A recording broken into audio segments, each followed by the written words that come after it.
Good morning, everyone. Well, the Wizards led throughout, but they let a 13-point lead heading into the fourth quarter slip away in a 134-130 overtime loss to the Indiana Pacers. Wizards head coach Brian Keefe after the defeat. They scored way too much in the second half. We really were good defensively in the first half. We still scored in the third quarter, but we didn't have a great defensive second half. That was really the key for us when we established the lead. Credit to them, but our defense didn't sustain for the 48. The game saw the return of rookie big man Alex Sarr to the lineup.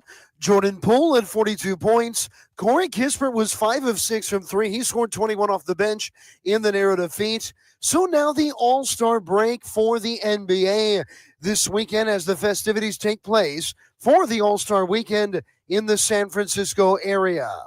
Leaders of the Eastern Conference, the Washington Capitals, are also on break. They are for the Four Nations Cup, a round-robin international tournament. Now, last night, that Four Nations Cup got going. Canada beat Sweden 4-3 in overtime on a goal from Maple Leafs forward Mitch Marner. Team USA will play Finland tonight at 8. Local college hoops, GW falls at home to VCU 80-72. Navy a winner in Annapolis over struggling Lehigh 63-60. And Alex Bregman signs with the Red Sox 3 years and $120 million. From the Crop Metcalf 5-Star Sports Desk, this is Adam Pohl on The Fan.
What up, everybody? It is 10 a.m. in the District of Columbia, points north, south, east, and west. You're listening to B. Mitch Finley. He's an NFL legend. I'm a big-eared blogger. Combined, we put together a radio show from 10 to 2. What up, B? What's up, man? You had a feeling, dog. What? You had a feeling, and it almost got almost came, man. Almost came. So I had to go to NBC last night for All Ears, and I had multiple people come up to me like, yo, B. Mitch got it. B-Mitch got it because the Wiz were up. I don't know. They were up, I think, 12 at halftime. Hey, man. They had the lead in the third quarter. They lead. What happens in the NBA is no lead is safe ever. None. That's just the nature of that beast. And my boy Gio at halftime was like, dude, I think you might hit this. I told him, Gio puts in like $1 to $2 bets. Uh-huh. So when I told him we had $20 on the money line, he was very excited. And I was like, yeah, man, we'll see. There's a lot of basketball left. Like with the Wiz and with the NBA in general, like nothing's done till it's done. And it go to OT.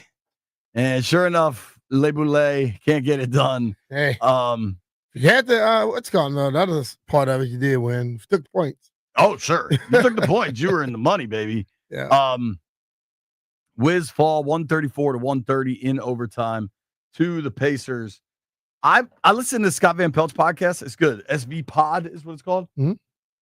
And so it's Scott and his boy Stanford Steve. And a couple of weeks ago, I can't remember specifically what it was, but Stanford Steve was saying how he watches most of the Wiz games. You know, both those guys live here. Yeah. He's like, yeah, I watch most of the Wiz games. And Van Pelt is like, dude, they're whatever their record was at the time, 6-40, whatever it was, which is accurate. Yep. And Stanford Steve's like, I know, man, but they play hard. And he's like, I watch at least the second halves of most Wiz games. Yep. And there are the occasional where they're down 35 and it's just a blowout. And they're 9-45. Okay. Like that is 9:45 is typically what time White Brian gets to the office. Like, that's not a good NBA record. 9:45 is a time. That is not a record. They are bad, but they are fun to watch generally. It's a lot of young guys, and I don't know. I thought we had it last night, B. Hey, they work hard, bro. So, but just not enough to finish it up. I thought we had it last night to the point of, so we had plus 380. Didn't. We had plus 380. That was the best odds I found was ESPN bet. So our $20 would have won us like 68, $70, something like that. Mm-hmm. I was looking forward to you and I ordering a fancy lunch and then not giving any to the aquarium because they refused to get in on the bet. We can still do that. I know, but it would have been more fun if it was with our winners. Yeah. Because White Brian offered to throw up $1 on it. Ooh. And Landfill didn't even talk to us. Landfill wanted nothing to do with it. Landfill, do you feel vindicated because they lost, or do you miss that you had the free lunch sweat that we all had working? No, they lost, as was predictable, because they're bad, and also they're deliberately trying to lose as many games as possible. There was a coaching decision late in regulation that, Danny, you want to say hi to the stream, dog? Just wave at my computer. If the listeners... Danny was getting me hooked up. If the listeners have ever wondered about Engineer Danny, there he is, wearing a nice purple button down. You got a meeting or something? You got dressed up? He got a little Prince love in the air tonight. Dude, that's not how people at radio stations... Purple rain. People at radio stations don't wear button downs unless there's something going on. Like, when I used to tend bar, the only time you saw a bartender in a suit was they had court or a funeral. Like, there was no other reason, man. I don't know. Wiz game was fun. They didn't get it done. It's a bummer. But, onward and upward to Cooper Flag, man. That's what everybody wants. I was listening to PFT's podcast this morning. They had Adam Silver, commissioner of the NBA, on the podcast. And PFT just straight up asked them to rig the lottery so the Wizards get the first pick for Cooper Flag. Now, Silver did not commit to doing that. That doesn't normally work for us, though. The two number one picks they got were, at least of my lifetime, I remember, is Kwame Brown and John Wall. Yeah. Wall was way better than Brown. Yep. Although Kwame might have proven to be the best podcaster of that bunch. That's a wild ride. Kwame makes people think twice about responding to him. Yeah, man. I guarantee you that. If you see something, say something. I don't know, man. The NBA is such an interesting product. They're talking about like all these different ways to fix it. And at the same time, I can't wait for the NBA playoffs. Yeah. The season's too long. They're not going to give back games. That's too much money. They should start it on Christmas Day. But what Silver was saying is that it messes up the calendar for like the league. And then these guys don't get any time off. And I think some of that is valid. The biggest problem is the money's so outrageous, and I don't begrudge anybody the cash, but the money's so outrageous, and then the dudes don't play. Mm-hmm. Somebody has been pointing out to me, and it's fair for me to say this, Jason Tatum. Yeah. He's a legit star for the Celtics. Mm-hmm. He plays every night. Yeah. And I respect the hell out of that. Yeah, I respect that. In a league where nobody does. And think about let's go back a little bit. When AI played, that dude didn't care what was wrong. He played football background as well. Right. Yeah. Dude, I watched him when he had a leg sleeve all the way up one side and an arm sleeve with the elbow thing on the other side. Dude don't miss no game. But a lot of guys are always telling me, like, if Jason Tatum, who plays D, tries to play D at least, other people don't even try, and he plays that much offense, if he could play every night, then the other guys that don't play a lick of damn defense can play every night too. Totally. But they make excuses. Oh, but they're more athletic today. I would have to say BS. Dude, I think there is an argument over time. The human race has evolved. People are bigger, faster, stronger than they were 100 years ago, 200 years ago. You ever go and down on the C&O Canal, they have like the old taverns and stuff, and all the doors are 4.5 feet tall because that's how tall people were. People evolve, but I mean, you're still not over a 20-year span. Just to say athleticism, because now guys are supposed to be bigger, faster, stronger. The return game is no bigger, faster, stronger. No. Okay, and I look at Michael Jordan, what he did. Hell, he could do that in this day and age. And if everyone wants to sit up here and say big and fast, strong, you put him in this age right now, I don't give a damn what these young kids can do. He'll score 55 points a damn game. You can't touch him. They used to be able to clothesline him, and he still scored 35. For the guys aren't as athletic, please go watch just Sean Kemp highlights. Yes. Please. I mean, listen, MJ's my favorite player ever. Sean Kemp's number 2. Rod Strickland's my favorite whiz bullet ever. But please go watch Sean Kemp highlights and just shut up. You know a guy that, like, the Jeffs and White Bryans of the world have never heard of? Who? David Thompson. Oh, hell no. I mean, dude. All right, White Bryan actually knows something. Yes. No chance Jeff has. Are we just all under the assumption we don't see Jeff today?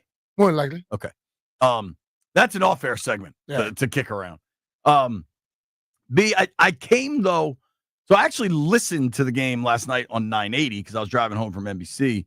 Shout out to Dave and Glenn, #radio party. Mm-hmm. I came to a conclusion last night. This is the second year of this rebuild, and there's probably at least one more coming. Uh-huh. But these young kids for the Wiz play hard. I'm enjoying this. I'm enjoying you having a feeling about Wiz Pacers on a random February night and throwing a little sweat. I mean, it was minor sweat. We each had $10 on it. I'm enjoying this more than the last, 3 years of the Beal, can they make the play-in era. Listen, man. I hated that era One thing so about much. it, if you are just a wins and loss guy for today, you're not liking what they're doing. But if you understand when you're trying to build a franchise, you got to tear that damn thing down and rebuild the foundation and then start to build up, then you're looking forward to the future. That's where I'm at. But see, I'm not the person who's going to be investing a lot of time while you're rebuilding. Right. I will tune in every once in a while, see where it was when I last saw it, and see if it's improved when I see it the next time. That's what I do. And then when you start to see things coming together, then I will put all my investment in it. But I am not, listen, there are people who do it all the time. And hey, more power to you. I'm not investing when I know you are not going to win. I'm not investing when I know what you're really doing. So, hey, I can wait. B, I'm with you. My investment right now is fairly minimal. I just like watching the end of the games. Yeah. But, I watch the end. That's when they really ball out. I watch the end of every Nats game. I watch the end of every Orioles game. I specifically in my home have a multiple TV setup so I can watch Bravo with my wife and get to watch the end of the game. Mm-hmm. You know what we watched last night? Summer House, Landfill. Can you believe Lindsay's pregnant? Who? Lindsay. She's pregnant, Landfill. I couldn't tell you She what the broke hell up with Carl and got what pregnant the hell with the is next Summer guy. House? I never heard And of we're it. not even sure if the math adds up that she had broken up with Carl. B. Mitch? All Could right, have broke up with Carl and still be pregnant for Carl now. she could be pregnant with somebody that else. one last time you talked about. She could have broken up with Carl and been pregnant with Turner regardless. White Brian's my only hope that watches Bravo. White Brian, be honest. I can't say I do. Oh, man. Leaving me on an island. Hey, Jeff who you was supposed here. to be? Obviously, Jeff watches J-Dogs Forever. No, man, ain't no damn way. You don't think so? No. He'll say he does just to say it. Jeff Y'all needs to be together. watching that ring cam. That's what we talked about the other day, man. Terps game tonight. College hoops is really heating up, man. It's been fun to watch. Did you know White Brian is a writer for Auburn Wire? He covers the Auburn I Tigers. talked to him one day and he told me the 4 jobs that he has. So, yes. Do you know the Auburn? He also does stuff for himself. Serious. Am I right? And here. That's 4. Yesterday, the Auburn community was going at him because he said they struggled with Vanderbilt. What was the score?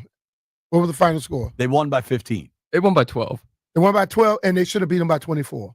Yeah, they're struggling. They went up 15-0 to open the game and then lost the next 35 minutes. They were, what to nothing? 15-0. Oh, I thought you said 50. I was about to say, if they went up 50-0, they won by 12, then damn it, that is struggling. Landfill, you and I, however, if our team won by 12 in conference play, probably wouldn't describe that as struggling. But what White Brian was and Brian stick together. If there is ever a person that will call winning by 15 struggling, it's Brian Mitchell. Let's be real. It's depending on who the hell you beating. Is Vanderbilt top 25 this year? They beat Bama. They have some good wins, but Auburn's also historically one of the best teams of the last decade. Vandy beat Bama. Yeah, and Kentucky. I was talking about football, but Apparently basketball. No, too. we're talking about basketball. Well, regardless, you win by 12. It was on the road. Yeah. Dude, that is not a struggle. The people on X that were clowning you, White Brian, were correct. Brian, I don't think so. They did struggle. Of course, you don't think They so. went up by 15, then they started to say, "Oh, we're gonna blow them out." Can you do me a favor, Brian Mitchell? Yes. Tell me if it's raining outside. Yes. It's drizzling. Okay. What happens if you fumble? When I was coming in, What happens if you fumble? they in this will cut weather? your ass. Oh, all right. I'm really trying to settle into the sports world without football to watch this weekend. The good news is, dude, we are less than a month till NFL free agency. It's going to be really adding up. You know what, man? Let's get past what's called first. What? Let's get past the final the March Madness first. Free agency's before that. It's before? I thought March Madness normally March kick off Madness right. ends up being in April. Well, April Madness. Okay, we'll go free agency then. Good. Landfill, what are you looking at sharks for? Shark Dolphins. Week. It's Shark Week for landfill. Travis Kelce on his podcast started to sound, I don't know. Do you think Kelce's 35 years old? He has built, obviously, an incredible resume, legacy. He's now hosting at Saturday Night Live. He's going on tour with his girlfriend, who's a global superstar. First ballot Need Hall to give of him a Famer. personal trainer to go with him the whole time so he can come in better shape. You think he's done? No, I think he need to get a personal trainer to come back to travel with him because he's gonna try and play again, but he need to come back better shape this year. People don't have time for him to wait till week 8, 9 to start really being okay. This year he didn't really do that. He was better running around, but he never got into what Travis Kelce normally is throughout the whole year. So they just recorded a podcast, I think, since the Super Bowl. So the Super Bowl is Sunday, today's Thursday, over in the last 3 days. You tell me what you hear, Brian, as somebody that you played 14 years, right? Yep. He's in his, Jason Kelce just retired following a 13-year career. Mhm. Now, I think he had got to beat hang the hell up. Yeah, I think his back and his core were so screwed up. Travis, I think, is in the same time frame. This is Travis Kelce's quote from the New Heights podcast. I know everybody wants to know whether or not I'm playing next year, and right now I'm just kicking everything down the road. I'm kicking every can I can down the road. I'm not making any crazy decisions, but right now the biggest thing is just being there for my teammates and being there for my coaches and understanding there's a lot that goes into this thing.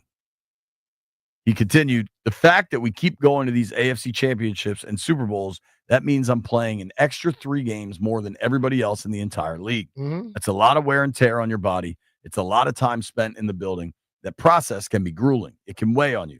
It can make you better, and it can drive you crazy at the same time. Right now, it was one of those things where it was driving me crazy this year. It happens as you tail off towards the back 9 of your career.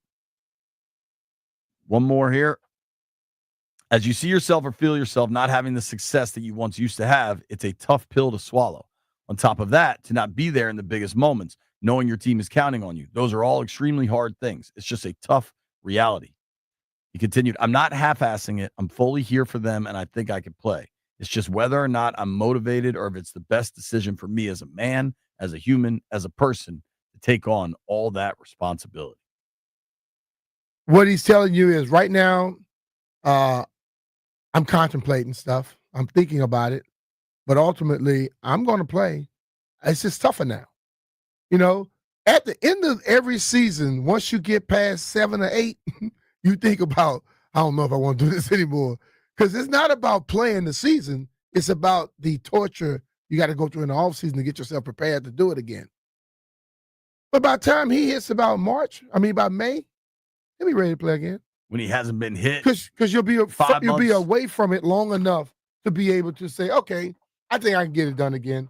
But the whole thing of it is, when he came back this year, he was bigger than he was normally. And if you are in the later parts or back 9 of your career, and you're used to running around at 245, 250, and you come back 265, guess what that is? Extra strain on your knees and everything else. and you think about, oh, I can't do this no more. And once you lose that extra little baby hanging around your waist, all of a sudden now you say, I'm good again, because you get back to what you're accustomed to. Very interesting. We'll see what happens there. Santana Moss, recently on the Today Show, will join us and tell us what he was doing on the Today Show. And we'll catch up with the Tana Man, one of my favorites. Nobody go anywhere. It's B. Mitchell Finley. Hey, it's Brian Mitchell here. March is almost here, and college basketball is reaching its most exciting stretch of the season. Right now, new customers on FanDuel get $150 in bonus bets when your first $5 bet wins. That's 150 extra bucks to bet on everything from conference clashes to tournament upsets and even who's cutting down the nets. Listen, JP was just talking. Maryland, I think, is going to be a big player in this March Madness. If you've been waiting to join FanDuel, there's no better time. The app is easy to use, and when you win, you'll get paid instantly. So visit FanDuel.com/Brian and get in on the college hoops action before March takes over. FanDuel Sportsbook is the official partner of 106.7 The Fan. You have to be 21 years or older and present in Virginia. First online real money wager only. $5 first deposit required. Bonus issued as a non-withdrawable bonus bet, which expires 7 days after receipt. Restrictions apply. See terms at sportsbook.fanduel.com. Gambling problem? Call 1-800-GAMBLER.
This sports update is presented by IT Cadre.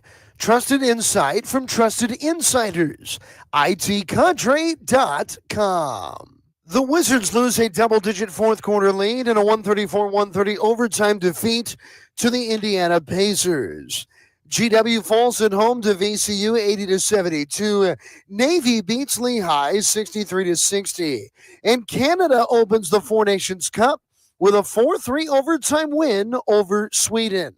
IT Cadre's trusted insight, helping leaders of the nation's most important organizations understand complexity, align efforts, and make the best data-driven decisions to achieve success. IT Cadre, your vision, our purpose.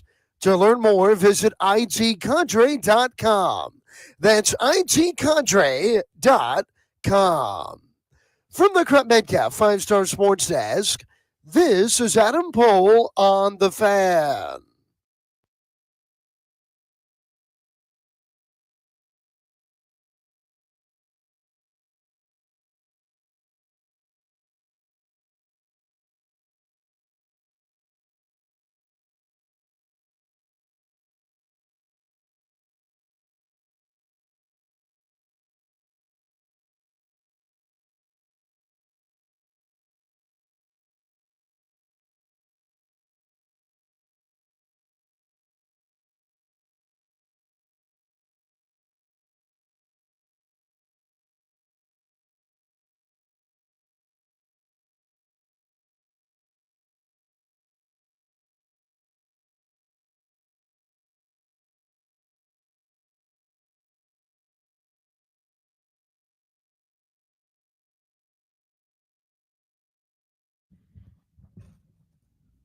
This is presented without political commentary.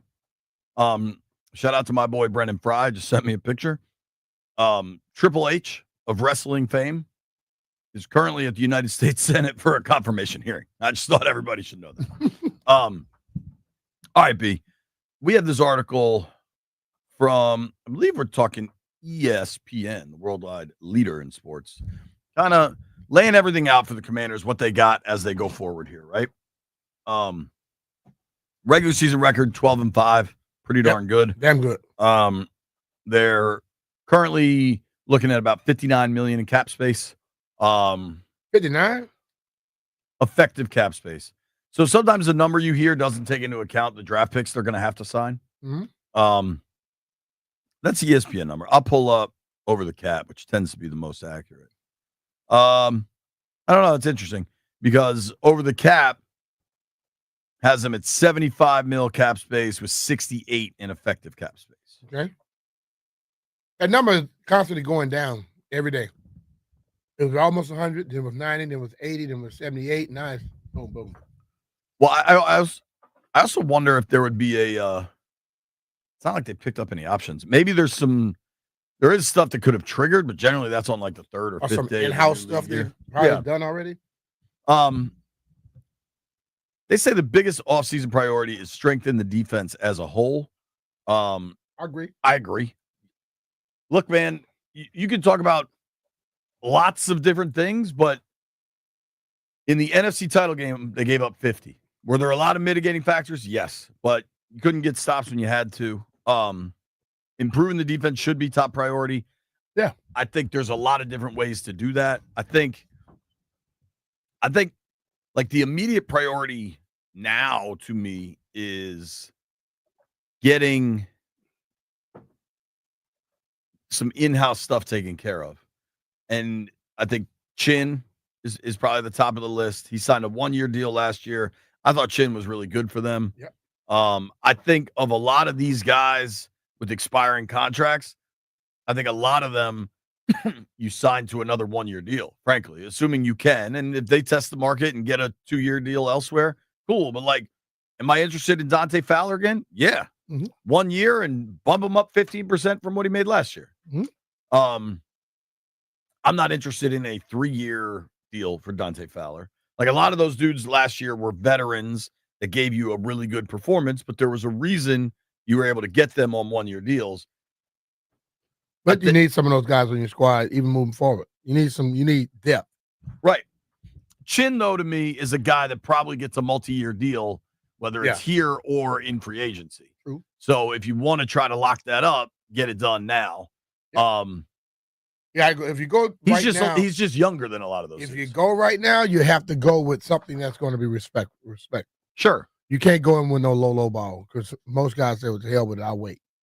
Yeah. Like I know when we were talking about people say, "Oh, people gonna want to come in now because of Jaden." They ain't gonna want to come in for Jaden more than the fact that they want to get paid. Right. I think like the whole this is a destination now. Like this ain't a wedding. Like we're not all going to Cabo. People want to go where they're going to get paid. Yeah. I mean this sincerely. I love doing the radio show. I really enjoy coming in here every day. I can't think of a worse location inside of the District of Columbia for people to have to drive to every day. It's a peninsula. The traffic bogs down. Like we're all stuck on this little piece of land, right? Come here because we get paid. Yeah. You know what I mean? Like, Cleveland sucks in the winter, and Houston is one of the worst cities I go to with some regularity, but they got cash, and people go there because they get paid. There's zero chance any professional athlete wants to go to Green Bay. Right. But they go. But they get paid millions of Hell yeah, dollars. they So they're go. like, all right. Right. So I think it's important to keep that perspective in mind with this. So I took it off the list when I was back because I know if they had offered the most, I would have gone there. So I just took them off the list. Green Bay? Yeah. Really? Hey, man, Green Bay called. Nah, I don't think I want to travel up there. Really? How much more? What would I don't know how much more. I didn't even let them get to that Was point. Green Bay bad then? Or was that once No, they they had weren't Favre, bad. they started They getting weren't things bad. cooking? But I wasn't going. Well, the other part, what stage of your career was that?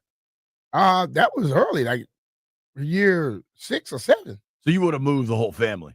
Would have had to.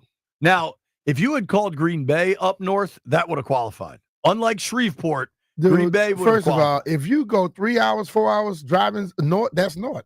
The hell? It's not my fault that y'all assumed I went way up there. Yeah, I had a Canadian football tryout. I had to drive up north. I had to drive up north because they had it up in North Louisiana. Yeah, they actually did want him in Green Bay. They said drive all the way up here, and he just stopped in Kansas City. If you leave right here, right now, and drive to Philly, you going up north? Sure. Okay. Same deal, right? And it's less than 4 hours to Philly. The only difference was It's less than 4 hours. You referenced Saskatchewan and driving. The problem is you all don't listen to the whole conversation because I mentioned going up there prior to I said up north. But you all laugh, Phil. I don't want to hear you. If all you JP want to do said- is try to put a laugh out there. I don't want to hear that. If JP said the Maple Leafs are trying to hire me to cover their team, they want me to drive all the way up there for an interview. I did you not thought I say meant all Toronto? the I way- meant Baltimore. I didn't say all the way up there. See, you are now trying to sit up here, lead the witness, and put it how you want it. So I'm gonna just say it here. Think what you wish. I know what I said, and it's not my fault that you don't listen to the whole damn conversation. Like, for the people in their car right now that are so confused, this is like inane argument from 3 years ago about B. Mitch's Canadian football The trial. reason that it won't be an argument anymore because I'm gonna choke the hell out of laughing if you keep talking. Jeremy Chin's valuation from overthecap.com, which is not necessarily accurate, but I find this pretty interesting, is about $5.5 million per. The top safeties in the NFL, Minka, Derwin James, Antoine Winfield Jr., they're making around 20. Mm-hmm. Xavier McKinney last year signed for about 17 with the Packers. What's crazy is you could argue last year, the two biggest free agent signings, McKinney to Green Bay and then certainly Saquon to Philly, both came from the Giants. Yeah. And my man Joe Shane let him walk. How's that stick with you, White Brian? And it was one thing, he chose to let Saquon walk. He was confident in that decision. Oh, he had made that decision way early. You and then remember tried in to the blame Saquon. Yo, in the Hard Knocks, though, when McKinney signed with Green Bay, he was like, wait, what? Like he didn't even know. Do you remember that, Brian? When McKinney signed with Green Bay, he was like, huh? Yeah. He's an idiot. Yeah, White Brian's exasperated. Yeah. That was great. Brian woke up, shook that thing, and just came into work. He didn't call him that. Brian has fully embraced radio station fashion. Just looked like a complete He left out bum. the house before his wife saw him. She gives him a ride to the Metro. She didn't see that. He must have had on a hat or something. She didn't see him looking like that. So Chin last year. He looked like my man from Taxi. Who? Danny DeVito? Oh, not Daddy. It was the tall one with the wild hair. The dude that's in Back to the Future? Taxi's a little They before look the my same. time. Did your wife see you this morning, White Brian? No, she left for work before I left. What I said. See? You nailed it. Uh-huh. You nailed it. Mhm. I'm trying to Taxi TV show. Didn't Mr. T star in a movie called Taxi also? I don't About know. I driving know a- the TV show. Andy Kaufman? B? Show me the person, man. Is that who you mean? I don't know the damn people real name. Just look at his hair. Andy Kaufman's a pretty famous dude. Let me see. I'm trying to find one for you. Like this dude on the left? Now I gotta see the hair. Wow. All right, we'll investigate. Don't worry about it. Chin last year had a 1-year deal. I think it was a little north of $4 million. I think it was like 4.2. Yeah. If you recall, they let Cam Curl walk. He signed a 2-year deal with the Rams for 4.5. I don't think there's any guarantee. Oh, he did get a guarantee into a second year. Okay. So Cam got 2 years, $9 million with $2 million guaranteed in the second year. Mhm. So odds are they're keeping him. Frankly, I wonder if you can't get Chin at something comparable, maybe 2 for 10 with a little bit of guarantee into the second year. May take a little bit more than that. You think? Yep. How much? You look at he got 4 last year for a 1-year deal. He came in here, he played well, effectively. If you go on to him to come back, he's not gonna want to take just that $1 million jump for a year. I mean, I'm looking at around 6. Okay. When you look at Minka doing 20 something, the kid you just talked about from the Giants got 8-17. He's not gonna get that, but damn. Justin Simmons and Harrison Smith are two of the best safeties, I would say. Mhm. They averaged 8. Like the safety corners get paid. Like the The NFL, corners get paid big time. the NFL tends to be like a have and have not is unfair because all of these numbers are astronomical compared to regular people. Mhm. But there tend to be like positions that get paid and then positions that don't. Yeah. And the safety has tended towards the positions that don't because the money goes to corner. Yeah. But if you get to 6.5, 7 on that, I'm not shocked. Yeah. The cap's going way the hell up.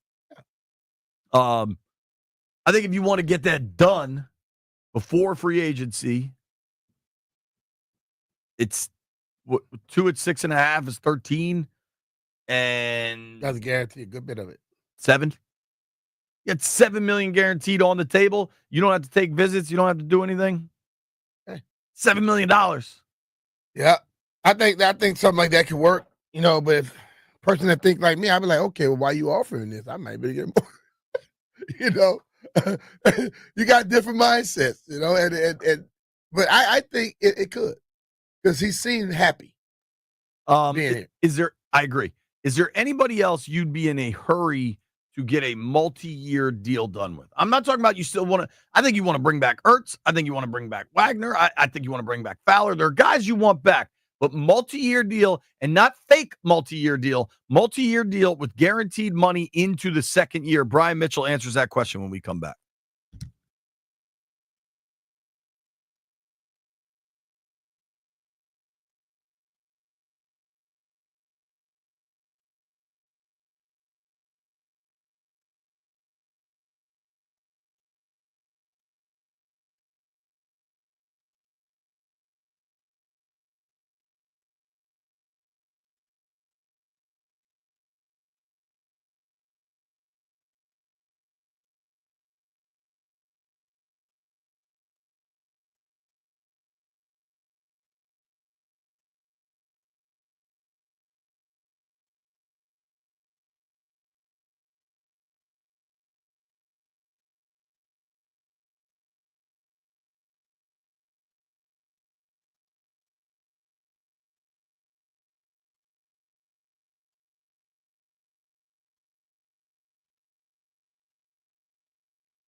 Forever young. All right, B.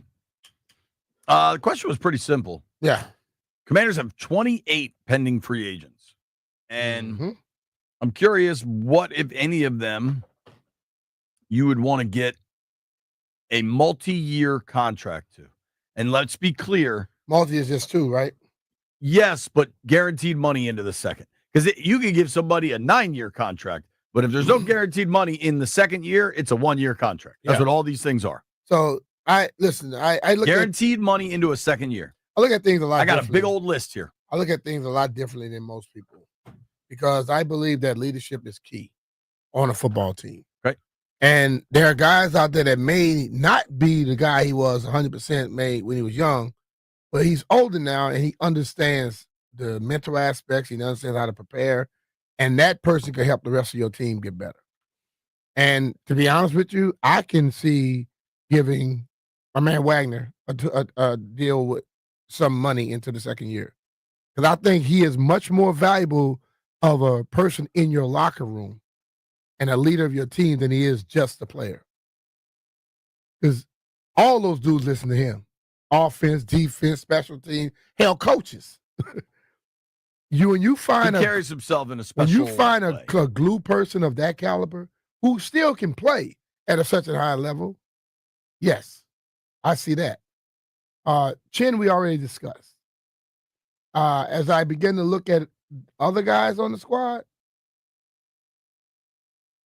I can't. Eckler signed a 1-year, 2-year deal. 1. Actually, that might be a 2. Let me. Yeah, I like Eckler. I think head injury concern you at all? I mean, as a veteran player, you learn how to adjust. 2-year deal for Eckler, no guaranteed money this year. Yeah. So if you're Eckler and you're a veteran player with no guarantees on that, you're looking for to get something else. Considering the seriousness of the 2 concussions in a season, would that impact you going into a year with no guaranteed money? He's only 30. But yeah, I mean, the players are always concerned about. Doesn't make a difference, concussions or not. If you don't have no guarantee, that's a worry. That's one more thing you're worried about. Instead of going all out, you start thinking about, I don't have a guarantee. Now, that said, if you're Austin Eckler, it's easy to say these things, but think about, he might walk away, right? He ended up coming back this season when a lot of people didn't think he would. Mm-hmm. Playing this year, Austin Eckler stands to make $3 million and a $510,000 roster bonus per game. What does that add up? Help me with the math. $510,000 per game? Per game roster bonus. That's what it said. That's more money than he's making, dog. Just telling you what the language says. See, maybe it's capped at a certain number. If it's $510,000 per game, he messes around and play 8 games. You're talking about well over $4 million right there. I get it, and I'm have a tendency to believe that's one that I don't know if a team would want to. I don't know if they really because how many games he played this year? 11-ish. I'll pull it up. I don't know. So that's the extra 12 games this year. 12. That's $6 million. It must cap at something. I don't know. It has to, so I mean that's one we have to look at to see exactly what it is because that's hell. Believe me, they wouldn't know I have a concussion. $510,000 a game. I had some roster bonuses that weren't. I had some games, but they weren't that high. But hell, I didn't miss. If it's $510,000 a game, you can find me on the football field every week. I got 2 specific names for you. Yeah, Ertz. I got 3 names for you. Ertz. I think Ertz showed that he could still play it, and he became the insurance policy for Jaden a lot. Played 66% of snaps. The only one of these dudes that played more of the guys, the veterans they brought in on the 1-year deals was Wagner at 99 and Chin at 94. But see, Ertz played 66% because that's the way they run the offense for the most part. He did miss a little time as well, but when they're running the offense, he's not always on the field. And that's not because he couldn't be. That's the way that they run their offense, which probably can prolong some stuff for him. I got a name for you. Mariota. Bruh, everything he did was positive this year. He did nothing Every that was time he was negative. on the field, he was He great. didn't cause issues. He was a great mentor. When he stepped on the field, he filled in very, very much. But I think you would have to pay him handsomely to make sure you let him know, look, we know you could probably go somewhere else to get more, but we like you here. And then he has to get to the point where you could be a backup forever. Dude, what if I wouldn't be stunned or against? What if you just lock Mariota in for 2 years? Yeah. And not have to worry about it. I'm not saying a 1 year deal. I'm saying multiple years for him. Because what you want is a guy who your team believes in. That team believes in Mariota. Not just the coaches, the team does. When he got on the field, it didn't drop off. Yes, Jaden has a lot more. But if your starting quarterback's not on the field, you want a guy to step in that could come in and make people feel comfortable and good. And I think he did that. I got one last Hell, I'm asking the question. Okay. Who you bring in that's going to be a backup that's better? Oh, maybe they like Driscoll in-house. I don't know. Last one. Tress. Tress Ray? Yeah. Hell yeah. What did Tress do? It's not his fault that they went for it on 4th down. But when he had the punt, he put the ball where it needs to be. I think you got to bring Tress back. Period. Yeah. When we come back, Santana Moss joins the program.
Good morning, everyone. Well, the Wizards built a big lead. They hit 23 threes, but they could not hang on late, falling into overtime to the Indiana Pacers. And Nimhard will dribble it out, and the Pacers will escape. Emphasis on escape with a 134-130 overtime win against the Wizards. Dave Johnson on the call, heard on the Team 980 as Washington enters the All-Star break, playing more competitive basketball of late, but they enter it with an NBA worst 9-45 record. Jordan Poole scored 42 points in the nail-biting loss last night. GW led early, but cannot pull off the upset of VCU 80-72. The Revs are now 5-7 in the A-10. Navy a winner in Annapolis, 63-60 over Lehigh. Maple Leafs forward Mitch Marner pots the game winner in overtime for Team Canada. They beat Sweden 4-3 in the opener of the Four Nations Cup. Team USA will play Finland tonight at 8. And the biggest remaining free agent in baseball is off the board. Alex Bregman is signed with the Boston Red Sox, a 3-year deal for $120 million. From the Krupp Metcalf 5-Star Sports Desk, this is Adam Pohl on The Fan.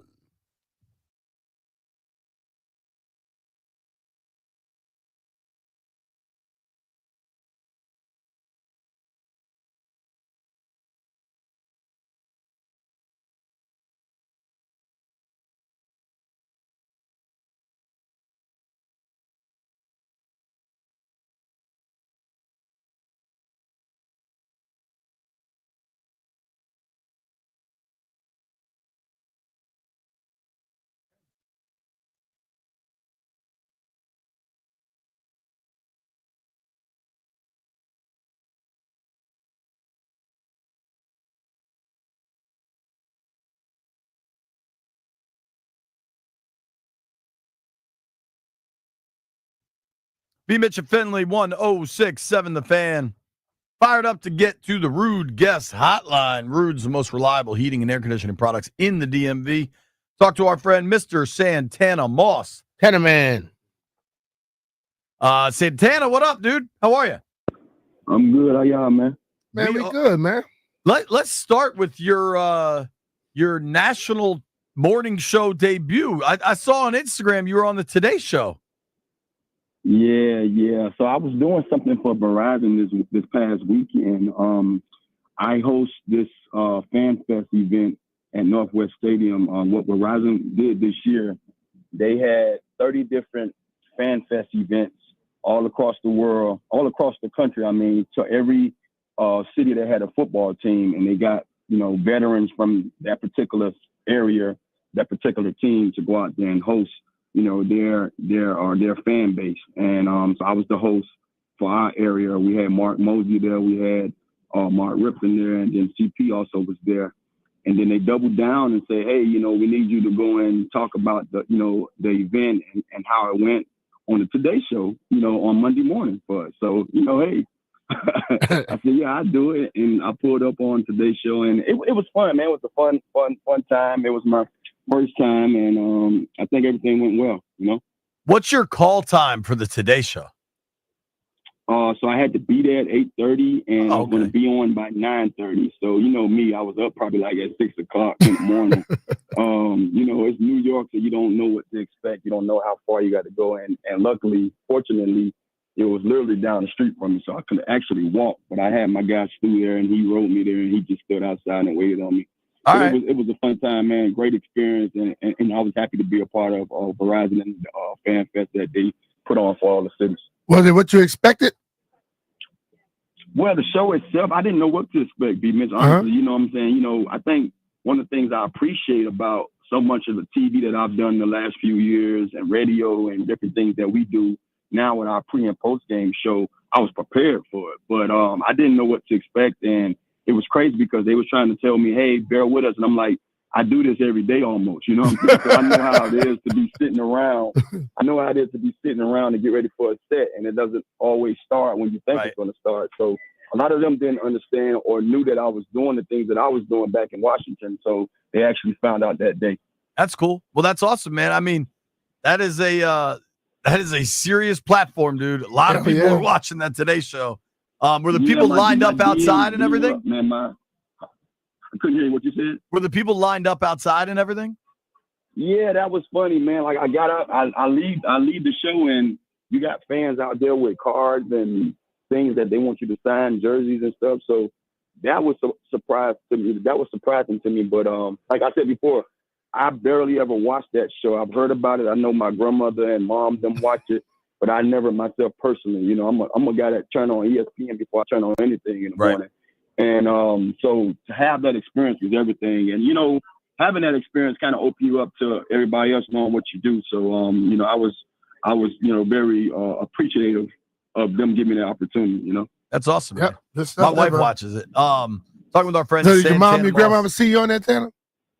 well, my mom, yeah, they was locked and loaded. You know, my brother Norris, you know, he does TV and he does movies, so he actually was tuned in, and he basically had it for everybody who missed it, he had the link for them to go watch it. So it was pretty cool. You know, I'm leaving from the thing, and I'm getting all these text messages and DMs from people talking about they saw me. So it was pretty cool, man. You know, we do things locally, and then I guess now with the YouTube stuff, you know, a lot of people see us do what we do sports-wise or for our local team and stuff. But to actually be on today's show, that was big, man. You know, it was, because I was getting a lot of texts myself.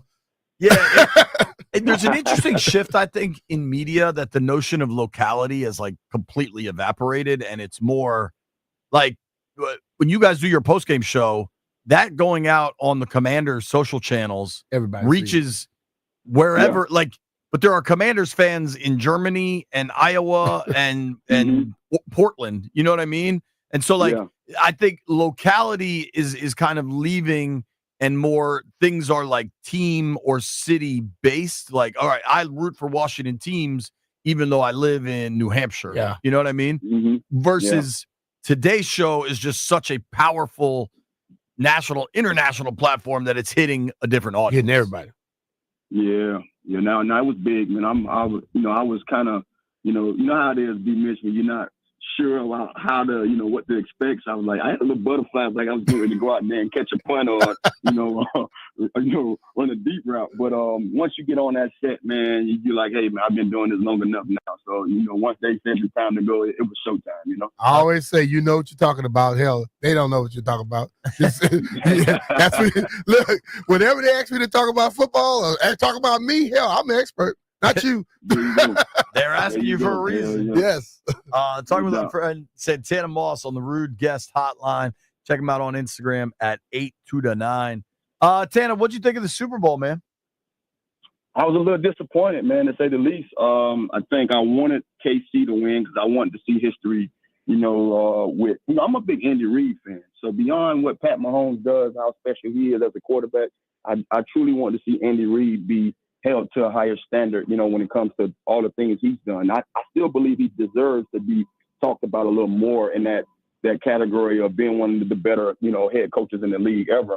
But I definitely wanted those guys to take him down. But like I said before, I was scared and nervous about the game because I knew Philly was the better team. I just didn't know if Philly was going to be that dominant, that early in the game and throughout the whole 60 minutes, the entirety of the game.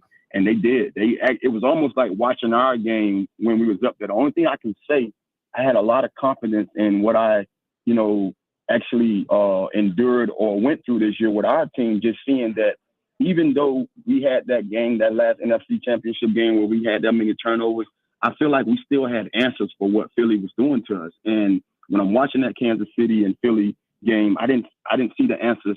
I didn't see the Pat Mahomes, them having answers for that. And so I was kind of proud to know that our guys really went out there and gave Philly, more than anybody expected them to do. And it probably would have been a better, game if we was out there playing Kansas City and probably got a chance to pounce on them. But, I'm not one of those bitter guys. I'm still happy that, a guy like Jalen Hurts, man, who's gotten so much thrown at him, he's able to host up that trophy, man, and to be able to do it what first time. I mean, I think he's been twice in 4 years. Yeah. So it's good to see him get his first Super Bowl, It's looking at and I felt the same. I think Philly, Washington played Philly and handled things a little better than Kansas City's offense did. And I believe that looking back at the season, I'm confident going into next season knowing that they're going to correct some things What are your thoughts on that? I feel the same way you feel, B. I think when you look at how huge the turnover was when it came to just getting guys in the building, new guys in the building, getting rid of a lot of the old guys and surprising us at times, getting rid of some of these guys. And then for us to go out there and play as well as we played out the gate, no one expected that. I know I didn't. I was one of those guys, even when we were talking about predictions of, what the season should look like, win and loss wise. I was like, look, I'm okay if we just win 2 more games than we did last year. You know what I'm saying? Because I knew it takes time. We've been on those teams where, man, you can't just come in there and have immediate success like that when you have everything new.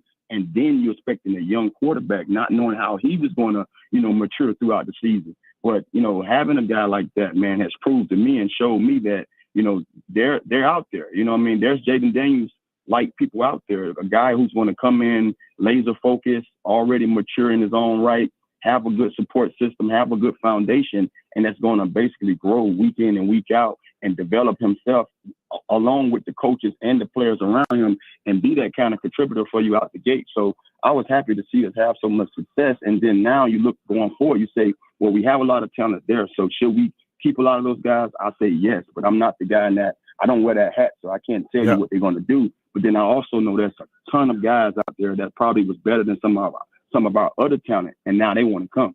So do we have the money to go out there and get them, which I know we do. So I'm looking forward to just seeing what we do right now. This is the first time in many years that I look forward to just seeing some of the acquisitions that we pick up as far as free agents wise and drafts, and then to see what they can add to the team that we've already have. I think we have a nice base. They built the culture already. So every man that comes in here that walks through that building that they potentially say they're going to pick up this year, they're going to already know what the culture is about. Now it's about, do they want to be a part of it? Totally. Talking with our friend Santana Moss here on the Rude Guest Hotline. Tana, I think it's also a unique time going into this free agency period, knowing this is a good team that can play at a high level and they could just get better.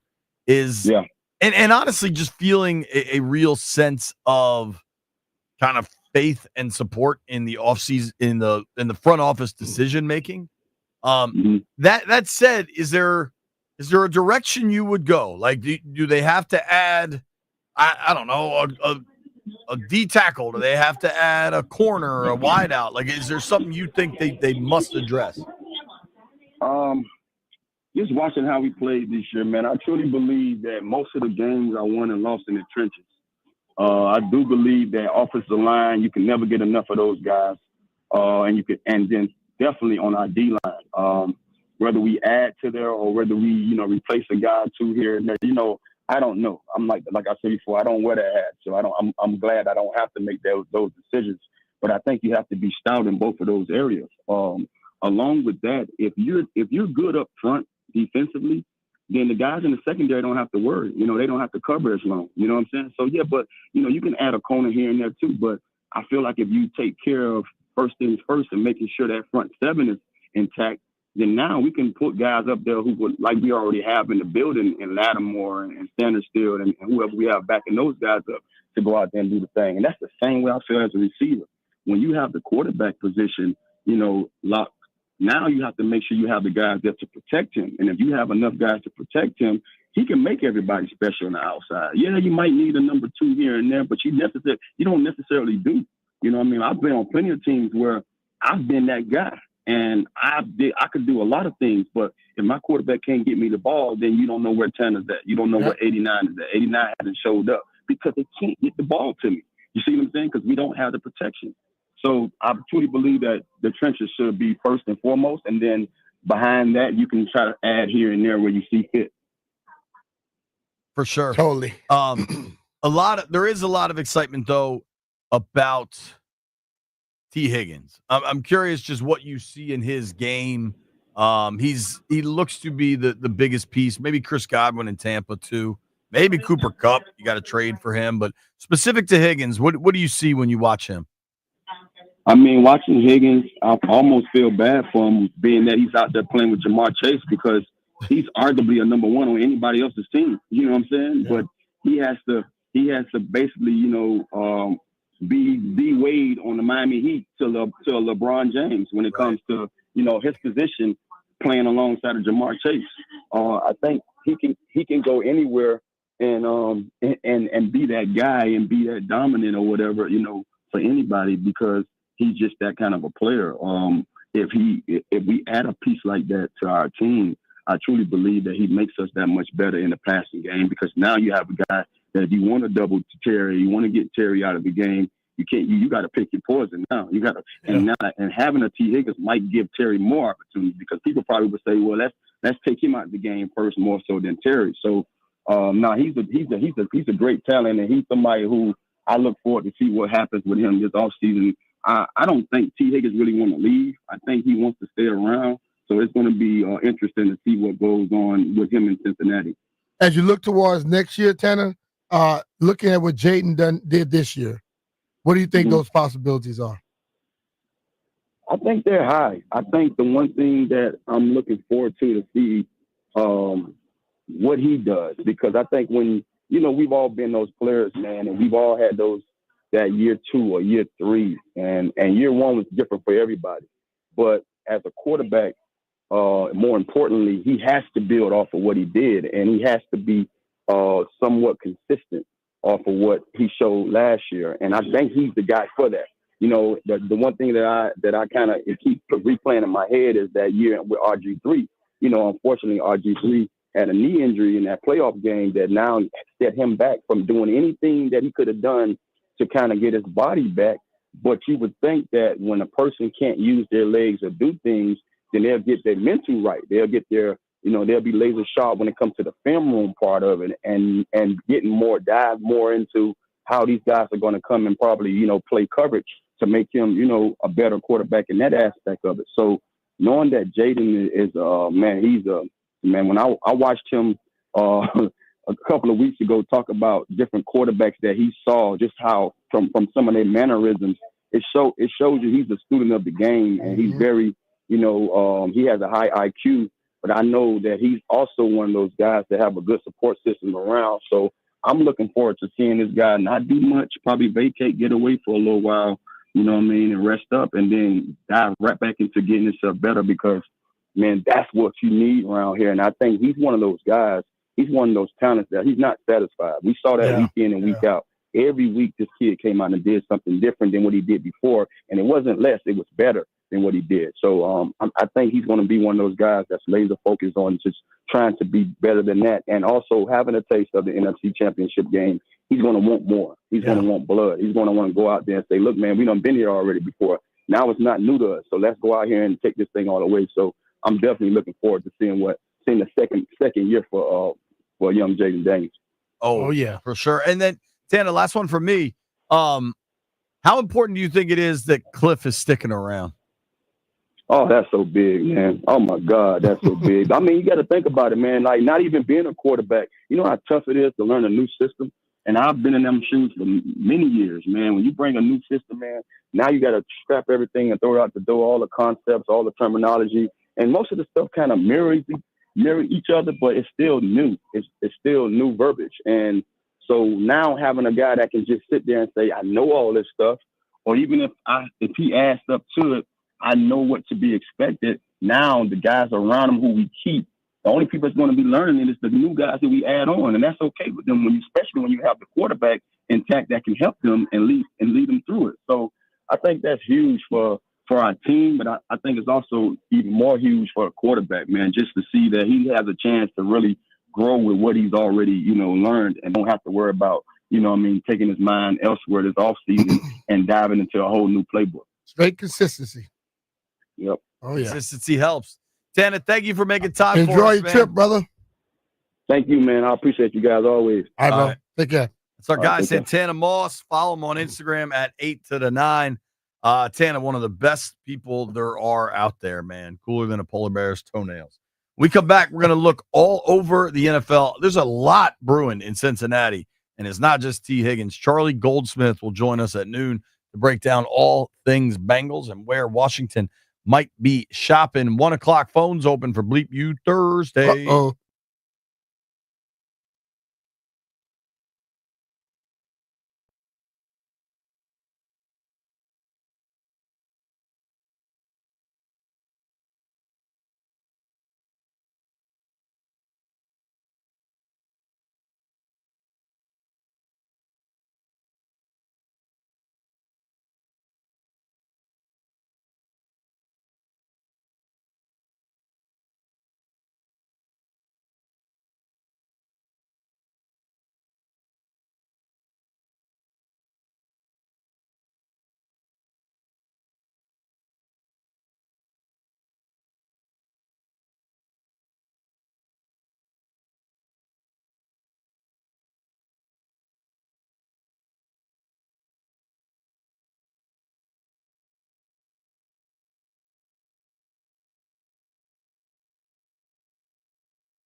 This sports update is brought to you by Reynolds Empower Home Team, Keller Williams Realty.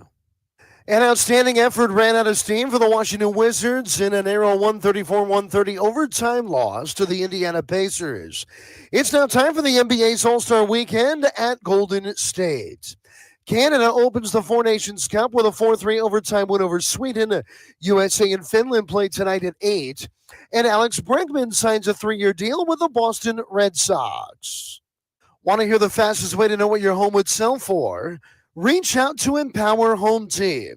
Simply text your address to 800-763-3000. No phone call, just text your address to 800-763-3000. That's 800-763-3000. From the Crumphead Cap 5-Star Sports Desk, this is Adam Pohl on The Fan.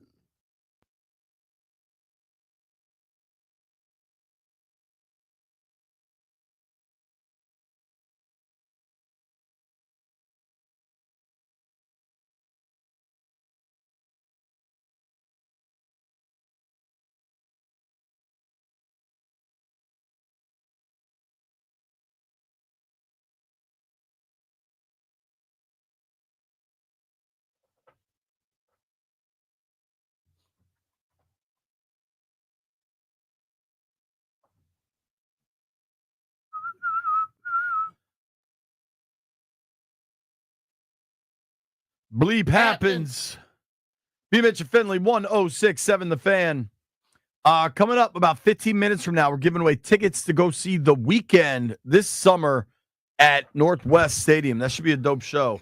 So if you want to win those tickets, you better be listening. Charlie Goldsmith joins us at noon. A lot going on in Cincinnati. I fear a very promising young franchise just being undone by bad ownership. We'll have to wait and see. Yep. Phone lines at 1 o'clock. Bleep You Thursday, baby. Brian, I saw White Brian in the men's room. He's wearing pink pants. I didn't know if you were aware of that. I thought I should make you aware of that. Salmon. Yeah. That's what you're ordering for lunch? Nah, not today for sure. If he wearing pink pants. I don't know what this means. If you listened yesterday, we had a dude, Daryl Ryder from Cleveland, on, who said he believes there's about a 60% chance Myles Garrett gets traded. And if he does get traded, he thinks it happens to the NFC, right? Yep. If you believe in the power of betting markets, and many do, Commanders are at the top of the list. I'll take it. This is via DraftKings, via the New But York I'm going to Post. wait. I'll get my hopes up. Yeah. Commanders at plus 350. Then the Eagles right behind them at plus 500. And then staying Don't need Cleveland. them getting him. So I'm curious. I got asked this last night on All Ears. Does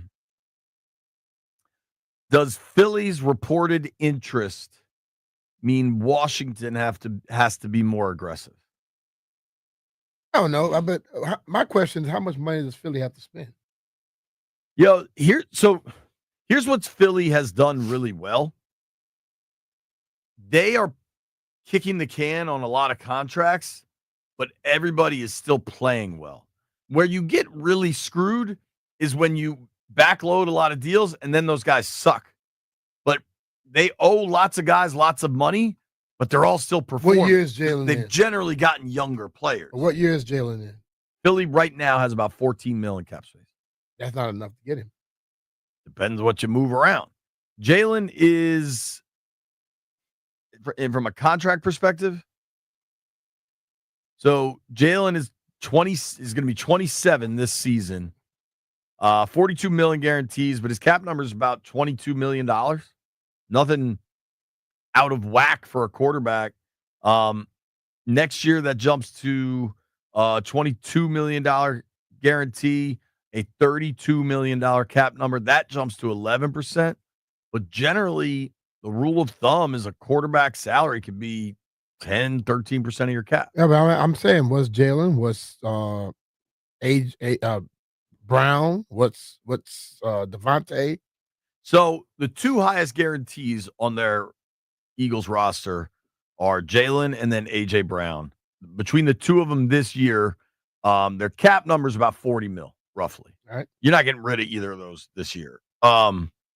Lane Johnson, Josh Sweat. Josh Sweat's a void year. He's going to be a free agent, whether they can get him to stick around. Maybe you can figure something out with a guy like Jordan Mailata, who has a $19 million guarantee.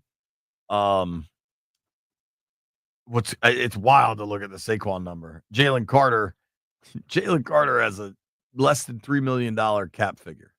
Wow. He's on his rookie deal. I'm sorry, that's his guaranteed money. What's Saquon? Saquon's deal is incredibly affordable, dude. Saquon has $11 million guaranteed this upcoming season, and he's a little over $7 million on the cap. And then the following year, he has 1.5 guaranteed. Even though he got paid by Philly for the market, the value delivered versus, the cost is unbelievable. Mm-hmm. Unbelievable. But that's where you hit, man. When you get those guys, like you said, still playing well. And that's what they got to figure out. You just reminded me of something. Mekhi Becton, who some Commanders fans have said, hey, check him out. He's going to be a free agent. I thought this was so funny. My boy John Clark covers the Eagles up in Philly. He had so I guess the parade for the Eagles is today. And Mekhi Becton said, I'm going to be drunker than I've ever been in my life. That's the right way to approach it, man. Hell yeah. Do you think the Eagles are a real threat, or Howie just wants to run the cost up on anybody else? I don't think Howie's going to get involved if he's not trying to get somebody. Yeah, man. They have such a track record of... And the fact that they are that loaded, I can see a lot of people wanting to jump that way. So... Well, and if you're Garrett, wouldn't you want to go there? If you want to play with the big boys, you're going to have to play big money. So... if we get into it, we got to get into it for real. Don't go around playing. Now, one complicating factor in this for Philly is Bond. And I would imagine they want Bond, right? But suppose somebody come in and offer so much that they're going to blow them out the water. I think trying to keep Bond and doing some other stuff may affect them trying to move into the other market. Because they can talk to Bond right now. They can get involved with him and try to see what's up with him early. But I know people talk about that, what they say, hometown deal. But nobody think about no hometown deals. Bro, I am shocked by this. What? I almost feel like something's got to be off here. Off on what? So I think an easy path for the Eagles would be to franchise Bond. I feel like this can't be right. But according to Over the Cap, the franchise tag for a linebacker is $27 million. For an outside linebacker? That's got to be in a third season or something. Hey, what position, when we go through all these guys, what are their rank? What's the guy in Pittsburgh? Is he a linebacker or DN? Pass rusher. What? Is he a linebacker or a DN? Yeah. I know that you see that debate with tight ends and wide receivers. All right, so the franchise tag figure is determined by the top 5 players at that position. Yeah. It can't just be on-ball linebackers then. It doesn't add up. They've got to be including edge rushers in this because there's just... But does the league include edge rushers? I don't know. Over the Cap's usually the expert because it's pretty clear that the top 5 salaries of edge rushers, Bosa, Josh Hines Allen, Brian Burns, TJ Watt, Myles Garrett, it fluctuates 1, 2, 3, 4, 5 between $25 and $34 million, which averages out to about 27. Mm-hmm. Could that be just a misprint then? It could, because they have DNs on here too, which is about $25 million. Here's what I know. If the franchise tag for an on-ball Mike linebacker is that high, they're not going to use a $27 million franchise tag on Zach Bond. No. They're not. But does he play Mike? I thought he plays outside. I mean, they're probably playing only 2 of them anyway, most of the time. Here, the comps for him are Roquan, Warner, Milano, Queen. Do you agree with that from a player standpoint? Yeah. Like the highest paid one of those dudes is Roquan at 20. Okay. That's probably what Bond thinks he's getting, where the salary belongs. But if the franchise tag is $27 million, you can't use that thing. Can't use it, but if that's what it is, then the league. I tell you what, themselves in the Roquan bond. wants him to use it. Fred Warner wants him to use it. So, That's crazy, dude.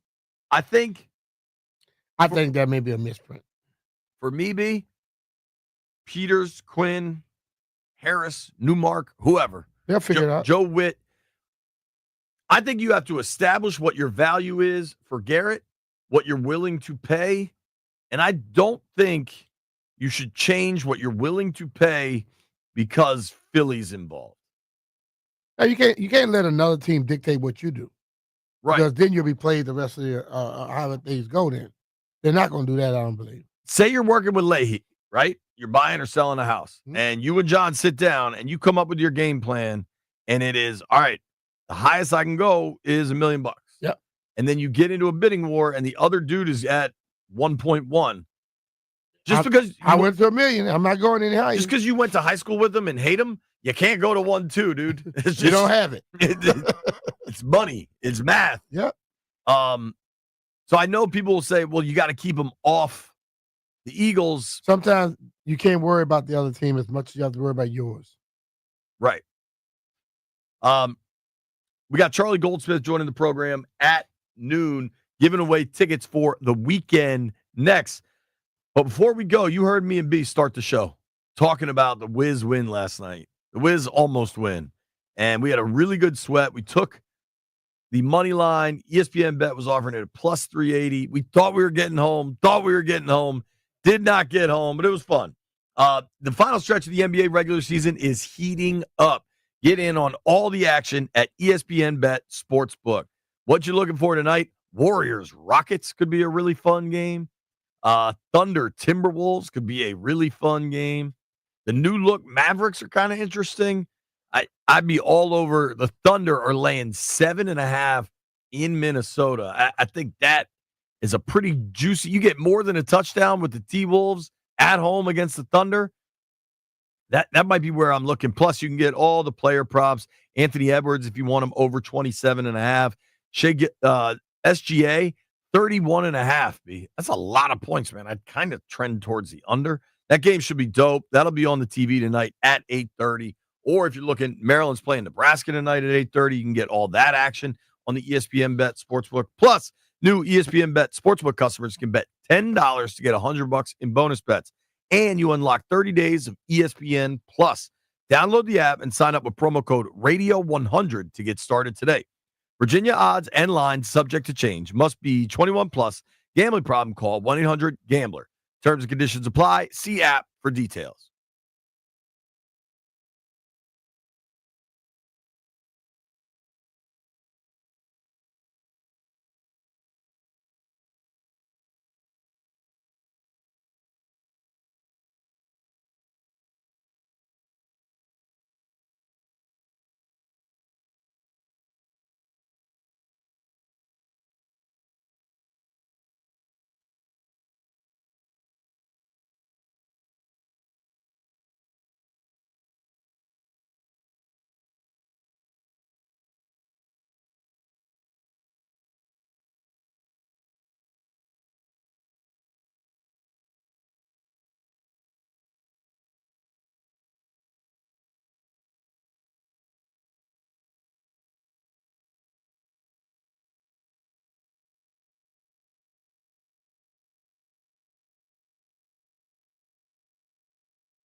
2 in the morning.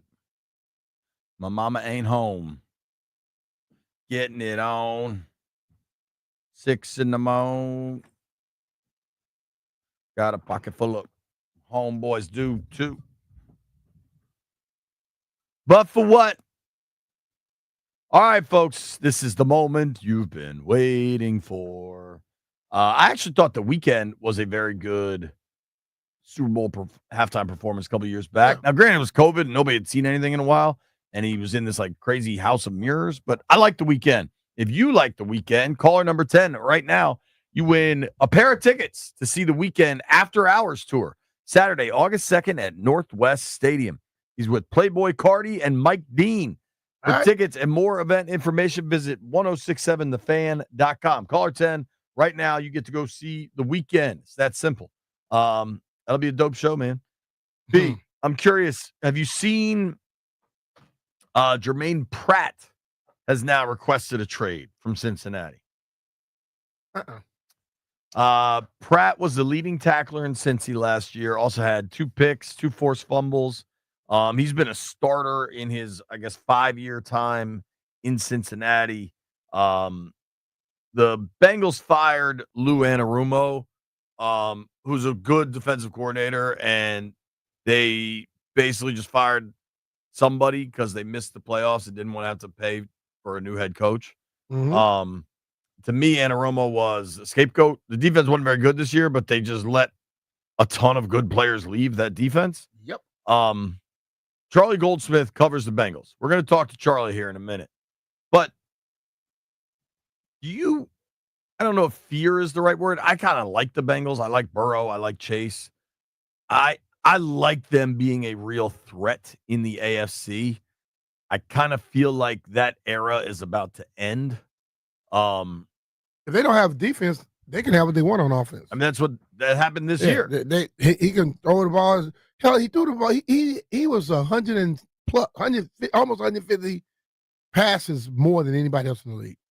He let it fly. They scored, but they were always down. Yeah. I think I agree with you, man. I don't know how that thing gets better. I just think ownership there is not committed to winning. Nah. And they have always been the penny pinchers, though. If they pay a certain group, they ain't paying the other side. And I wonder if they get this thing done with Chase. They got close last year. Close. Horseshoes and hand grenades, brother. Yeah, I'm with you. I don't know. I don't know. I feel like it stinks that what was a cool young team. 28 years old, 6 years experience, 6'3", 250. What's your interest level in a guy like Pratt? If he's a tackling machine, I like him. I mean, I like people that take people to the ground. I don't like people that throw forearms. He's from High Point, North Carolina, went to NC State. Closer to home. Yeah, man. I mean, this dude has at least 118 tackles in the last 2 seasons. Durable. In 6 years in the NFL, has missed, I don't know, 4 or 5 games. Yeah. That's what you like. I think it's a shame what's happening in Cincinnati. I don't know that Jermaine Pratt is an answer here. He's not probably as good as Wagner. We'll see if Wagner sticks around. I would think Bobby wants to stick around. What's your gut telling you? He's around or not? I don't know, B, because he's a West Coast guy, and I wonder what, if any, call for Pete Carroll comes. You know? Mm-hmm. Now, what do the Raiders have to go? But when Wagner came here, a lot of people were like, man, you're going to Washington? That team stinks. They were proven wrong, but he's the kind of guy that might be like, no team I'm on stinks. You know? There you go. What's your gut tell you on Wagner? I think he'll be back. I think I just look at the relationship he and Jaden built, and I look at how how much the defensive coaches respect him, not just his play, but also him as a person, that they listen to a lot of stuff he said. So he is in a position where not only he's a player, but they do take the things he says about what they should implement and not. You know, and I know he played under Pete, but you know what? The defensive side of the ball, that coordinator is probably closer to that player than the head coach is. Sure. He hadn't played for Quinn since, I don't know, 18 or whatever. 17 probably. When did DQ leave? I mean, DQ was in Atlanta a long time. But you look at the things he did when he was under him. Yeah, that's when sometimes they won that the Super Bowl. sticks. Yeah. And just the way DQ is, the type of, I mean, that dude built. I tell you, just watching him operate, I would love to play for him. What's crazy is Wagner hadn't played for him since 2014. It's been a while. But he sure came here and played and signed with a whole new start over. He came here, right? Yeah. Well, what I think is interesting, I don't want to say no options because obviously he had options, but Wagner the year before, it wasn't like the first day of free agency. You know what I mean? Yeah, but not many guys get signed on the first day. It was pretty quick. I mean, a lot of dudes are getting signed when the tampering period opens. You know what I mean? Yeah, but those are normally when you see those guys there, those are guys that they ain't that old. They're younger and they're in their prime, and they gonna wipe them off. Right. You know, well, my point is, I don't know that over the last 2 seasons, when he signed with the Rams 2 years ago, and then when he signed here, there was a lot of like, oh, what does Bobby have left? After this year, where he was fantastic, makes a second-team All-Pro, I wonder if that conversation has shifted, or do you think it remains just because of people gonna say it just because of his age? Yeah. But that is what I think they are still talking about the same crap they talked about when I before I turned 30 years old. People were talking about the 30-year-old thing. I'm 56 now, and they're still using that excuse. How many guys are playing beyond 30? Sure. Tons. Yeah. So you have to forget some of that and just watch how they play. Watch what they're doing. Now, I can understand if a guy is at 30, right over 30, he's been hurt a lot, missed a lot of games over seasons, yes. But if that guy ain't missing no games, you can't be using that as an excuse. Charlie Goldsmith will join the program next.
Good afternoon, everyone. Well, the Washington Wizards head into the All-Star break after a narrow 134-130 overtime loss to the Indiana Pacers last night. The Wizards got 42 points from Jordan Poole. They also hit 23 threes, but it was not enough in the narrow defeat. Now, local college hoops last night. GW led early, but they fall at home to VCU 80-72. Navy upends Lehigh 63-60 in Annapolis. Now tonight, Maryland, they're 8-5 in Big Ten play. The Terps are on the road to take on Nebraska. The Huskers have dropped just 2 home games all season. Tip time is at 8:30. Listen to it on the Team 980. Also tonight locally, UMBC hosts Binghamton at 6. JMU is on the road at Georgia State at 7. Well, pitchers and catchers reported for the Nationals yesterday as Washington gets ready for a February 22nd spring training opener. Big baseball news, though, late last night. The Boston Red Sox are signing Alex Bregman to a 3-year, $120 million deal. And hockey's Four Nations Cup, a round-robin international tournament, is underway. Canada beating Sweden in overtime 4-3. Team USA will play tonight against Finland at 8. From the Crop Metcalf 5-Star Sports Desk, this is Adam Pohl on The Fan.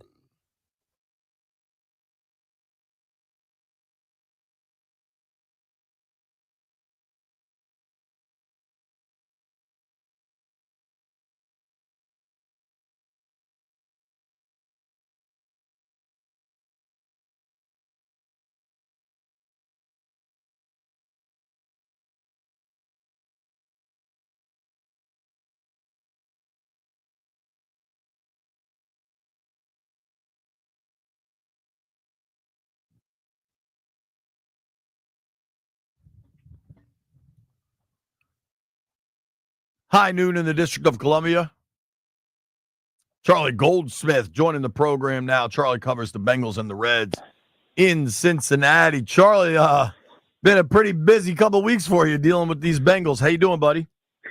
Yeah, it's been almost a more relevant Radio Row week for the future of the Bengals this past week with all the comments Burrow and Hendrickson were making than it was when the Bengals were in the Super Bowl a few years ago. Let's start with the Bengals end of season. I was listening to Joe Burrow on Pardon My Take this morning, and he seemed to have he was kind of making fun of it now. They started so bad. They get red hot late in the year, but they missed the playoffs. What is the fan reaction, the player reaction? Sure seems like they scapegoated Anaromo, even though they won't pay anybody defensively. What is the vibe out there? Well, let's start here. The offense was the best offense that Joe Burrow's ever been a part of. It was the best Burrow's ever played. It was the best Chase has ever played, the best Higgins has ever played. They had their best tackle duo. Chase Brown came out of nowhere and was a breakthrough, nearly 1,000-yard rusher. And despite all that, of course, as we all know, the Bengals didn't make the playoffs, and the defense was terrible. You say Anarumo was scapegoated. Frankly, they invested, I believe, 9 day 1 or day 2 draft picks on that defense, and the young guys were getting worse year over year, and draft guys were whiffs or enrolled that the Bengals didn't expect them having pass rushers try to become run stoppers, even though they were supposed to be designated pass rush types, and the defense was a mess. Russell Wilson was throwing for 500 yards against them, and it got a little better down the stretch, but man, they played some terrible quarterbacks and some terrible offenses as they won their final 5 games. One was a win over Pittsburgh, but I don't know that Pittsburgh was really trying to win that game. So the defense has had to completely start over. The defense is having to completely rebuild itself. And how do you rebuild a defense while you also have the priority of keeping T. Higgins? Are you trying to go young on defense? What does that mean for Trey Hendrickson? The defense and the way the defense kind of showed what it was this season has kind of become the pivot point for all that. That's interesting. I didn't realize kind of the lack of player development there. So what does happen next? Because I find it hard to focus on Higgins when they still have the Jamar Chase thing lingering. They've got less than a month till free agency opens. How do you think things shake out over the next, less than 4 weeks? So if we were doing this conversation in November, I'd have a lot of confidence. And what I would have told you was that the Bengals were planning and preparing to lose T. Higgins. They were high on Andre Yoshivas. They drafted Jermaine Burton. They were preparing to pay some of their young, emerging corners, Cam Taylor, Britt, and Dax Hill. And, well, then what happened? Andre Yoshivas took a huge step back. Jermaine Burton didn't show up on back-to-back days, and, that's not good. And Jermaine Burton is very much a persona non grata with kind of what happened behind the scenes down the stretch in Cincinnati. Cam Taylor got benched. Jermaine Burton didn't show for 2 straight days. Their third-round pick out of Alabama, all the talent in the world, but everyone knew about character concerns coming out of the draft. They put him in, and I don't want to say he doesn't know the routes, but I mean they're having him run deep every play, and I don't know that's.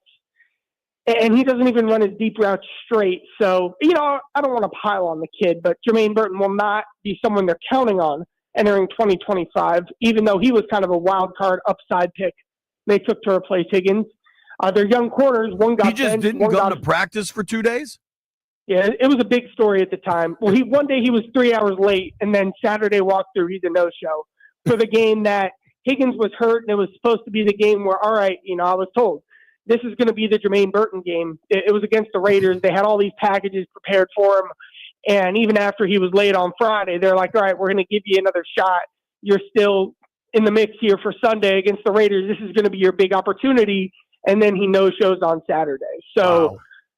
But all of this goes to show it's so hard to replace T. Higgins. They thought they had a plan, and all of it ties back together. And then the other thing that's changed, separate from all that, how the plan to replace T and move on failed, is T changed agents. And David Mulligetta and the Bengals have had a very contentious history, including Jesse Bates and including Higgins. And T changed agents, and who's his new agent? Jamar Chase's agent. So a conversation about T's contract may also be a conversation about Jamar's contract. Jamar has called this chess. Jamar's ready to reset the market. T's ready to get what he's earned after the Bengals – after he was the only player to play out last season on the franchise tag and contract extension talks went nowhere. I don't think that anyone can really tell you right now whether or not the Bengals are going to keep Higgins. I'm all in saying they should pay Higgins a competitive up there with what anyone's willing to offer. I could talk for an hour about why Higgins deserves that from the Bengals specifically, even though they will also pay Jamar. We'll see what happens here. I can tell you no decision's been made. There are a lot of moving pieces. The late agent change was a big part of this, but T is definitely the real deal, and the Bengals wouldn't be close to the same without him. Moving forward, the defense, like you said, lose gone and whatever happened with that defense, will they get them back together? Because if you look at this year, they couldn't stop anybody, and a lot of times they were down early and they had to come back, which can also inflate some of those passing numbers of Joe Burrow. So my question is, how did they get back to relevance on both sides of the ball? So the Bengals, I can tell you who one starter on the 2025 Bengals defense will be, and that will be middle linebacker Jermaine Pratt, or outside linebacker Jermaine Pratt. All other 10 spots could change. Hendrickson, I think they should trade Hendrickson, and we can talk about that if you want, but I think that would be the smart move. Defensive end Sam Hubbard, a longtime stalwart, isn't the same player anymore. They're going to cut Sheldon Rankins, who was their big splurge in free agency last year and was a total bust. Their cornerbacks kept getting benched for each other. It was kind of a rotating conga line of guys making mistakes, and then safety's kind of a blank slate as well. So what they did is they brought in Al Golden from Notre Dame, and Golden's whole thing is player development, specifically like what the Fighting Irish did, so many homegrown players.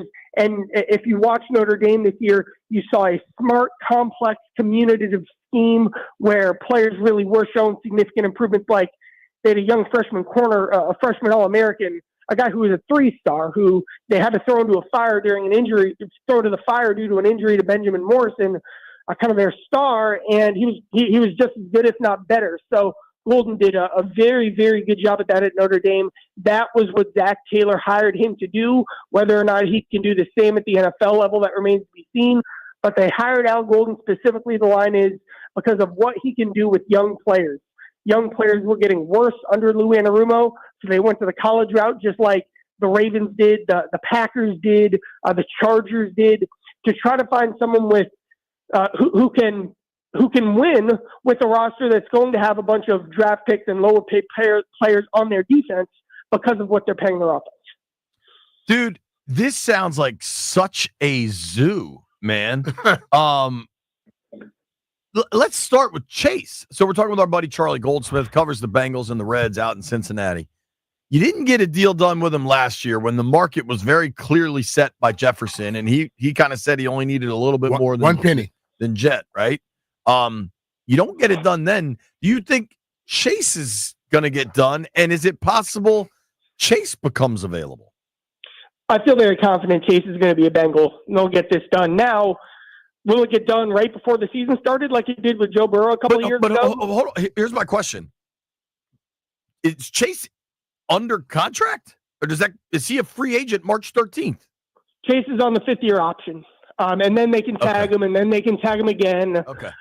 It won't get there. Okay. I think a deal will get done in September would be my projection. Who knows? Maybe it gets done in June like Justin Jefferson did. Sure. But the Bengals have a very long track record of using the deadline and going up all the way up until the deadline for their biggest contracts. But now would it help the Bengals to open up cap space and know exactly where you're at to get this deal done before free agency? Heck yes, but that's been the biggest problem with this front office is they haven't been proactive at all with any of these contracts, and there's been some real opportunity cost because of that. So, yes, Jamar Chase, I don't think will ever hit the market and will not be available. But this deal might not get done for a bit, so that could create some at least short-term hurdles. What if he decides, okay, you didn't sign me, I'm going to take a 1-year deal. Then the next time you tag him again, that thing jumps up, way up. You take another 1-year deal, then he's gone.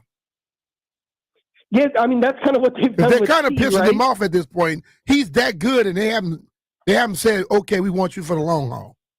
And that's the problem. The problem is that the Bengals seem to have always been chasing the best deal, and in the process, they've frustrated T. Higgins, DJ Reader, Joe Mixon, Jonah Williams, Jesse Bates.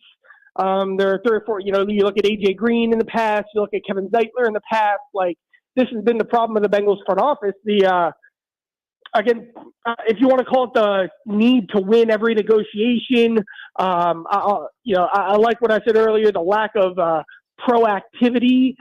I mean, why did the Bengals start 0-2 or 0-3 last season? A lot of reasons. A huge one was the fact that they didn't get the deal done with Chase. So Chase skipped all of training camp, was a non-participant. Then he comes back for a couple walkthroughs.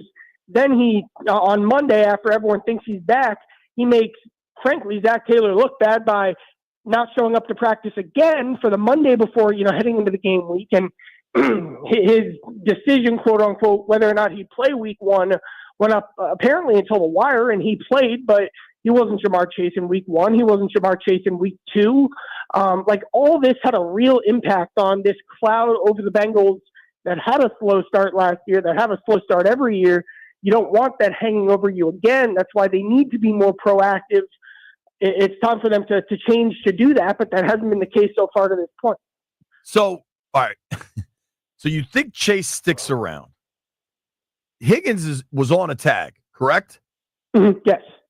Will they tag him again and have to pay the 20% upcharge? I think they. What does that jump to? 26 mil?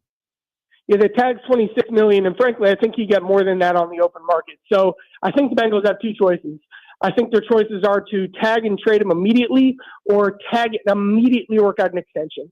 Things have gotten too sour for the Bengals to risk or have the optics of T playing out another year on the franchise tag. Like, he has been a model citizen, an elite culture guy, the type of guy you want to reward, and to put him through the tag process again, having the potential of him playing on that, would create a precedent in the locker room that would probably upset a lot of guys in there, to send a signal that, even if you're a perfect quote-unquote guy like T, they're not going to take care of you. I think playing out the year on the tag would be a very poor decision, and that's the sense I get of how they see things too. So what I see happening is either a tag and trade or a tag and an aggressive extension offer by the Bengals. And again, what remains to be seen is whether or not they're willing to go that far in giving T that aggressive extension. I think they should. I think it would be a mistake not to. Do they want to get more veterans on the defense? I don't think that would be the move, but that would be the opportunity that would open up. If they didn't pay T, And again, like you've seen reports, you've seen national reports. Nothing's gotten out so far about where the Bengals are really going to go here. And the thing I'll stress too, to circle it back to the beginning, was the plan was to let T walk, but now they have no one else to pay because the guys up for extensions didn't pan out, and their plans in-house to replace T haven't panned out at all. So, and then T was their third best player last year, or maybe their fourth, but I think it was pretty close with Hendrickson. So, that kind of leads us to the point everyone's at now. Dude, so I hear you, and I wanted to have you on because I appreciate your coverage, right? I hear what you're saying about you got to get T done because he's been really good for you, and if you don't get him done, the whole locker room's going to be pissed. But isn't the locker room already pissed about the Chase situation? Like, yeah. I understand the what should happen, but the Bengals sure seem to operate in a different manner. And that's what has Joe Burrow on Radio Row talking about, explaining how the salary cap works to the Pardon My Take guys. Yeah, I was listening to that. And that's the thing, too. Like, the Bengals have done the hard part, which is the player evaluation and the drafting of the stars, and they found the stars. And then the same thing happened in the early 2010s. The Bengals had, no offense, guys, the team that got Jay Gruden his head coaching job was this early I know that didn't work out in Washington. No, but they had a hell of an offense. This early 2010s juggernaut team that they failed to sustain and build, and then everything immediately got away from them. Now they didn't have Joe Burrow, and I don't think that'll happen to that extent this time because they have Joe Burrow and they're going to keep Jamar Chase, and that's an incredible dynamic duo. But the Bengals, the same thing happened in 2005. They had Carson Palmer and Chad Ochocinco and this great defense, and then 5 years in, they run into this wall. They don't retain, extend, build around the core once they're paying their stars, and the wheels fall out and they're tanking again. Like, the Bengals haven't shown the ability to sustain success for more than 4 years at a time. And I know you can say that about a lot of teams. It's been especially true for all these reasons with the Bengals. That's wild, man. Yeah. I mean, that team 3 years removed from a Super Bowl now? Mm-hmm. It's a whole different team now. So you say this year is Chase's fifth year? Yeah. Yes.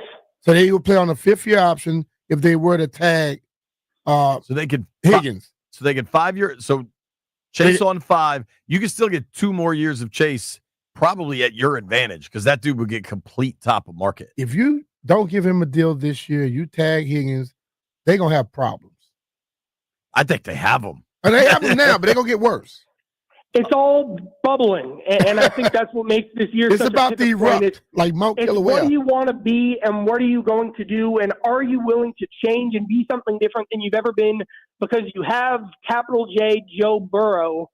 That's the existential question that is debated at bars in Cincinnati every night. And what they should do, again, like I'm saying, is keep Higgins, that actually trade Hendrickson and try to reset that young defense. But it's kind of decision time for what Bengals ownership wants to be.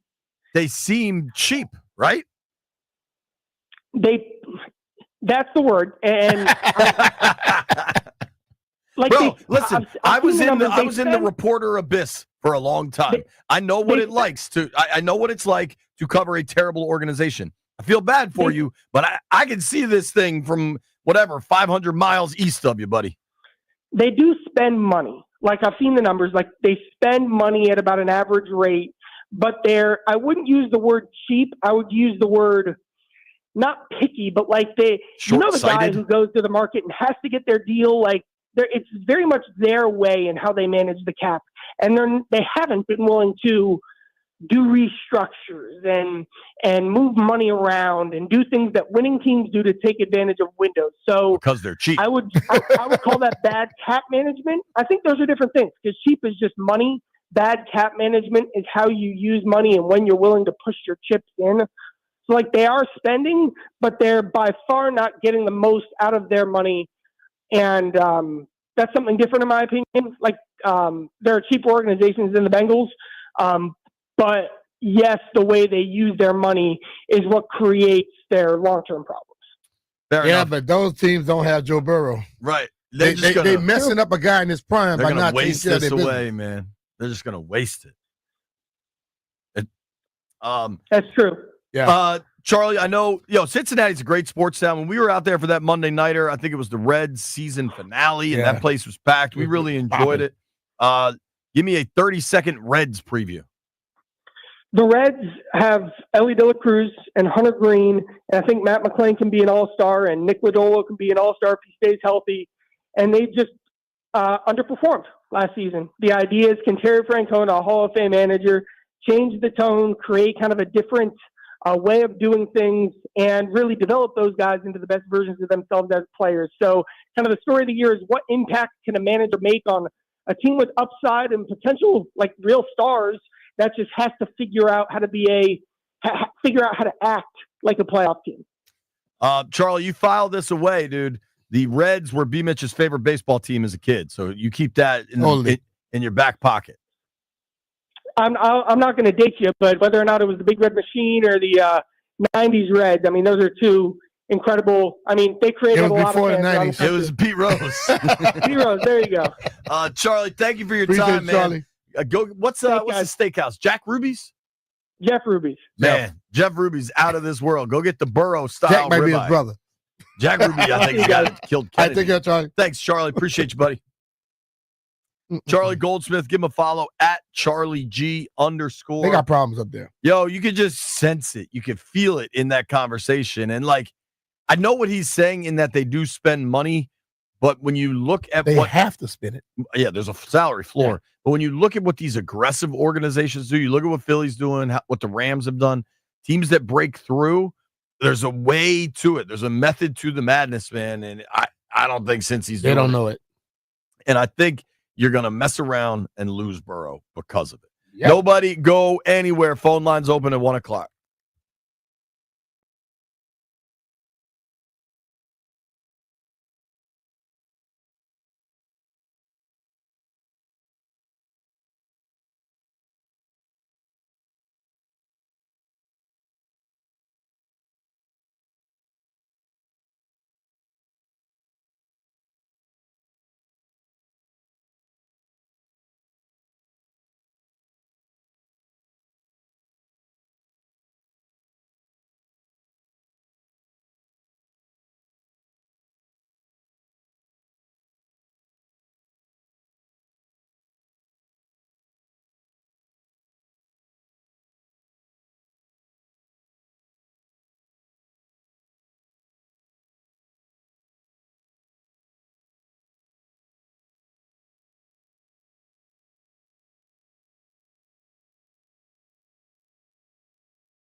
The New York Jets have informed Aaron Rodgers that the team will be moving in a different direction at quarterback. In the NBA, the Pacers beat the Wizards 134-130 in OT. Wizards led by 19 in this game. Obi Toppin, 31 points and 10 rebounds in the Indiana comeback. Head coach Brian Keefe. They scored way too much in the second half. We really were good defensively in the first half. We still scored in the third quarter, but we didn't have a great defensive second half. That was really the key for us when we established the lead. Credit to them. Big one tonight for number 25 Maryland. They're going to Lincoln, Nebraska.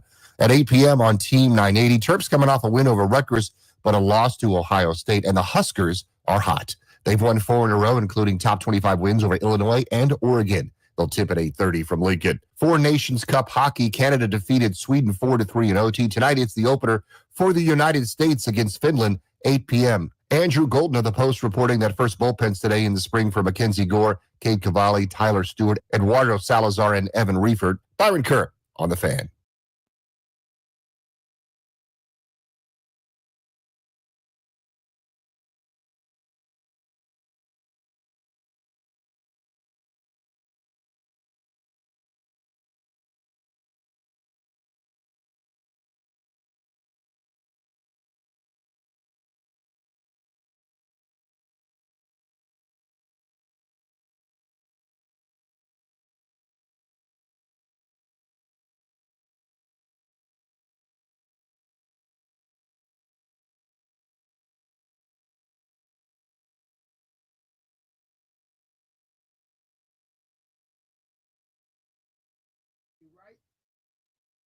Live a crazy life.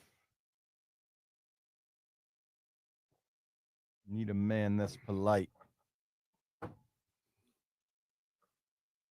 B. Mitch and Finley, 106.7 The Fan.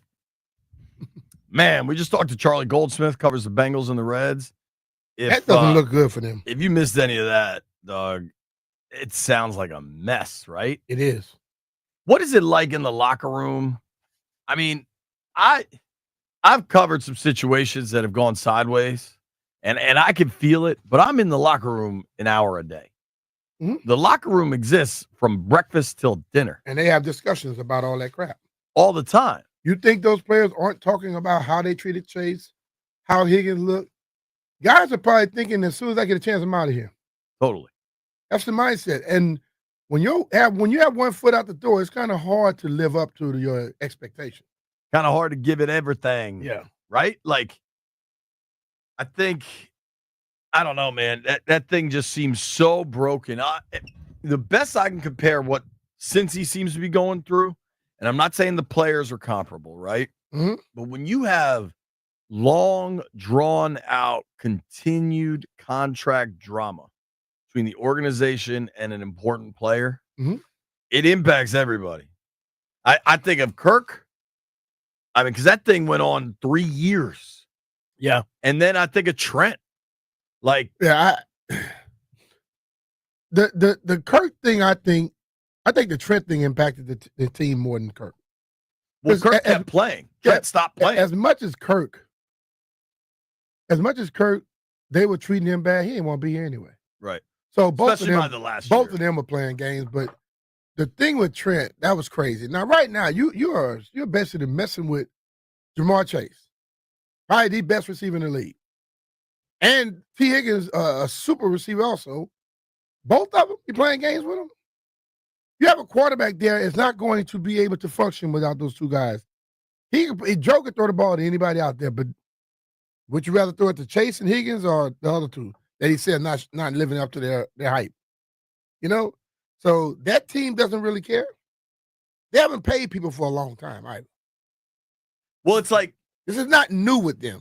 I remember Gruden telling me once with AJ Green that the owner, is it Mike Brown? I think is the owner, right? Last name Brown, I know that. He's like, I remember Gruden, there were rumors about AJ Green being traded, and Jay was like, they're never trading that guy. I was like, what do you mean? He's like, Mike Brown loves him. And it seems like the owner out there picks a couple dudes he loves, and they're not going anywhere. And they pay them, and then everybody else kind of comes and goes, dude. Why didn't pay Chase last year if they pay the people that they love? You don't love Chase? I don't know. I don't know at all. But I'm just saying, like, to not get the Chase deal done was so emblematic of larger problems. I mean, that dude was an absolute monster this year. Yeah.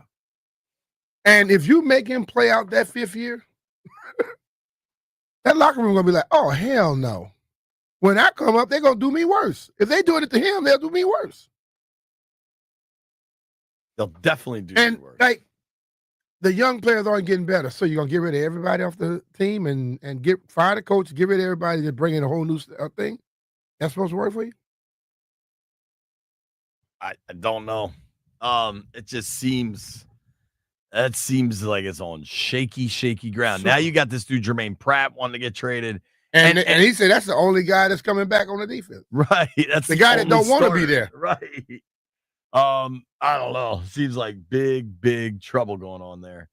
It's interesting when you talk about it because like the Bengals offense is so good.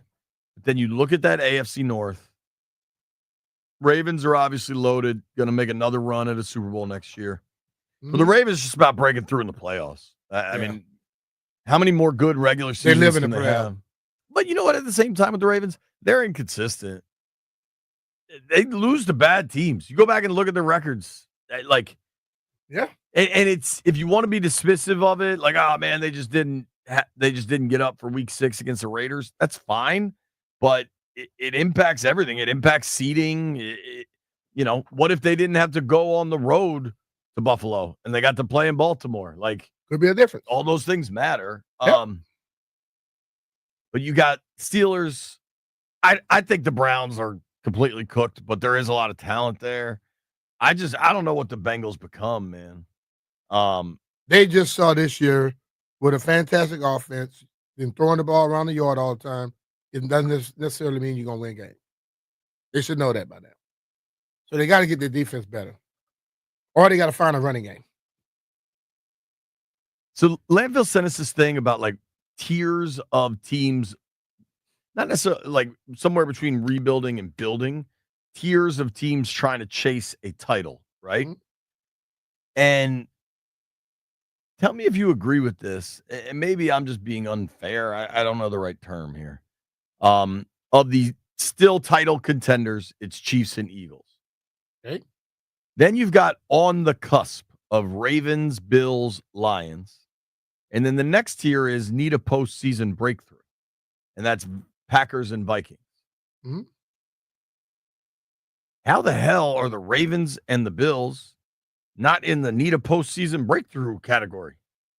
Because they desperately need to break through in the postseason. Well, I think the fact that they go in and they win playoff game, the average person in the media look at that, oh, they don't know.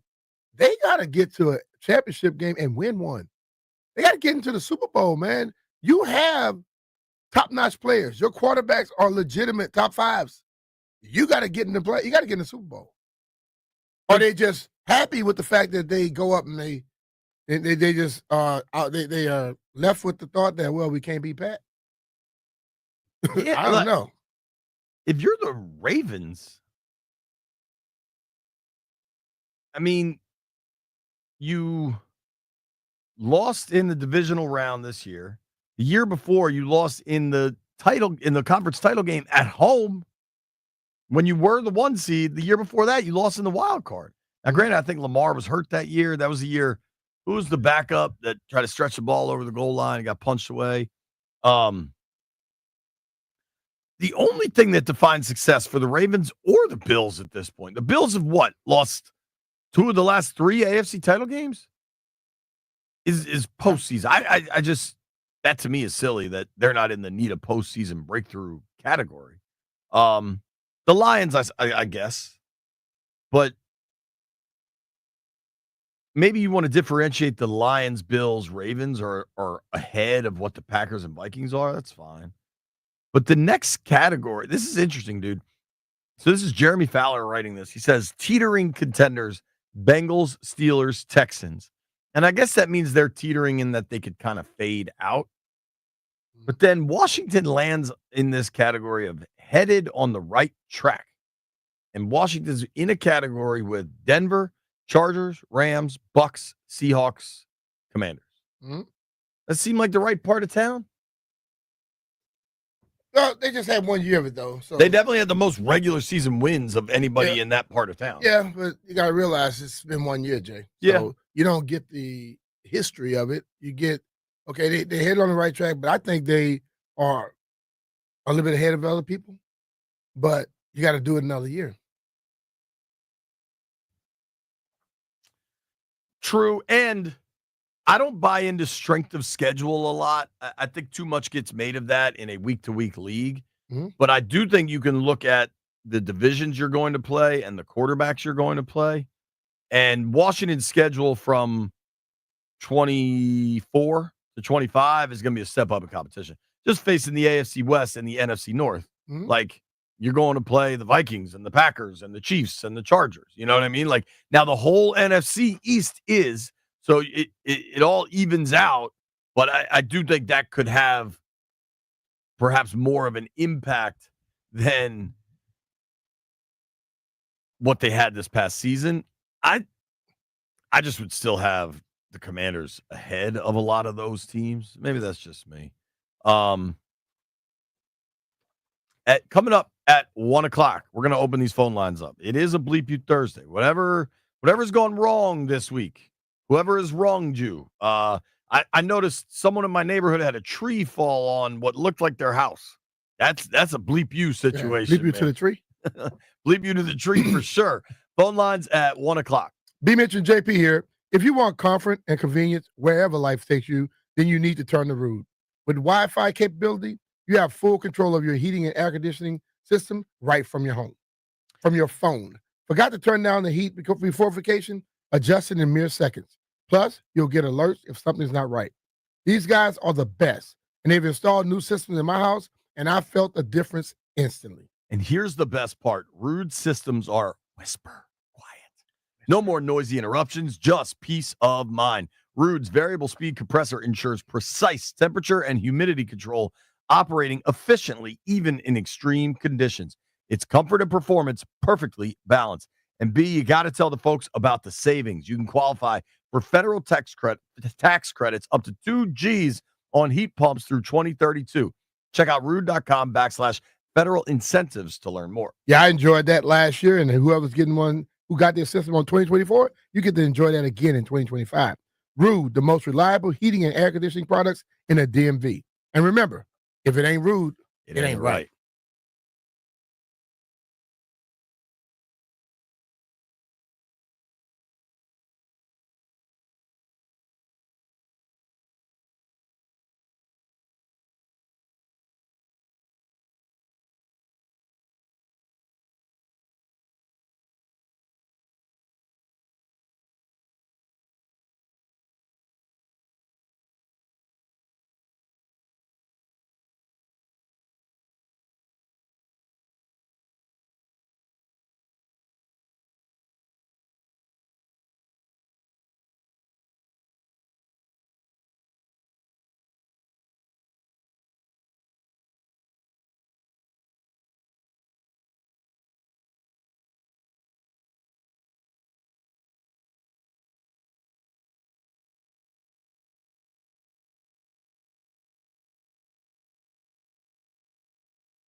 HT to rock around the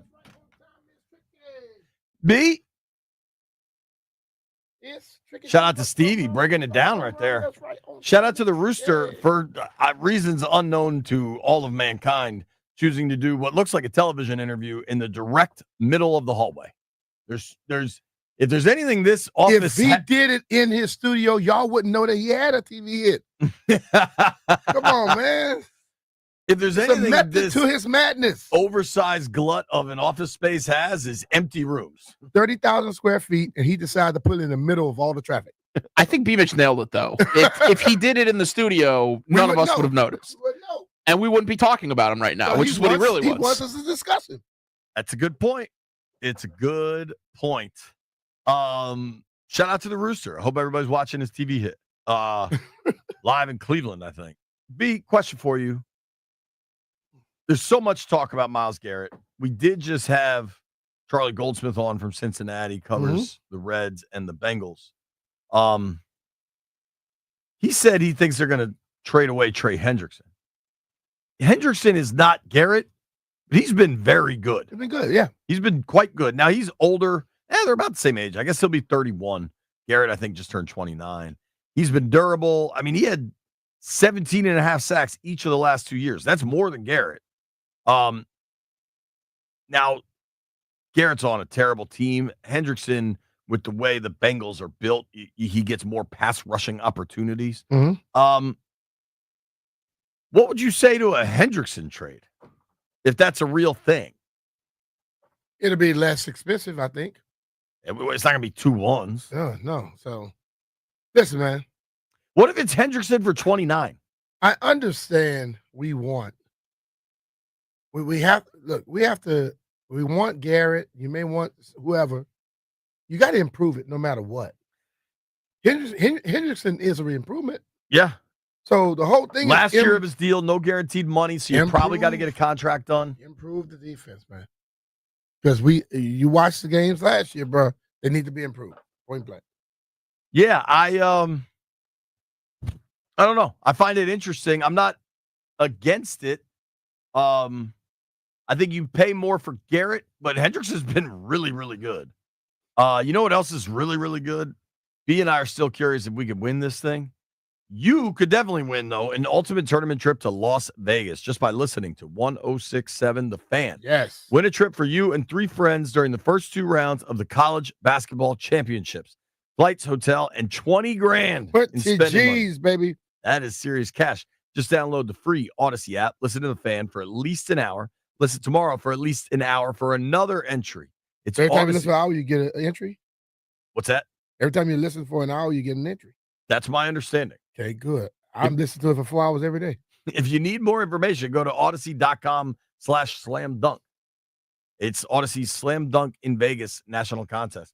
Leadville, is that how it works? You listen for an hour, you're bang, you're in, right? I believe so. That's how none of us are lawyers. We should get 4 a day. Yeah, do we get 4 a day? I feel like we should. Hey, can we transfer them like the points to Odyssey landfill? And then maybe we transfer to somebody and they win? Oh, that's a good idea. Unfortunately, we're not eligible. Okay, that's what I'm saying. We would transfer them to somebody else. If you hold on, I have a serious question. We could transfer them to Greg. Yeah. Or Declan. If you have to So listen, if you work here, I don't think you're allowed to. You're not allowed to acquire or transfer. Well, that was my question. How many entries do you think Jeff's gotten in the last couple of days? He ain't listening. Because if he would listen, he would say something to us by now. White Brian, what would you do in Vegas with $20,000 in your pocket? Sleep? Bet it all on mid-major college basketball. That's my guy. You know what? You're never going to Vegas. I bet he's been to Vegas. No, You've he's been to never Vegas going. with Brian? I have not. And he's never going because his wife somebody gonna tell her what he said. She's never letting him go to Vegas. You gotta at least be like, oh, he gonna spend all the damn money. Get some on mid-major college jewelry, some obscure ones nobody ever heard of.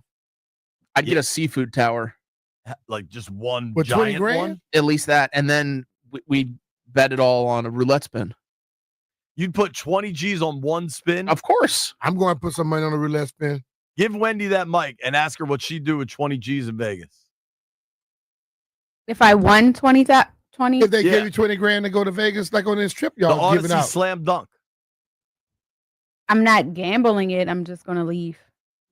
You would Go just leave Vegas? Are you just shopping. Something. Shopping? Yep. Landfill's going to get a seafood tower. That sounds good.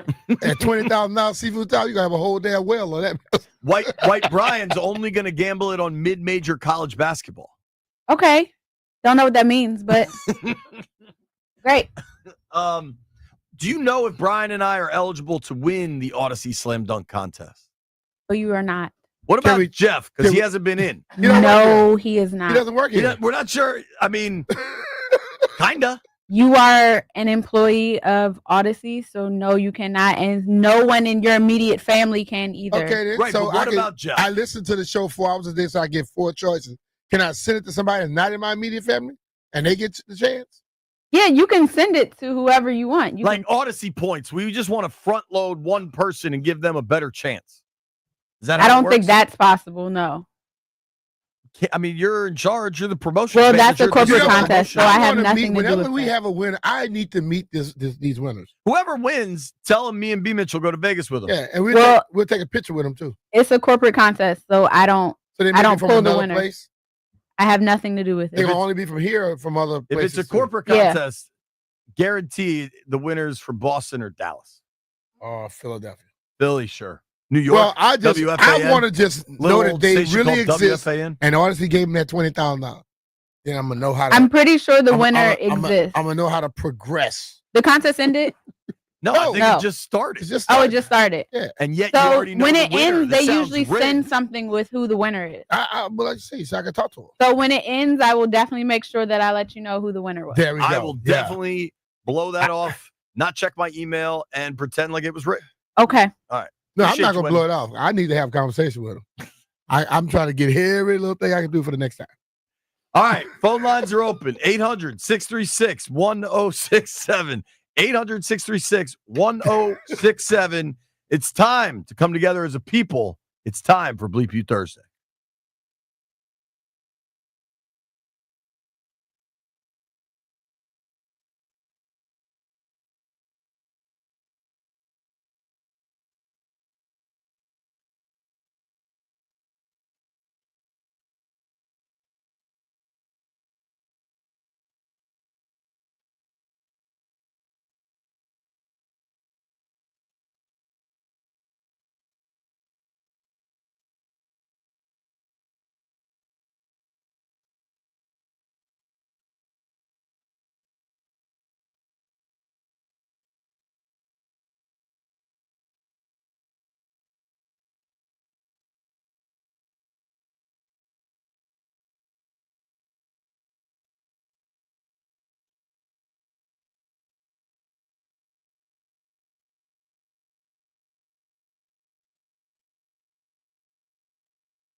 This update is brought to you by Paul Henry's Window Installation, your clear home improvement choice. Beginning with the NFL, where the New York Jets have informed Aaron Rodgers that the team will be moving on in a different direction at quarterback. Kellen Moore has been introduced as the new coach of the New Orleans Saints, but he will return to Philly for the Super Bowl parade. The Pacers defeated the Wizards 134-130 in overtime. Heartbreaker for Washington. They were up by 19 points. Jordan Poole had 42. He says the team played well up until the end. Yeah, I think we played a good game. I think we played hard. We were competitive. We did a ton of things right.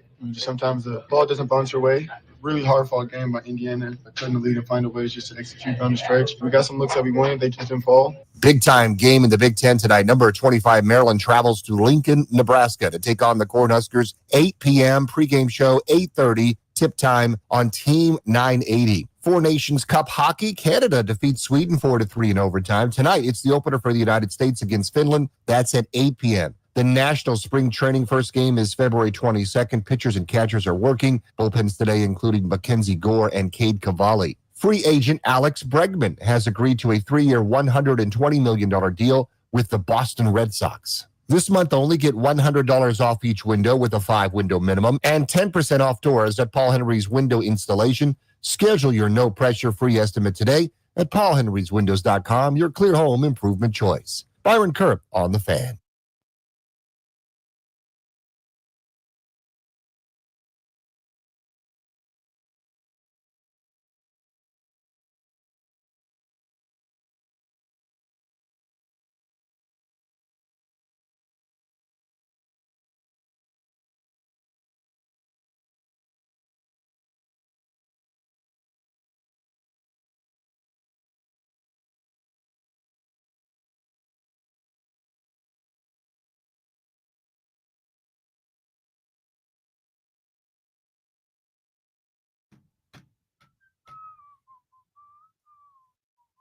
Forget you. Ooh, ooh, ooh. I'm sorry. I don't drive a Ferrari. Not anymore. I never have. I have never even just driven one, let alone own one. I have. Sure. So, You have a Ferrari and a Lambo? It purrs. I never had a Lambo. I had Just a Ferrari and a Bentley. I And they had purr. I had a Camry. I drove a Mazda 6 for a brief period of time. I had Tubi exhaust on it. It was awesome. I bet, dog. I bet. Every Thursday at 1:00, we come together as a group of people to right the wrongs of injustice and societal inconveniences.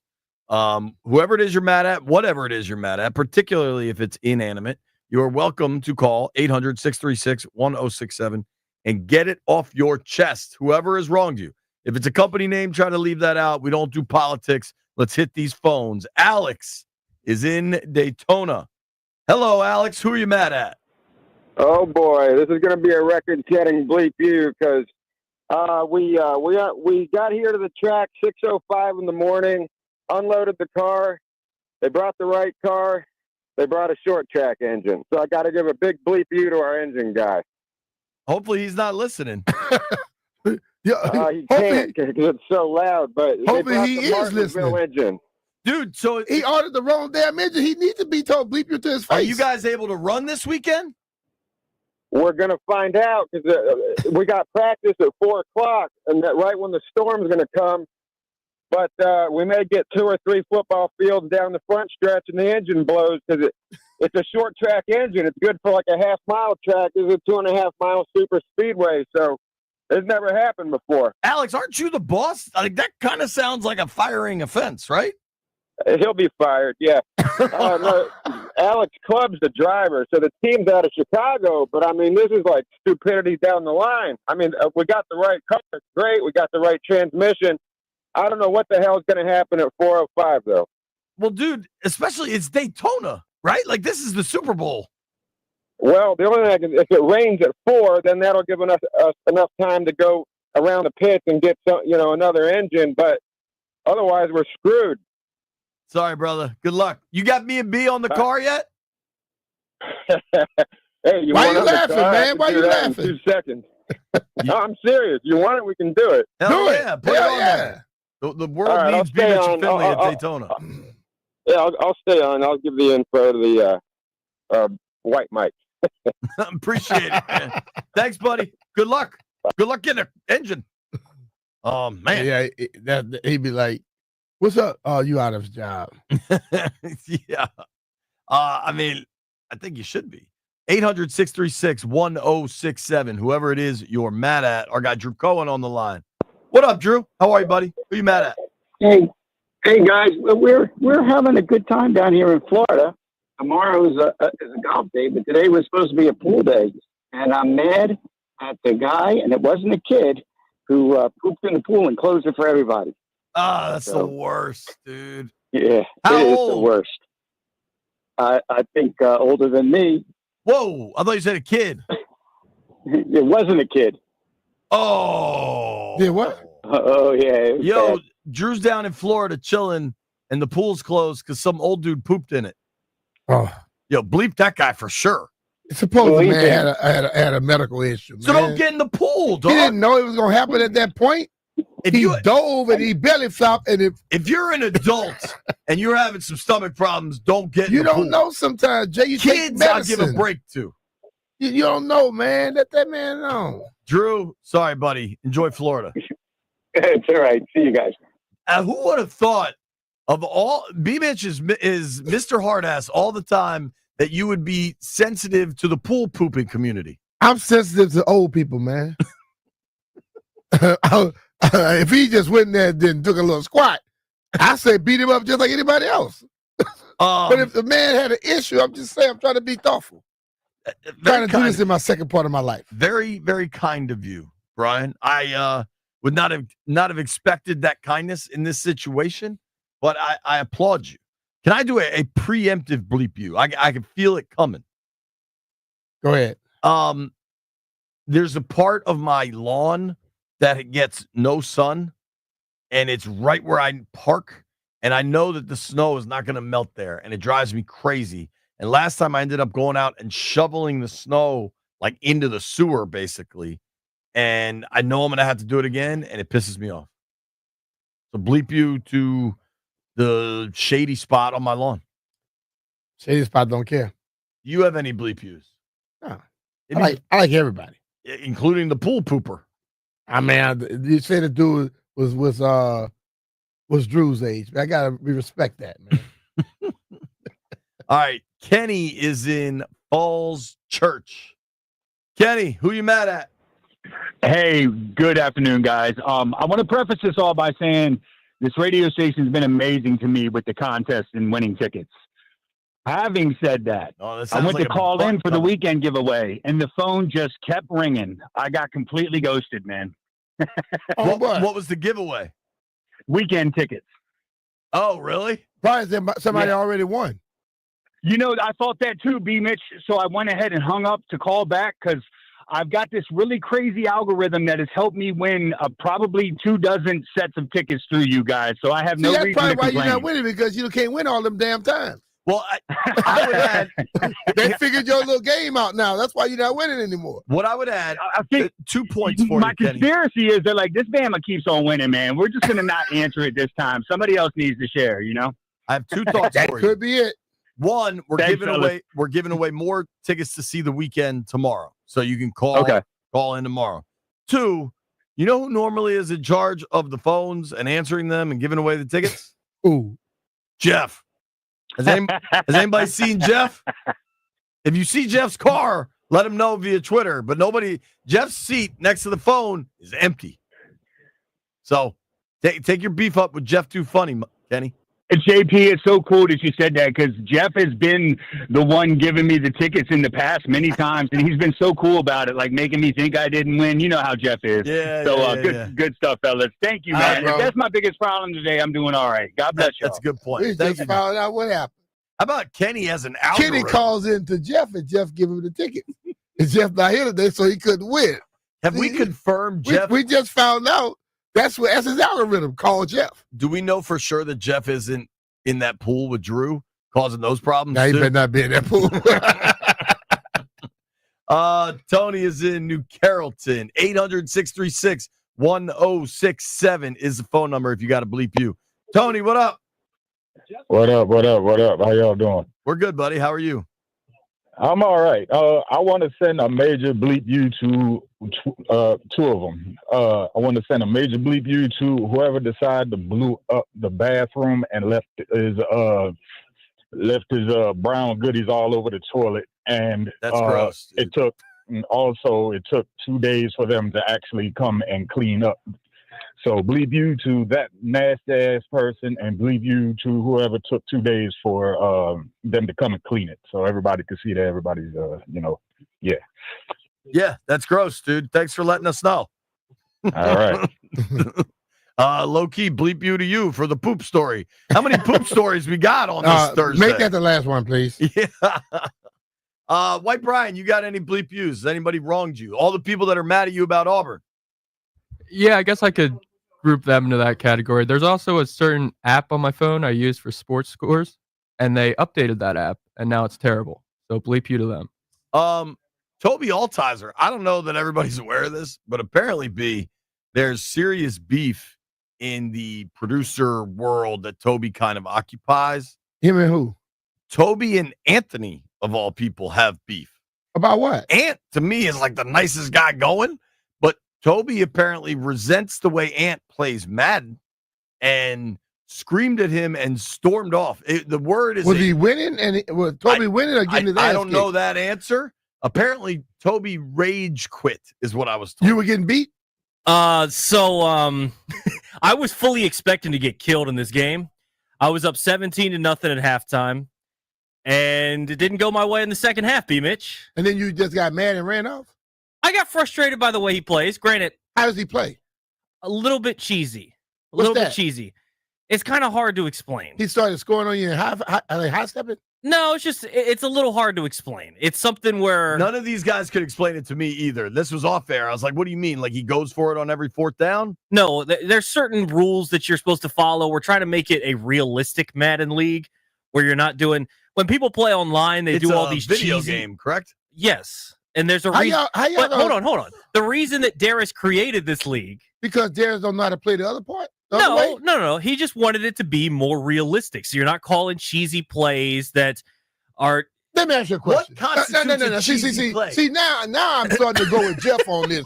Darius' ass don't know how to do the secret stuff, so he made it so you can't use those things. No, so I mean, it's a whack ass league. Look, EA does not Darius program stuff perfectly. Darius has quit Madden. Well, if you're not gonna play the whole, if there's a way you can play it on Madden and y'all don't want him to do it, your ass should quit. that's like telling. That's like saying. I thought this story that's would like hit saying, home with let's you. play football, but you can't have a Joe Burrow on your team or a Pat Mahomes. Explain to us what constitutes cheesy plays. The programming for defenders is not great from EA. And so you can run certain plays where defenders just never run the coverage correctly. So I can call the correct coverage to stop whatever you're trying to do, and you can audible to the same concept every time, and it doesn't matter what I do. If I figured that out, that means I scouted better than you did.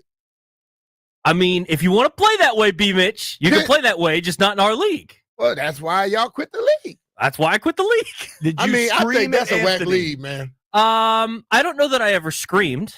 Well, listen, it is Bleep You Thursday. Is there anything you'd like to say to Ant? Bleep you to the way that Ant plays Madden. Hey, Ant, keep playing with the people that know how to play it. Don't play with them bums that won't let you use all the stuff. That's just, he figured something. It's like Pat Mahomes figured out, no, I'm not saying, well, Jalen Hurts figured out that they wouldn't go get to him. So he sat in the pocket and threw the ball. You can't do that because like our defense complaining can about stop the you. tush push. You know what I mean? But I don't know enough. Landfill, where do you land in the producer Madden beef that Darius and I think Darius and Toby have now quit the league because of Anthony? I mean, I feel like they should just all quit the league. First of all, you make them pick people that are horrible I think Jeff anyway. got kicked out of the league prior to this. Well, Jeff was horrible. Jeff was bad. He didn't play the games, and he was bad. Supposedly he had a bad team. Because that's how y'all league is. No, you he get was the just bad. sucky team, and then you got to keep it the whole year. No, I mean we picked the regular teams. But he I came was in the late New and Orleans they Saints. only crap on people. I mean, that's what he's going to tell you, B-Mitch. Yeah, I believe that I'm just starting to think that this league is a little suspect. I'm not so sure about Jeff though. Like I'm not worried about Jeff. I'm worried about the fact you're gonna tell a guy he got to play the way you want him to play. Can we book Anthony, please, and get Anthony's side? Yeah, of the I want story? inside list. Toby's a stand-up man, but you have Saquon. You cannot run him. Look, B. Mitch, if you had Saquon Barkley, you're allowed to run him 30 times a game. But It's what this about that little play thing. where you It's hard can't to stop explain it? if you don't know the game. It's I hard to explain if you understand don't what you're saying. Madden. It's a defense. You could call a defense, but it's not going to work on this Well, play. and then there's and other he keeps running the play. There's That's what I other would do stuff. too. There's other stuff you can do on defense that can cheese it so that your offensive line doesn't block anybody. Do it. I mean, damn. What the hell is wrong with y'all? It is a call segment. I get yelled at when I don't take the callers. Forrest is in Wheaton. Forrest, who you mad at? Oh, my God, you, JP. What did I do? Well, you're insensitive to old people. I'll tell you why. I was coming home from my mother-in-law's the other day with my wife, and one snuck out on me that was mushy. And damn it, it's hard when you get old. I'm 76. You complained to me one time about being 41 or 2 or something. Well, listen, Forrest, I'm sorry one snuck out on you. That is not what I was saying. All I'm saying, Forrest, is maybe you should chill in the public pools. That's all I'm saying. Hey, I don't go in them no more. I go in the ocean. Nobody knows what happened. You're a wise man, Forrest. What can I say? I have a lot of questions, Forrest. Can I ask a real one? Forrest gone. Oh, is he gone? I don't know that you want to know what I was going to ask him. Please don't. Please don't. I'm curious. My man said he's 76 and he was riding around in the car with his wife. At 76, you think you're still getting it done? Possibly. I don't know. I hope to be. Forrest, call us back. Let us know. I hope to be. That was by far our most bathroom-centric Bleep You ever. But I think the only stuff I wasn't being taught was that damn league they were talking about. So they put a league together so they can have a chance. So they want to make sure you don't do stuff that you know can happen because they don't know how to stop it. I got to be honest, B. I don't really care. That's that whack-ass league. Yeah. I think it's funny that a guy like Toby, who's really nice and a very, faithful young man, is mad enough to yell at a guy like Anthony, who's really nice and a faithful young man. Because Anthony said, "You can't stop me. Why am I going to change it?" And I'm almost more fascinated by the fact that how much you care. Landfill, what about I you? don't care. I don't care. I don't like people that want to try to make stuff just benefit them. Right, but you kind of seem to care. No. I'm just I call softies when I see softies. I'm praying someone steals my car so I never have to hear about Madden again. Steal your what? My car. Just stay home. If your car gets stolen, you don't have to come in. But you can play Madden from home. Forrest called back. Can I take it hot? All right, we gotta go. Forrest, I love you. I hope everything's going great. Boy. Here's what I know is going great. If you are a bargain hunter, JP Finley here from my friends at Offenbachers. It's the Offenbachers President's Day sale, February 13th through the 24th.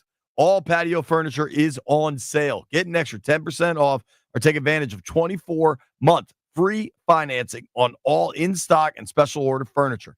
In addition, save up to 80% of remaining clearance furniture while supplies last. If you're looking for a hot deal, take advantage of Offenbachers' yearly hot tub floor model clearance.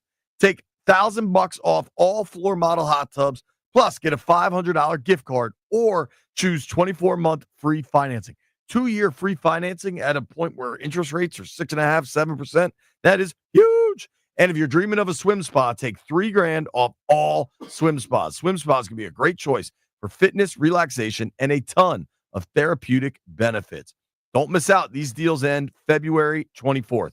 Visit Offenbachers in Gainesville, Herndon, Rockville, or Annapolis today and save big. Go check out my boys, Alex and Dave at Offenbachers. They'll take care of you like they did me. Stop by one of the stores or check them out at Offenbachers.com.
This update brought to you by Main Street Bank. Cheer local, bank local. The New York Jets have said goodbye to quarterback Aaron Rodgers. Heisman Trophy winner Travis Hunter at the Combine will be considered a defensive back. Pacers beat the Wizards 134-130 in OT. Corey Kispert had 21. He says Malcolm Brogdon is an important leader. Malcolm went out, kind of lost our composure. He does a really good job of settling us down, and kind of from the point that he went out until the end of the game, we couldn't really find anything comfortable on offense, and we need to be better at getting better shots down the stretch and getting stops as well as the game gets closer to the buzzer. Spotlight for number 25 Maryland tonight at Nebraska, 8 p.m. on Team 980. After the win against Rutgers, looking to get something going against a Husker team that's won 4 in a row. Canada defeated Sweden 4-3 in OT at the Four Nations Cup tonight. USA opener against Finland at 8. Main Street Bank is a business-focused community bank proudly serving the DMV since 2004. Visit mstreetbank.com to learn how to put our team in your office. Main Street Bank, member FDIC, equal housing opportunity lender. Byron Kerp on The Fan.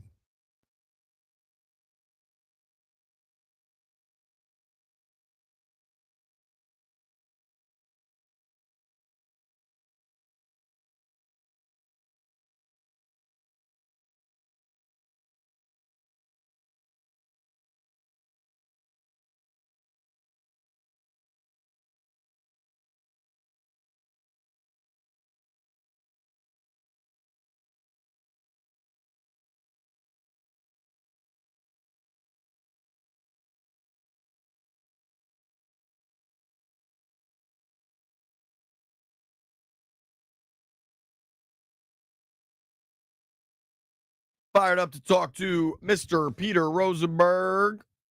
ESPN New York got his own afternoon show.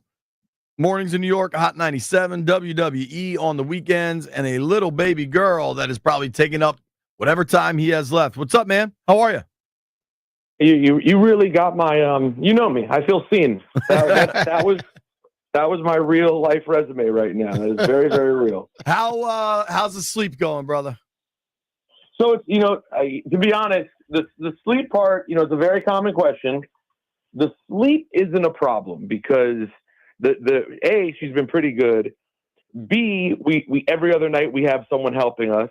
And on the nights when we don't have someone helping us, my wife takes the middle of the night shift. Yeah. So she's been very generous and sweet, and I can just kind of keep my regular sleep schedule. So for me, the sleep isn't any worse than before. What's hard is that before, when my work days would stop, that was really what I had to do. And now it just never stops, as you guys know. It's just always happening. Right. It's interesting. I wasn't used to that. Dude, so I feel like that night nurse thing is a New York thing that has spread now. I think people, at least in the DC area, more and more are doing it. But that was never a thing when I had my daughters, because at least for number 2, we would have gotten it. So be happy and thankful that you're in a position to get that, because I think that makes a huge difference. I'm super grateful about it, and it's actually kind of odd. I talked about this on my which my podcast did I talk about? My wrestling podcast, Cheap Eat. I talked about it this week. How it's an odd thing. I almost feel a little bit of shame around it because you end up feeling bad because it's you feel so privileged that you get help. No. I don't feel bad for that, dog. But I know it's not the right thing to feel bad. Especially because JP, I'm having kids older, right?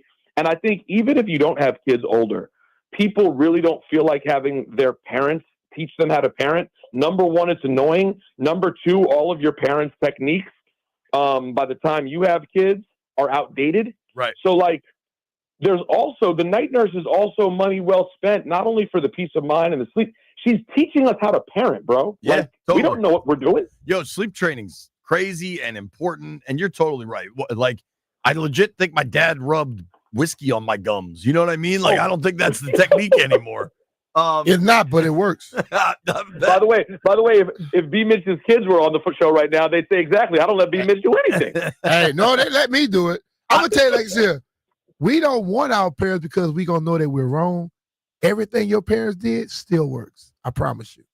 Oh no, you know what? Look, the truth is, I'm sure most of it actually does.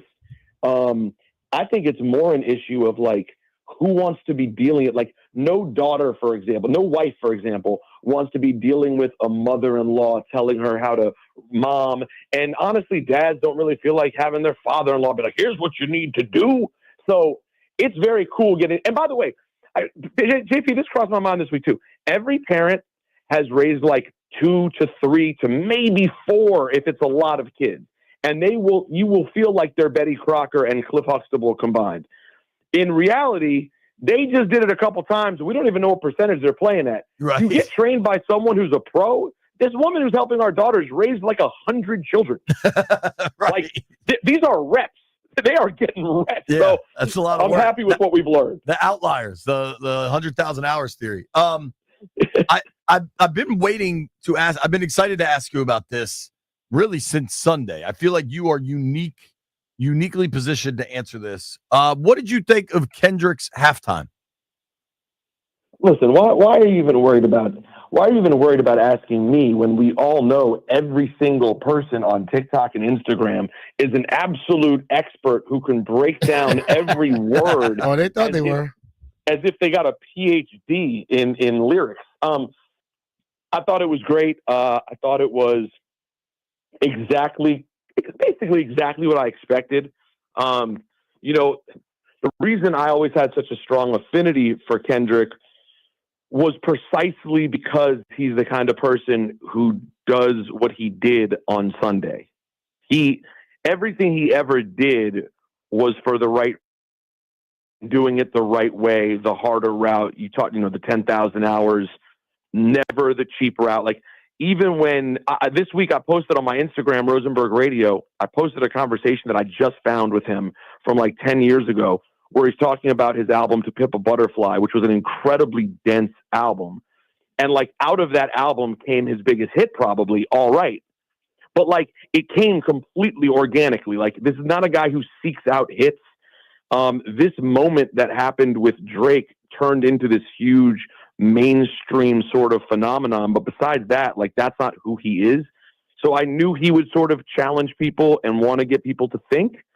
And it basically ended up landing exactly how you thought it would. The people who didn't get it were mad about it. The people who were smart enough to get the messaging but didn't like the messaging, they were supposed to be mad about it. He nailed it. I mean, from the second Samuel Jackson came out and said, "I'm Uncle Sam," I said, "Oh boy, we're about to go into this thing for 13 minutes. Here we go." Now listen, I didn't know he'd make the maniacal smile to the camera when he said Drake's name. That was wild. that was and by the way, what an interesting, we all do sports talk radio. We all analyze like moments. What a unique and crazy cultural moment this whole thing was. There is no comparing a previous rap quote battle or beef to what this became. There was no version of this in history where everyone will be talking about it, and KFC from Barstool is putting out think pieces on it. Like this, there was never a place where rap was that mainstream. What about it's so unique. Listen, man, you know this better, but we were in high school at the time. I mean, Tupac and Biggie was just as big. Sadly, that ended much worse. You are completely delusional. You're not remembering history. Oh, no. I think. You might as well call up and you might as well tell me, I think Sam Howell was just as good as Jaden Daniels. I mean, why? Because this was like a Super Bowl? I mean, people were actually killed. No. See, so you're talking about the severity of the problem. Yeah. I'm talking about the biggest that Biggie and Tupac ever got as a battle, quote unquote, was the cover of Rolling Stone magazine. There was a couple of magazine covers that were a big deal. This has made it to the place where like, wasn't it like on Vanity Fair and stuff? I mean, that kind of crosses over to non-music. But think about it. Think about how much bigger the genre is now. I mean, yeah, true. Drake has surpassed the success of Biggie and Tupac so many times over that it's not even comparable. So I'm not trying to like itch on your opinion a dollars and eyeballs perspective. But the eyeballs perspective is the whole thing. Yes, exactly. I'm not saying from a like, wow, beloved artist getting into it. No, you're absolutely right. But in terms of like my dad can talk about what's happening. Like, this went to a completely, bro, this was getting analyzed on First Take on Monday. Like, this just went to a new place, I think, that, like, unlike anything we've ever seen before. Interesting. My biggest thing with halftime shows that I feel like everybody forgets, if you really hate the halftime show, go get a burger. Go get a beer. Go to the bathroom. It's not the game. You don't have to watch it. But let's be real. Like, just walk People away. always say what they hated, but they sat and watched the whole damn thing. Exactly. I'll go to my grave. If you sat and watched the whole thing, you didn't hate it. You disliked it at the end because it probably was talking to you. Or it pissed you off. And so, but they didn't hate it, because if you hate something, you don't watch it. But it's also symptomatic of the microwave society we live in, that everything has to be the best or the worst. Like, I liked it. I thought it was good. I enjoyed Dre and Stoop a lot more a couple of years ago in L.A. I like by the way, more. that's a totally fair take. Yeah. I totally agree with you, by the way. Like, let me be clear. I loved it. I thought he did exactly what he was supposed to do. I didn't personally enjoy it more than I enjoyed Beyonce a month ago. I didn't. I thought Beyonce was more entertaining. But this was about being thought-provoking, and I thought for doing that, he nailed it. But that doesn't make you a bad guy that you liked Rihanna a couple of years ago more. Like, it doesn't matter. But, like, what's the problem is, when somebody make you think about something, that should be something that's real good to you. But most things don't make you just enjoy it, move on. And when you finish it, it didn't make you think about that. But just seeing Rihanna pretty, it made me think, like a lot of rappers of the past make me think, a lot of this crap that I listen to it, I don't know what the hell they talking about. Listen, listen, if we are grading things in terms of like what their impact is, I think this gets a different grade than most anything. I also think it's fair, though, to judge it on how much did you just sheerly enjoy it. Like the truth is, he didn't come with a ton of hits, right? Like, he played records. I'm a day one Kendrick fan, and there were moments during his show that I go, "What song is this?" So that is a very unique way to sort of take in a Super Bowl performance, which is generally the most mainstream performance ever. The whole thing was like a tease for Not Like Us, is what it felt like. And then when it finally came out, it was like, oh my God. And it was such an incredible takedown of a dude that was kind of like the king of the industry from a dollars standpoint in Drake, I feel like. Oh, I mean, listen, I've always said this. I'm not like the world's number one Drake fan by any stretch, but like, as I said earlier to you, no one in hip hop has achieved the success of Drake. His list of hits, whether, listen, for people me and JP's age, it's not going to resonate like the hits of our youth for sure.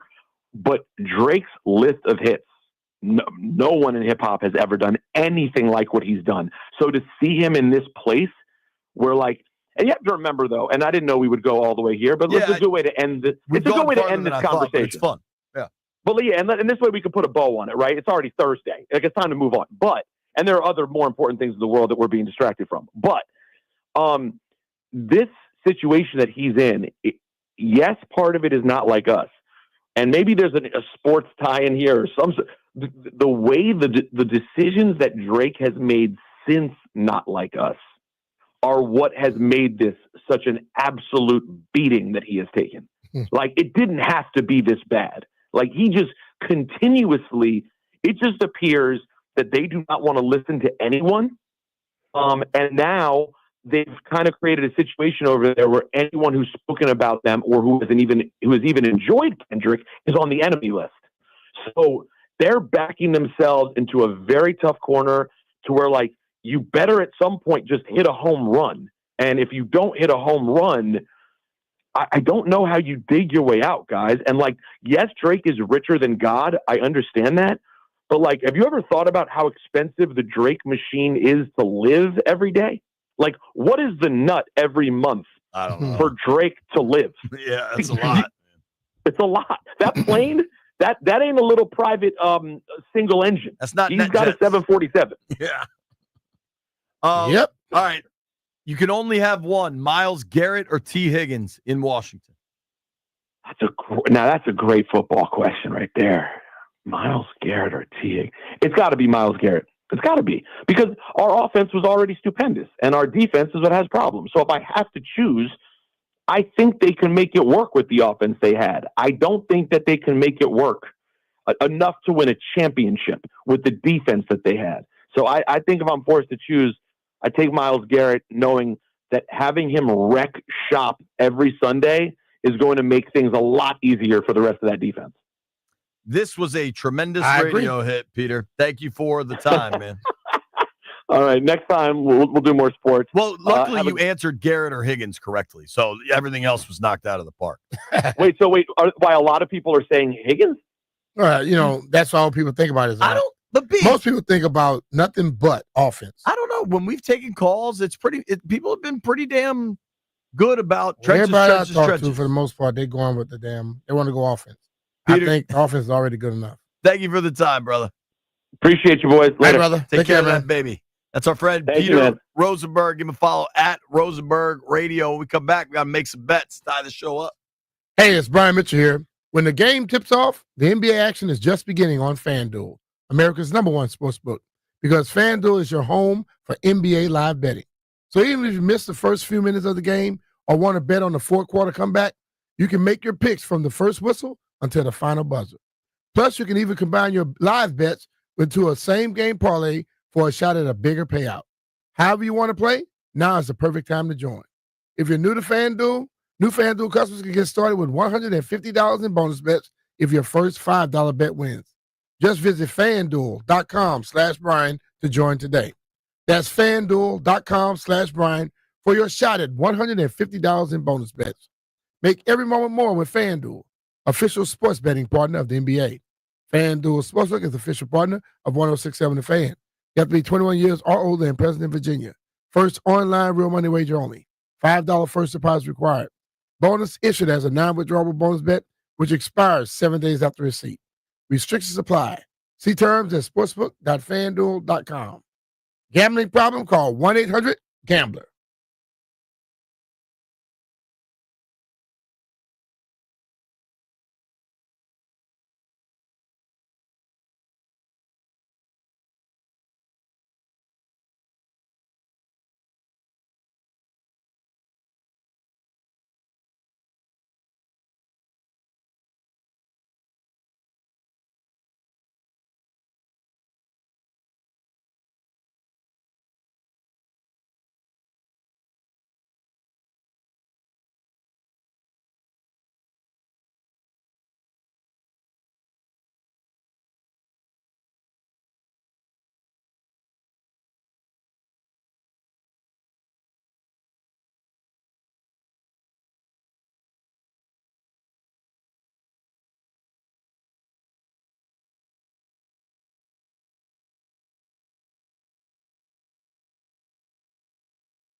B. Mitch Finley, 1067 The Fan. Coming up next, Grant and Danny. Is Grant back yet? I know he's been sick as hell. Okay, good. Grant's back. I saw Danny earlier. No idea what, if any, sort of fistfights will stem from a football video game, but you got to stay tuned to that program to find out. B, look at this picture. I just retweeted this. You can follow me at JP Finley NBCS. Look at this picture of young Allen Iverson back in the Georgetown days. Oh, yeah. Looks like a baby, right? Mm-hmm. It's crazy, man. Shout out to AI. Terps play tonight, 8:30. Fired up for this one. I'm going to the game Sunday. Fired up for that one. Let's make some bets. Here first. All right. Gather around. White Brian. Everybody lost, but B. Mitch hit half of his parlay. I don't hit that half. equals? I mean, I lost, dog. 0. So yeah, we all lost. All right. So what are the records for the week? So what half did I miss? You hit the Wizards and Golden State lost outright. Golden State was getting destroyed. I saw that earlier. I'm like, what the hell is going on? Yeah, B. Mitch is still in first though. He's 2-2. JP, you're 1-2. I'm 1-2, and Jeff and Landfill are over. Oh, for Landfill. That's kind of unlike you, dog. All right, this Terp game is at 8:30 in Nebraska. I'm not gonna lie to you, boys. This one makes me a little nervous. Why? Nebraska's playing pretty well. I just don't like my boys in Nebraska. Like, go out there and beat their ass. Be the right team. Derek Queen is an absolute monster. Play the same way you did against Rutgers, and you got this. I will say, I kind of where the money is, I kind of like it. So I like the spread. Terps are getting a 1.5. I don't know. Does anybody have a play ready? Nope. Brian does not. I never have a play ready. You know me. Professor Landini? Throw it in late. Landfill does not. White Brian, surely. Hofstra's playing William and Mary. That sounds like your wheelhouse. Yo, man, give me Maryland. Oh, you got a feeling? Just give me Maryland. Last night, the feeling almost got home. I don't like the Huskers. I've taken the United States -1.5 against Finland. Hockey? Mm-hmm. Right? Yo, shout out to Steve Wino. He's covering the hell out of this tournament. Have him call and talk to us. I want them. We're trying, B. Not covering the hell out of his texts. That's why I tell you to call people when they don't answer the text, Landfill. We love you, Wino. Maybe something older people can teach you. All right, I'm ready. You ready for this? Give me the Timberwolves at home getting a touchdown and a hook against the OKC Thunder. Man, SGA going to have about 45 tonight. Fine. I don't care if he has 75. And they're going to win by 8. He can have 80 as long as they win by 6. They're going to win by 8. I'm telling you, something seems funky with that game. You got me at 7. What seems funky with it? I'll tell you after. White Brian, did you ever come up with a pick? Jacksonville State money line on the road. Do you look at anything but mid-majors? No, not really. Your eyes might just fall out if you look at Do you something win higher. any money with all these mid-major bets? Like, are you up on the year? I think so. That sounds like a no. That's a no to me, dog. B, what do you think if he thinks so? He don't. He's doing about as well as Toby is in Madden. Thank you to everybody that listened to the show today. Thank you to Santana Moss for joining us. Thank you to Charlie Goldsmith for joining us. Thank you to Peter Rosenberg for joining us. I suppose thank you to everybody that called in for Bleep You Thursday, but it was a weird one. Grant and Danny coming your way next. Do we have to ban like bathroom talk? We might have to.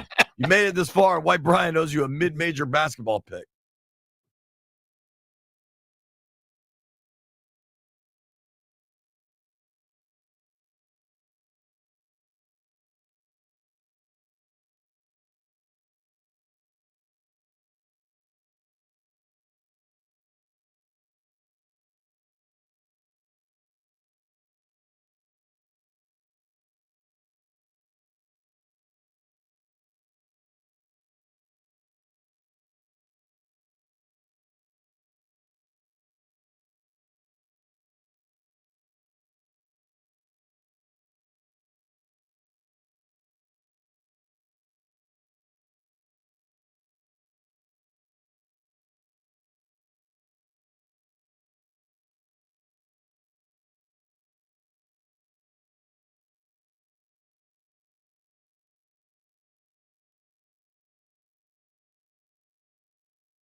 This update brought to you by Main Street Bank. Cheer local, bank local. The New York Jets have said goodbye after 2 years with quarterback Aaron Rodgers, so they'll need a new QB next season.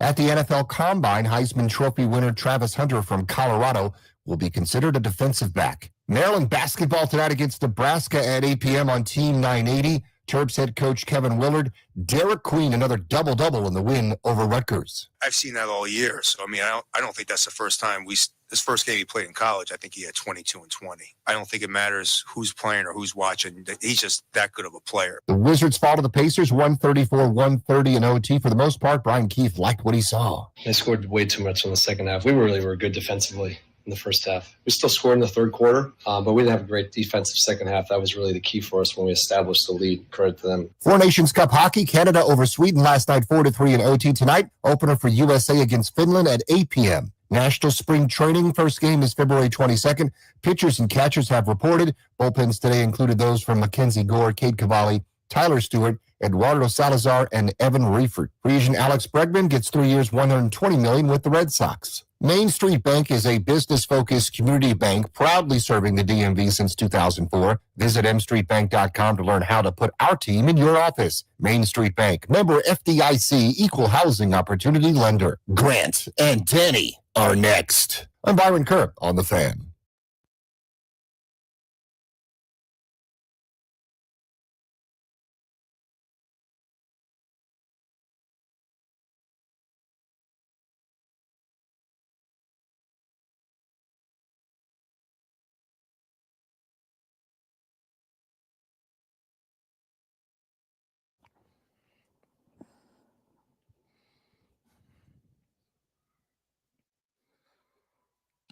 Good Thursday afternoon, and welcome into Grant and Danny live on The Fan. One more day away from the crew. I'm hanging out at my house in my basement, but I felt well enough to get out of bed today. So we're halfway there after a couple of days bedridden, having the kids and the wife bring me things as needed via text message that I'd order down to the kitchen or to the medicine cabinets that we've got. I am now moving around, but I wanted to give it one more day with the strep throat recovery to keep you guys from getting it. What's up, Danny? How are you? Rightly so. By God, that's Paulson's music. I frankly did not expect you back. That text that buzzed in, whatever time that was, like right around noon, where you said, doing the show today from home. Stunning upset. That was major plus odds on the board. I thought you would be out of commission. Yeah. I thought you had at least another 24 hours. I thought maybe tomorrow you might be doing the show from home. But I missed 2 shows. I know, dude. I was out on Tuesday. I was out on Wednesday. Some would say I might have missed Monday's show, even though I was there for that. That was tough. I know I missed all the bits in the breaks because I was trying to take naps or just stare at the ceiling with my eyes closing. You've all seen that. Before we knew about brain trauma and like head injuries and different things, that standing 8 count? That boxer in the ring who's physically there but isn't there. That's what you look like on Monday. Like so you thought I was going to miss a third? I don't know that I've ever missed 3 shows with an illness. Yeah, you're part of the Danny Club now, where it's like I got laryngitis. I'm just here, can't talk for however many daes. Unreal, man.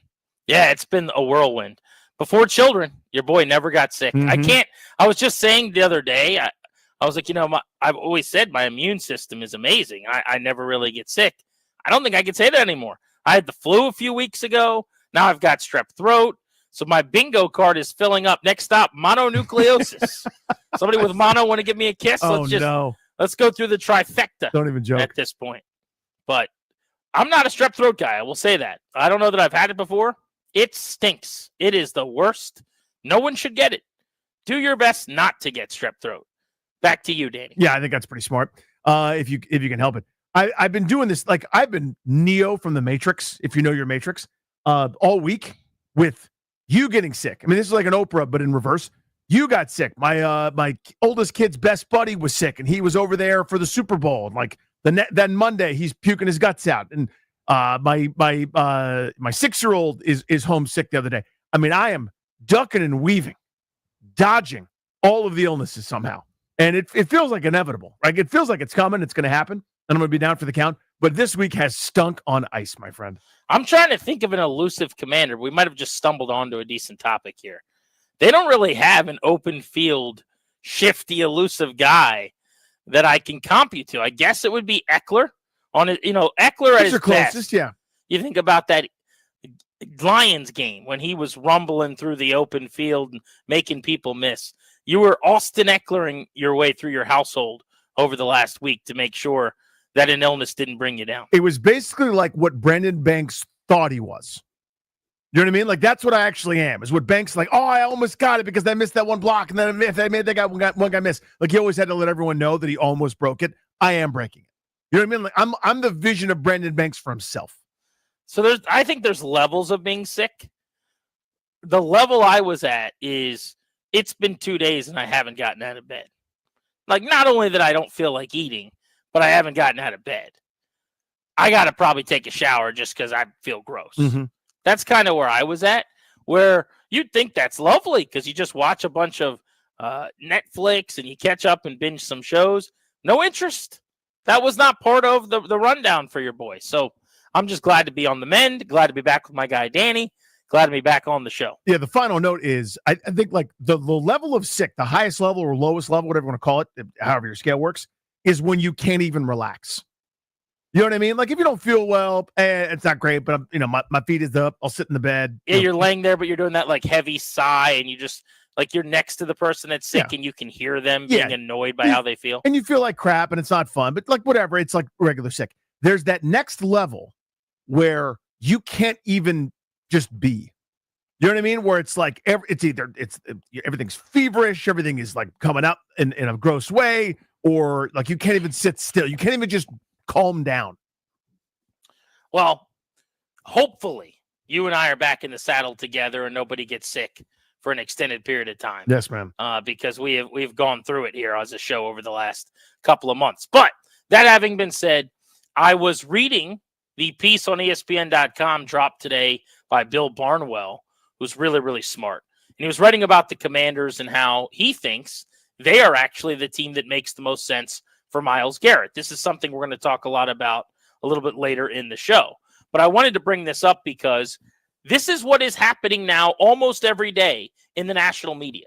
Somebody else who's either super plugged in and or in Barnwell's case, super well studied and learned, puts together this piece where they claim Washington based on its situation, however they're deeming that. That could be money, that could be, the cap space and pick allocations, that could be championship level, quarterback on a rookie deal. Based on their current standing, they make a lot of sense for this guy. Washington should make a push for this player. And it dawned on me that there is this perception around the country, Danny, that the Commanders are going to go into aggressive mode.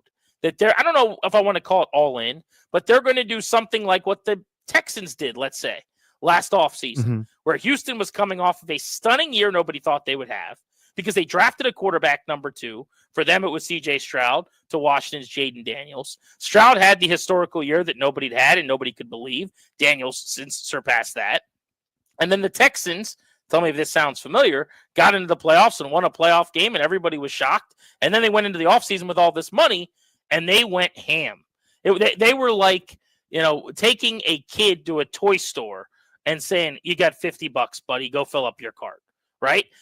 Danielle Hunter, Stephon Diggs, and they just went out and did whatever they wanted in terms of stars on the open market.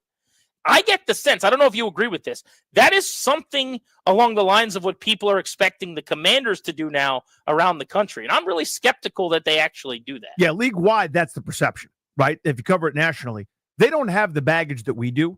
Right here in town, you and I kind of buck against this in general. Doesn't mean you just spend stupid money just to hear yourself do it. But when Washington fans hear major free agent acquisition, everybody recoils because of what Snyder did like in the year 2000. Like, it's decades old. Free agency is a wonderful tool. It helps you. Some of the best players here in recent memory were free agent acquisitions. London Fletcher comes to mind. I mean, there are dozens of examples. Of course, there's some that don't work out. William Jackson, you can name your guy. But the perception is, hey, they're here and they shouldn't have been. Now's the time not to play it safe. Now's the time to push those chips in the middle, right? Because as Barnwell writes, You've got 3 years with Daniels. It's super cheap. The 5th year is cheaper, but you don't even have to think about getting that 5th year option, et cetera. And you kind of outkicked your coverage here already. This should now be the time to upgrade. No more, let's just see if we can find another Dorrance Armstrong. No more bargain basement. We'll pay Dante Fowler punter money for something he's never done in his career. This is now time to find a couple of marquee stars that can do some heavy lifting. But see, I think fans are reluctant based on the William Jackson misses and some of those things you just referenced. Yeah, I think they are. I don't think that's relevant really to what the team's going to do. Like, I'm not suggesting, I guess, let me be clear. I'm not saying I think national pundits are saying Washington should be aggressive and the fans don't want them to. That may be the case. I really haven't gotten a good feel for what the fan base wants. I think it's split, honestly. And that's something that we could ask and maybe take some calls on here at 800-636-1067. Do you want them to ramp up the aggressiveness? Do you want them to get into the market and to be legitimate players on some major sweepstakes this offseason? But I'm actually talking about this from the perspective of, what the front office is thinking, what Adam Peters and Lance Newmark, who luckily stayed, didn't end up getting the GM job in New York with the Jets, like what those guys are thinking. Because I'm skeptical that they want to go big. It's one thing to read all these pieces, and they all make sense. Take Myles Garrett as the primary example. Mm-hmm. Myles Garrett would probably like an extension, but if he doesn't get one, needs somewhere that has cap space, means you have a major need for a pass rusher, means that you're willing to bring in a superstar that's going to change, your defensive philosophy and feel to some extent, right? And so when Barnwell went through basically the exercise that we used to do on like an SAT test of ruling out all of the teams one by one, he ended up with 3 teams as a sweet spot that made the most sense for Myles Garrett. One of them was Washington. So I'll take you through his exercise really quick. Mm-hmm. He said teams that won't be trading for Garrett. The 3 teams in the AFC North said the Browns aren't going to do that. Teams with no need for edge rushers, that was the Broncos, Texans, and Rams. Then he says teams that currently are not competitive. That makes sense, right? Because if you're trading for Myles Garrett, paying him that money, and maybe extending him, you better feel like you're getting close to winning a title. So Panthers, Raiders, Patriots, Saints, Titans, gone. Then he says another group of teams that won't be trading for him, and he lists their reasons why. So eventually he gets into a couple categories of unlikely but plausible, and then the sweet spot. And the sweet spot is 3 teams, and including the Bears, the Colts, and the Commanders. So I love the exercise, but if I'm Peters, I just made the NFC title game by not doing this. By watching my quarterback elevate everybody. By watching my staff elevate my guys. That scares me into thinking that might be what Adam Peters wants to do again this offseason. 100%. And I think Jay Gruden said this to us the other day when he was on Monday, something to that effect, where, I don't have a great analogy. And this sounds like I'm discrediting Adam Peters, and I'm not. Okay. So I want to be very clear about that. But imagine you sit down at the blackjack table and, the dealer's got a 6 showing and you've got a soft 17 and you go, hit me. And you get a 4 and it works. Right. And you go, that's how I'm going to play from now on. Well, actually, that wasn't the most sound strategy, right? For a big picture, long-term thing. And I know this isn't the greatest analogy, but bear with me. In so much as the best way to compete for an NFC title or the best way to go to a Super Bowl is not to say, I'm going to wait till someone gets cut to be my number 2 receiver. I'm going to go get Zach Ertz, who was almost out of football, to be my second leading receiver on a team. I'm not going, I don't know why I pick on a receiver. I'm not doing Zacchaeus and Crowder as featured players for me. I'm going to upgrade there, right? Your best practice isn't necessarily to go full Hainsworth or go full Mark Carrier, Bruce Smith, Deion Sanders, but it's a happy medium. Like, don't just shop in the bin the national shop in, right? Shop in the A. Shop in the A section, the high ticket item section. Not for every player, you can't do that. But have a couple more stars, and Garrett is one. But my fear is the amount of confidence based on what you just said, or sort of parroting what you just said, to go, we just did it this way with $100 million cap space left over. And, I got a quarterback that's so good, I don't have to go crazy. I'll do a bunch of good culture guys. And you obviously want to have some people that fit in, but at the same time, what does it get look some like high end, right? If I add another draft class, Mm-hmm. what does it look like if I add another I'll say, successful, but successful class of mediocre players to average-ish players in free agency. I think it's time to go big. I don't need them to sign T. Higgins, right? I don't know that makes the most sense. But to sign a real quality wide receiver that didn't catch 10 balls last year, that's what Olamide Zaccheaus did before they went and got him. To go get a viable number 2 type wide receiver opposite Terry McLaurin is not that big of an ask, rather than waiting until Noah Brown is released by the Texans in training camp. And I think those are 2 very different things. There's a Grand Canyon-sized gap between them, to your point. But I hope that they are now willing to take what happened this season and not feel empowered to not spend or to not be aggressive, but rather say, we've got the gift right now of being close with a quarterback that's making no money. Let's turn up the heat. Let's take all of the faders and push them up. And let's be on the attack. Let's put the pressure on everybody else. Let's go in for the next 2-3 years to try to win a title, because that flag will fly forever. We don't have to explain anything away if we can win 1 championship. Now, I'm not saying you mortgage your future, but if Daniels is who we think he is, then there's no such real thing as mortgaging your future anyway. He will always kind of keep you afloat. He will always give you an opportunity to be around. But you mentioned what Jay said. Listen to Gruden, because I think he's actually skeptical like we are that they're going to be aggressive, even though you keep seeing the Commanders are a team to look out for T. Higgins. The Commanders make the most sense for Myles Garrett. Do they? Are we sure they want to swim in those waters? This was Jay Gruden on the show on Monday with us here on Grant and Danny. Yeah, it's my biggest concern is they had a lot of success with these patchwork players, and they got a lot of them, and they got a lot of use out of them. They had a lot of success. I hope they don't think that that's the way it's going to be again. Are you going to re-sign the same? They're going to ask for more money. And you got a lot of guys out there that have to be re-signed. So hopefully they get it done and they feel good about the guys they have in house. But clearly they need to upgrade some certain spots and get more depth on the defense and offensive line, obviously. And they got to figure out the corner spot with Lattimore and Sinistro. Are they going to move him back to inside or not? What's Bobby Wagner going to do? We got another inside linebacker. Greenlaw is available. There's some good players available at inside linebacker. And I know Bobby's a great leader, but they just got to figure out, one, the culture of the team, how everybody fits into the master piece of the puzzle, and then they just got to make sure they get bigger and stronger. You can hear Jay Gruden every Monday at 5 o'clock here on Grant and Danny. But here are my questions out of that. Why didn't they win the Super Bowl this year? Why didn't they win the NFC Championship game this year?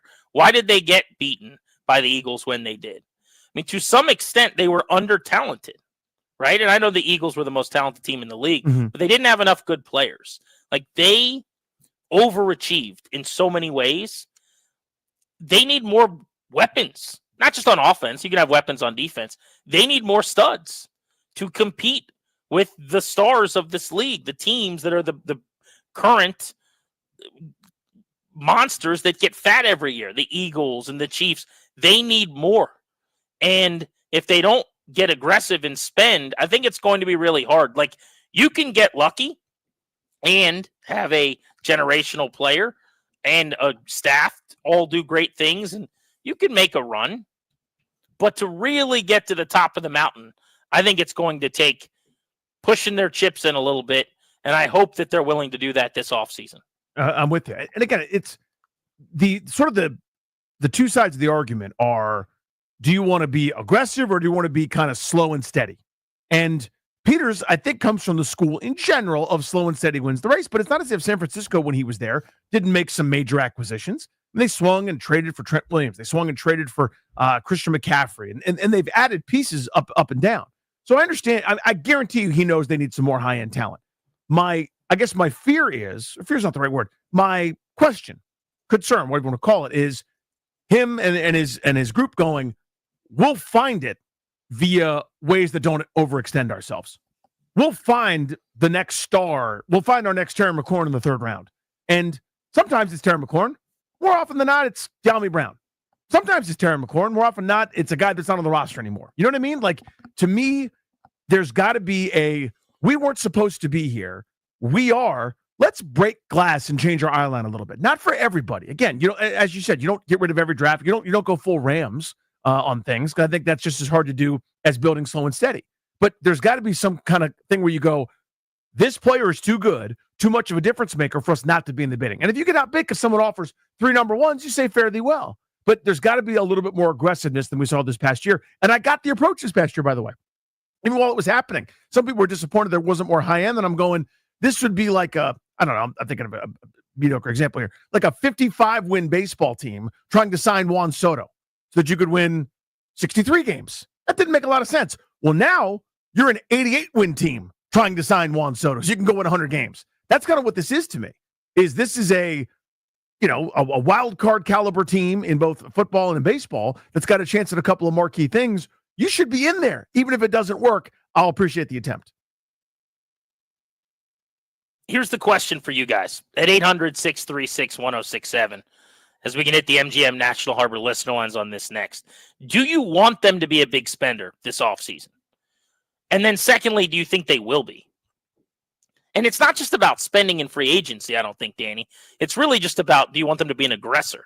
Because that could be the trade market too, yeah?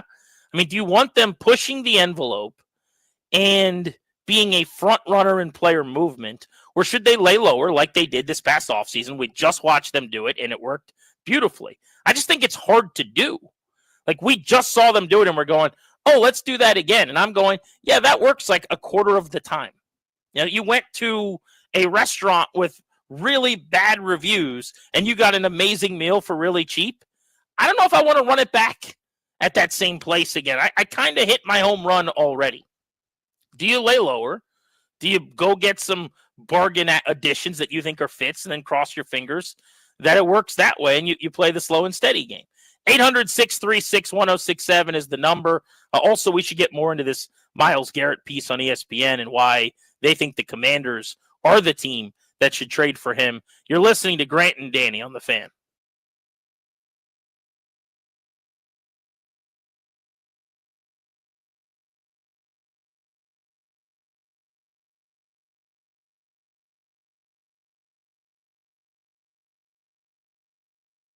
What's up, guys? Danny Rouillet here. And if you're considering selling your home, please give my friends Debbie, Sarah, and Reynolds of Power Home Team with Keller Williams a call and let them use their database of over 16,711 qualified buyers to guarantee the sale of your home fast and for top dollar. Sound too good to be true? Reynolds of Power Home Team have countless reviews from families they have served that back up what they say. They get their sellers 6.1% more money on average, netting their sellers $30,500 more in their pocket. With so many uncertainties in the world right now, one thing is certain: your home will sell if you use Sarah, Debbie, and Reynolds of Power Home Team. I'm telling you, I've seen it myself. They sold our place a couple of years ago. They're so confident in their services that if your home doesn't sell, get this, Debbie and Sarah will buy it at a price agreeable to you. That is their guarantee. It's incredible. Call them now to find out more about this guarantee at 844-654-SOLD. That's 844-654-SOLD, or go to DebbieHasTheBuyers.com. One more time, that's DebbieHasTheBuyers.com.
This update brought to you by Paul Henry's Window Installation, your clear home improvement choice. NFL news, the New York Jets have informed Aaron Rodgers that the team will be moving in a different direction at quarterback. Heisman Trophy winner Travis Hunter from Colorado is going to be considered a defensive back at the NFL Combine. Men's basketball tonight, number 25 Maryland is at Nebraska, pregame at 8 on Team 980. The Huskers have won 4 in a row, but Terps won the opener against Nebraska January 19th, 69-66. Pacers beat the Wizards 134-130 in overtime. Jordan Poole had 42, but the home team relinquished a 19-point lead. Four Nations Cup hockey, Canada beat Sweden 4-3 in OT. Tonight it's the opener for USA versus Finland at 8. National spring training continues with bullpens today for the likes of Mackenzie Gore and Cade Cavalli. First game is February 22nd. This month only get $100 off each window with a 5-window minimum and 10% off doors at Paul Henry's Window Installation. Schedule your no-pressure free estimate today at paulhenryswindows.com, your clear home improvement choice. Byron Kerr on the Fan.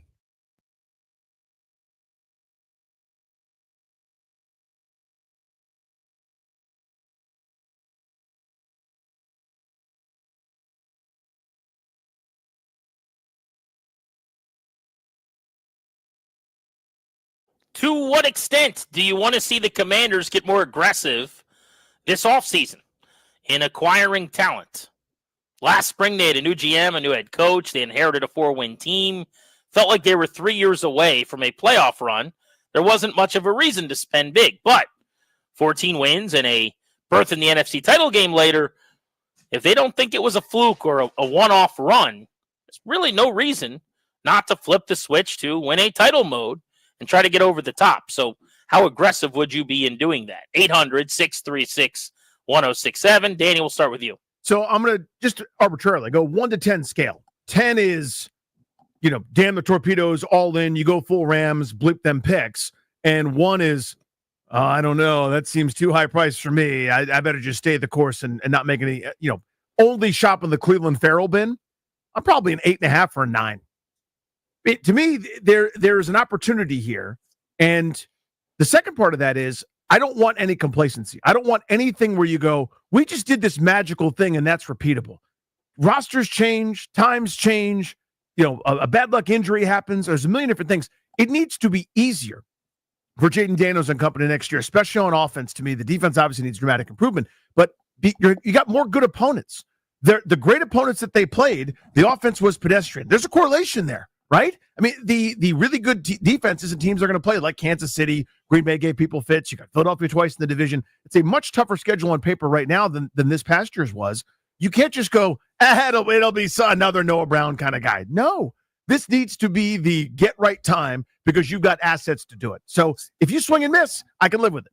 Which I get, but I also think that's part of my nervousness about going big too is the idea is that you're going big to add to a team that just played in an NFC championship game. When you're losing a lot of the guys that helped to make up that team, and more importantly, that great locker room that signed to these one-year deals and free agency, and you're starting over with kind of a new group. And if they were to play out last season again, starting right now, do they get to the NFC title game? I wouldn't bet on that. Is it possible instead of 12 wins, do they win 10, something like that? Yeah, I guess that's probable, possible, what have you. My point is, if I'm Adam Peters, I can't view the team that goes into the offseason, the guys that on day one of the league year that are remaining as 14 wins in the NFC title game. But I think the way I would look at it is, I got the quarterback. He makes no money.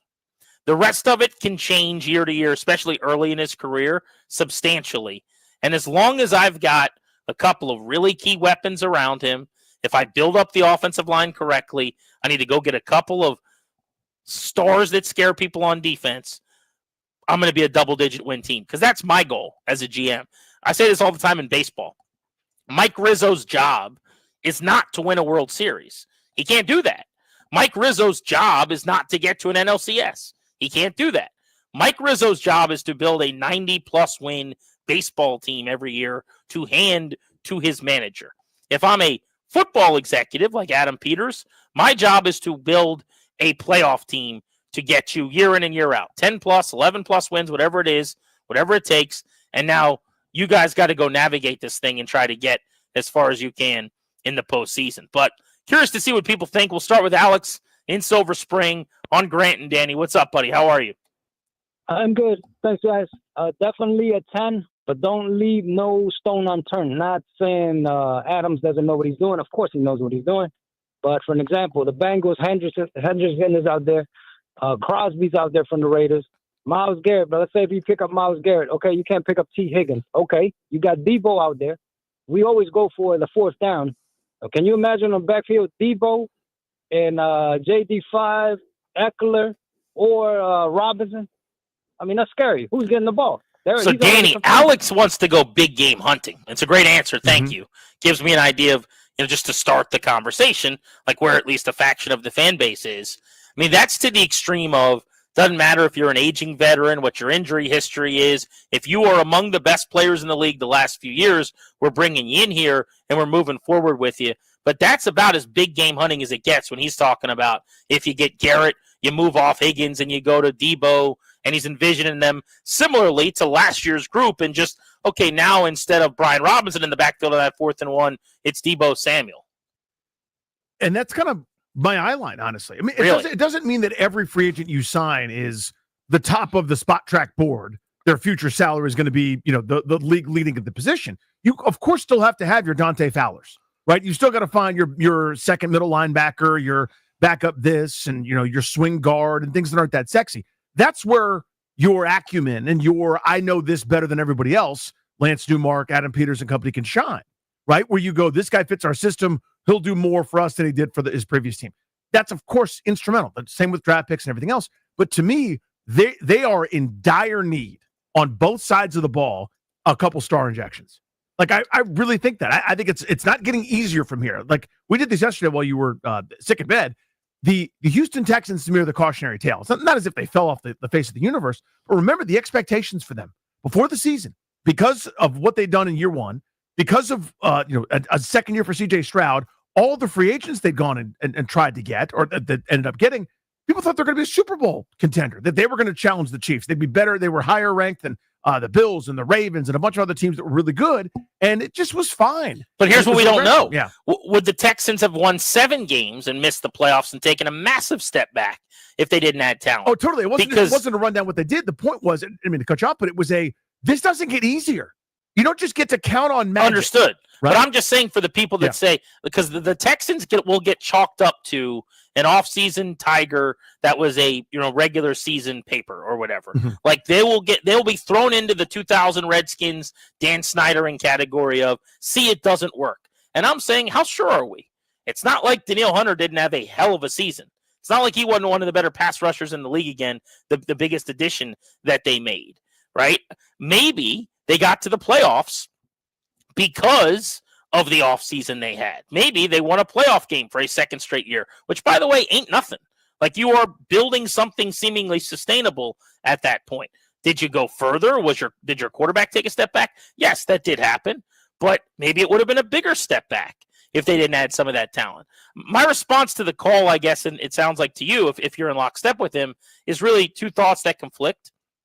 Number one, I don't know when it's ever worked to, I'll use big game hunting again, but to go get a bunch of really, really high profile players in one off season. I don't remember a single time in any sport where that has really, really worked. I mean, the Dodgers finally just won their first title in a regular season, a normal length year since 1988. We talk about the spending problem in baseball. The Yankees, 2009 was their last championship. It's their only one since the turn of the millennium, I believe. It generally doesn't work to just have stars at every position. But I will tell you that I trust Adam Peters to make it work. I think you've got to be selective. It's 2 or 3 maybe splash moves, 1 superstar, couple of good players, and then maybe some good fits otherwise. But that still equals a significant spike in aggression to what was last year, I thought, a very timid offseason for the most part. But it's got to be acknowledged. What would you say were their biggest splashes? Financially, it was Frankie Louvu. He was the best player they signed last offseason. Mm-hmm. I would say in terms of overall import in the building, it was Bobby Wagner. It was one of the last guys they signed for the most money, other than Louvu, that they signed anyone to almost. So the guys they spent the most money on ended up helping them the most too. I don't think that can be forgotten in this conversation. James and Woodbridge, you're on Grant and Danny. What's up? What up, gents? Good afternoon to you. Thanks for taking the call. Love you, boys. Appreciate you. Listen here, gents. I'm going to tell it like it is. T. Higgins is the man. That's the main target right there. Danny was right during the season. They should have hit a home run and got them a second wide receiver because I think they would have competed better and they might have been in the Super Bowl. That might have been their window. But T. Higgins, let me finish though. T. Higgins, big splash. They also need to big splash on the offensive line because you can't have a center go down and disrupt Jaden like the way it did this year. But lastly, the draft needs to be focused on a home run hitter in terms of a running back, man. You need a Bijan type, you need a Saquon type, somebody that got top end speed. Not saying B-Rob can't do it, not saying Eckler ain't a great back, but those two are not thunder and lightning, man. They are dumping and pump, whatever it is. Focus on the draft and fill your defensive holes. It's going to take some time still with the defense, but focus, big splash, because Terry is your number 2 wide receiver when you bring T. Higgins in, and that's going to change the game when Terry could get all of the weight off his shoulders, and T. Higgins becomes the number 1. Game over. Commanders win. Thank you, buddy. So I love T. Higgins. I have been a T. Higgins guy since he was at Clemson. I didn't understand why he wasn't a first rounder. All that guy is productive. I can't pay him top of market money. And maybe fortune. I'm talking on both sides of my mouth where fortune favors the bold, and I'm going, don't be that bold on that one. If I got him at his current salary, GP, I would do it. But knowing that he's going to make 30 probably, the oft injured T. Higgins, I just can't. Again, I love his game. I don't know if he's a 1 or 1A. I don't care. I know that guy's going to go for 1,000 yards and 7-8 touchdowns if he's healthy, but it's the if. I wonder with T. Higgins, how healthy is he if he's in a place where he's not miserable this past year? Like the years before this one, right? He did miss games for sure, but he missed more games. He played more times hurt. He missed more practices this year than ever before when he also happened to be his least happy. So if you get your new contract and you come into a building where you feel respected and loved, how much of that changes? I think we'd be remiss not to at least acknowledge that he was the least durable he's been at a year where he was at odds with the team from day one. But yeah, I'm also probably not paying him. Like if you're asking me, would I rather go get Myles Garrett or T. Higgins? The answer is Garrett. And by the way, Garrett takes draft picks. Yeah. T. Higgins just takes a boatload of money. Mm-hmm. So it's actually a lot more fiscally responsible to bring in T. Higgins at a lot of cap space than the picks and an extension probably for Myles Garrett. But if I didn't have to do the extension, it's definitely a no-brainer for Myles Garrett. We're asking you guys what you predict the Commanders will do. Remember that part of this equation as well. Do you think they're going to be more aggressive? Because I'm a little dubious about that. I'm nervous that they won't be. Sounds like so far everybody is kind of in unison here after watching them make a deep run. It is time to step on the gas pedal and to forget the brakes for a moment and try to go win something meaningful. You're listening to Grant and Danny on The Fan.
So I'm doing the show from the basement today at home.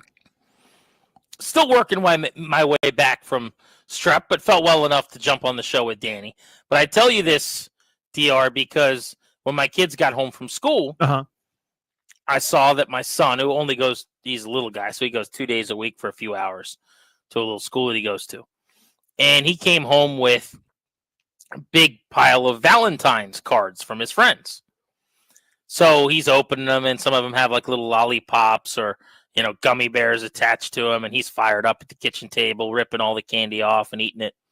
And meanwhile, my daughter is next to him, and she says she's got to finish her Valentine's that she takes for tomorrow. And she's got 15 or 16 done, and she's got a few more to do or whatever. But it reminded me of one of the greatest days of the year when you're in school, bar none. Valentine's Day in elementary school. I don't know if you guys did it how we did it, but did you do the thing where you would like wrap a cereal box in paper or something like that, and then some type of like nice wrapping paper, and then everyone would go down the row, and they'd be like, okay, this one's Danny, and find your box and drop it in. And like you knew your buddy knew you very well. He'd give you like the NBA Valentine card. Someone would have the dinosaur one. Somebody really cool that year would get like the whatever the hot TV show was. That was the best thing in the world, was to scoop up your box and go through them one at a time. Whatever girl you had a crush on, there'd be a heart on it, so you could kind of talk yourself into that becoming a thing. It was the best. It was a show. So for us, elementary school, little tiny school, we were co-ed, so we did that thing that you're talking about. But then once we got into single sex education, right, with the boys on one side of the campus and the girls on the other side, we would do carnations, which was the most stressful yet exhilarating thing on planet Earth. Like a lot of times you'd have like friends, of the opposite sex. You'd kind of go, okay, listen, I'll get you a carnation. Please get me one. So we don't go carnationless, right? But then like the popular dude would get like 77 carnations. Everyone go be like, hi. And like that was the entire thing, or you'd give one and then not get one back from that person. It was devastating. It was exhilarating and stressful. Thinking about like kind of that middle school sort of era for it.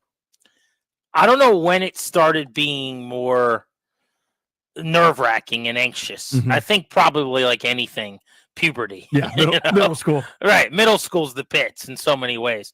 I just know that when I think of Wheelhouse Valentine's Day, 4th grade. Yeah, 3rd grade, right in there. I'm thinking like NBA Valentine, like Kobe Bryant dunking, you're a hero or whatever it would say. And there's like a lot, you know what I'm talking about? Of course I do, yeah. Lollipop attached. I got nothing but baseball stuff. It was awesome. So, some like Cal Ripken Jr. sliding into second base or something. My all-star, you're never out or whatever, and it's like, dude, just to go one by one. And some of them were many lame. heart candies. Because like the people bought the Valentines of the thing that they liked. So if it's a TV show you're not into, or like, especially the girls in the class are going to have different proclivities at that point and things that they enjoy. But man, any of the like the NFL, MLB, or like wrestling. Oh, wrestling was the best back then. Like, God, I love Valentine's Day in school. And now it's just, make sure that you don't make your wife upset. That's kind of the goal. That's pretty much what we're doing. Yeah. What can I do to not make my wife upset on Valentine's Day? But there was a time, 3rd grade, where it rocked.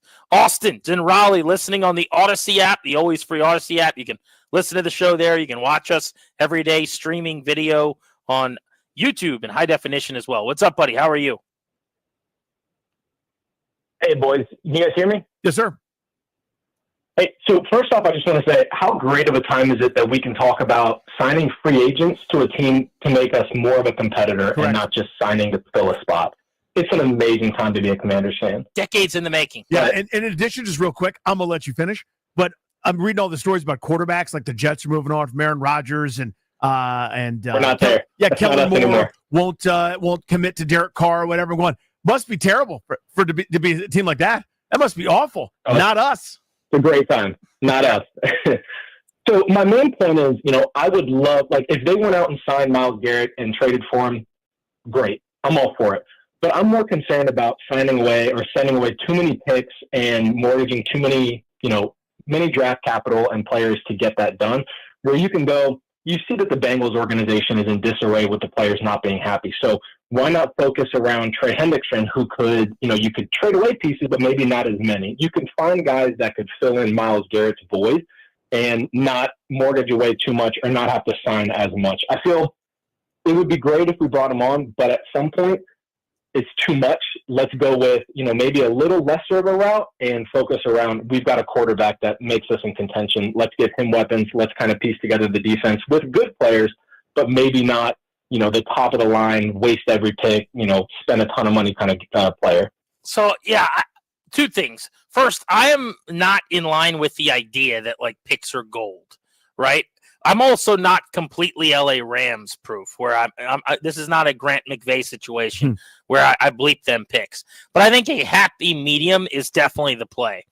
People who hoard their picks mid and late rounds especially, get over yourself. Let's go win football games, please. And the Rams have proven it. They've shown it. You don't need the picks if you can go do the stars and the scrubs situation. But I'm not suggesting the draft is not the lifeblood of an organization. I think two things can be true, and that picks are important, but they're not the end-all, be-all. As far as trading for a guy like Myles Garrett, how much do you want? How many picks do you need? 2 1s and then another mid-round pick or something? Absolutely. Something that should be a consideration for one of the greatest players of all time who's still seemingly in the prime of his career, because the quantitative value of what you're getting back from those picks is probably not going to equal what you're going to get from Myles Garrett. So I get not wanting to trade draft picks generally. I just think there shouldn't be any rules, Danny, because every situation's different. Yeah, I mean, it's all cost benefit, right? So just sort of making this up. These aren't real terms, but where are you better, with Trey Hendrickson and keeping your first round pick for a guy that's going to be 32, who's a really good player, by the way, just making that one up, or Myles Garrett and no first round pick for the next 2 seasons? That's an interesting debate, by the way, because you don't know what that first round is going to turn into. There's a variable there. The reason you pay a premium is when there's certainty, or as close to it as you can in sports. Things happen. But you're talking about a Hall of Famer on his way, still with a whole lot left in the tank for a garbage team with still maximum effort going 90 miles an hour downhill. You know what I mean? This past season in Garrett. And that's kind of the point, right? It's about team building as much as anything else, where you go, you're not just making a move in a vacuum. If you upgrade Myles Garrett with a first rounder this year and next year, again, for the sake of argument, that means you can't spend that first rounder on wide out, cornerback, another position that you may think and want. So you have to be creative elsewhere. The point is, there's a big balancing act that we never really think of, and the dominoes have to fall when you make a major move like that. He's Danny. I'm Grant. You're listening to The Fan. A team's antiquated rule that it has for his players is getting called into question. I want to talk about that next, right here on The Fan.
This update presented by PVI Office Furniture. Fast, excellent, affordable.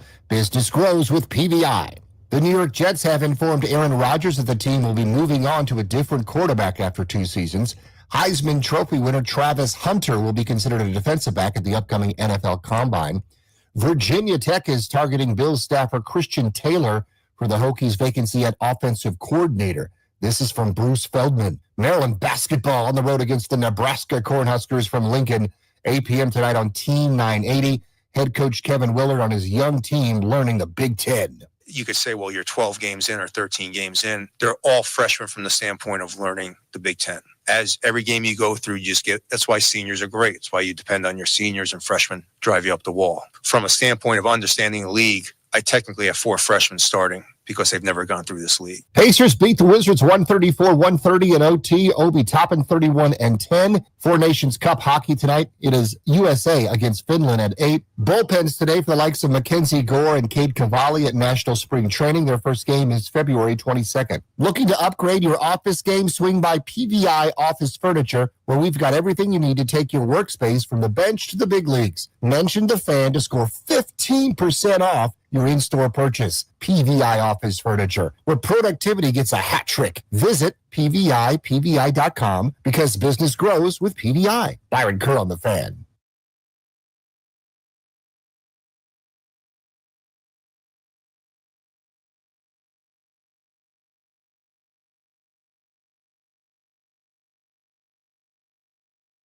Washington's teams are preparing their off-season plans, including the Commanders. It's time for you to start thinking about your future as well. The exclusive sponsor of our shows, the law firm Kandori and Murad. It's going to help you update your last will and testament, set up a trust for you and your family. Schedule a free consultation with their attorneys today. Visit kmlawyers.com. Be sure to tell them we sent you. That's kmlawyers.com. We are Grant and Danny. You are listening to The Fan. In 1 hour at 4 o'clock, Rod Stewart at Merriweather Tickets are going to one of our listeners. You got to be listening, ready to dial at 4 o'clock when we kick off our Beltway Blitz, and you can win those tickets. Danny, Love is Blind comes out tonight on Netflix. I know you're very excited. Are you going to be doing the watch parties that you and the wife have done over the years that me and my wife have attended? We actually do a different thing. It's called Danny is Blind to that one, where I never see it, and I want everyone to apologize. Do you know which one Love is Blind is? Like, if I gave you the plots of the shows that are all similar, would you be able to tell me which is which? I could do an educated guess. I think this is one where you can't see the other person and you decide if you're in love. Right, but is this the one where you meet them at the altar and experts set you up? No. This is the one where you sit in pods. Yes. And do dating via pods through a wall. Yes to that? You're right. There we go. Nailed it. You have seen it before, I think. No. Because I thought we talked about it after you watched an episode like a few years ago. That's a no for me, dog. There was never for a microsecond. I've never understood it. This is, there's a million ways I'm out of lockstep with society. I'm my own weird little marching to my own drum somewhere else on the side. This is a big one. I don't get this. I think just because we're so close to Valentine's Day, it might be good for you to celebrate love and give this show a try. It is blind. True love is blind. I think what my friend here is trying to say is love is blind. Let's all raise our glasses. Whatever we got in front of us. I'm not a talker. The Yankees still have a policy in 2025, the year of our Lord, that if you play for that ball club, you cannot have facial hair. You have to shave your beard. Your hair has to be a certain length. They dictate the facial hair that you can have on your face. So before we discuss this, I want to go around the room, play a little game. Darius, if you have some game show music, that would be lovely. If you notice, I have shaved my beard today. One of the few times you've probably ever seen me freshly shaved. It's because the Yankees called and asked if I wanted to come pitch at spring training, and I said, sure. So I'll be there on Monday. And they said, okay, make sure you're shaving. You can have a mustache. What's that? You can have a mustache. That's which true. I never understood as part of the policy, by the way. It could be a groomed mustache. Uh-huh. I don't think you can do the full growing over the lip kind of gross mustache. Mm-hmm. But this is a know your co-host, know your pal game. Do I support Or do I go against the Yankees' facial hair policy? Danny, you go first. You hate it. You hate it so much. And in the same breath, after a period, you will defend a no long hair policy if an organization had it. That is my co-host, Grant Paulson. Wow. Okay. Darius, you and I have done some traveling together recently. I feel like we are one and the same when it comes to many things. Dad, do I have any issue with the Yankees policy? So I won't go as far to say as that you would, let's say, go against a policy of long hair. I think that's just a platform that you stand on. Long hair is a no-go for you at all times. The beard thing, I think it's a bridge too far, and I think that you're against it. I do have a beard. I do wear a beard every day of my life, just about. So, okay, that's two of you that say I'm against the Yankees policy. Toby. I feel like, Grant, that you wish that all of us that are working on this show, which are all sporting some sort of facial hair, would be clean-shaven. Wow. With short hair. You wish that we would show up like professionals with no hair on our faces so that we look like people that are working for a respectable organization like the New York Yankees. How about Toby Altizer, ladies and gentlemen? The answer is I like that they have this policy. No. And everyone else should kiss their ass about it. What? Yes. I am. Here's the thing. Do I like the policy itself? Not necessarily. Like, would I have this policy if I ran a team? Probably not. But I would have policies that people would think are antiquated and stupid. Like, when we traveled, we would dress up. We're not wearing big T-shirts and baggy pants, and we're not doing some weird bit where we're walking into the game and we're trying to put out a statement with a 4X sweater dress. Like, no. We're dressing like professionals going to work. So I think that some companies have rules. We happen to work in radio where we could show up. You do shows in sweatpants all the time. I do shows in T-shirts all the time. Mm-hmm. I understand that we do not work in a field where appearance matters a whole lot, where we have a whole lot of rules to adhere Thank to. goodness. Ain't that the truth? But I do think that the hand-wringing every year when a player has to shave his beard, it all started this week because Devin Williams, I don't know if you saw this, he showed up at Yankees camp with his full beard, and everyone's going, well, what's going on? Is he going to be allowed to keep his beard? They have a rule. And then the next time we saw him, he was freshly shaven because they got a barber sitting there in the clubhouse going, hey, buddy, that beard got to come off. Signed that contract, right? Go ahead and look at Article 52. I think they should be allowed to do whatever they want. You signed with the team. I mean, if it's that big of a deal, pick another team. They have a rule. They have a thing. Their thing is we don't have beards here. So if you want to go play for the Yankees, it's been a thing for a long, long time. Everybody knows about it. I have absolutely no issue with this. And there's a small part of me, beyond just not having an issue with it, that kind of loves it. Wow. This, like a throwback, everyone thinks we're stupid. It's like a restaurant where the servers still dress up really fancy or something and they don't need to. It's just, you feel like a cut above. You know, when I go into a GAR as an example, the team service where I put a little straw paper on my table and someone's going to come grab it in a minute, they're doing a little more. When you're at Chick-fil-A or something and they say my pleasure instead of, okay, whatever, man. It just gives you that little boost in your day. I think this is one of those things where it feels a little more professional. I have no problem with it, and a small part of me likes it. Stone Cold Steve Austin offered me a beer in the ring, and as I went to drink it, he kicked me in the stomach and then put his finishing move on me. I did not see that coming at all. So I'm thrilled with your rationale and reasoning, and allow me to add on to it. Not only I used to not feel strongly either way. I now love it so much. No way. I now find it the greatest thing there is. And I hate the Yankees. I hope we can't both love it because then we're just the most boring show. We're just the oldest man show ever. Well, let me turn up the heat here a little bit. Let's burn the kettle because here comes the hot one.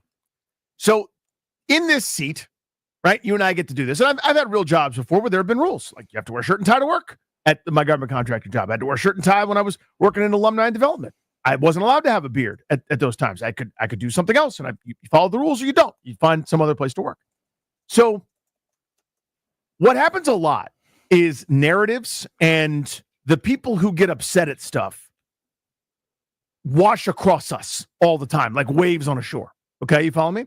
Yes. So the people that are upset with this are generally Gen Z whiners who think that having to go into the office twice a week is like the greatest affront in the history of mankind. Okay? So now I went from, whatever, I think it's kind of weird, but it's their thing. It's, sort of their deal, their rule, you can't be out too late on the road, or you can't, go to this set of nightclubs after 4 a.m. or, you got to do whatever the rule is. It's your rule for condition for employment. It's because the people complaining are upset that makes me love it. The people that don't like it makes me adore it, and I want to embrace it. And I want to start having arbitrary and ridiculous rules for you and I. I know that's probably a bridge too far, but I love it so much. I love seeing the whining people squirm about it, and all these guys, it's not a big deal, make your millions of dollars, just take a razor to your face, dude. It's fine. So you're endorsing this rule basically to be vindictive. Yes. It's a vindictive endorsement. As Jerry Seinfeld once said, when he was asked, why are you returning this pair of pants? He said, for spite. That's my reason, for spite. I just think that, number one, you probably, from a company standpoint, I don't think this is the case with the Yankees, but like restaurants do this to some extent. And you'll see this I'm seeing in the YouTube chat, like hotel chains will have rules like this sometimes.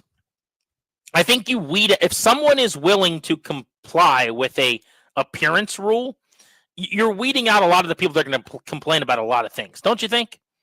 Like, if someone's willing to work for you knowing I've got to shave every day and I can't have facial hair, they're probably more willing to do professional things and follow more rules than someone who's just going to have an issue with every little thing that you've got to do. So I actually think it kind of makes sense in that regard.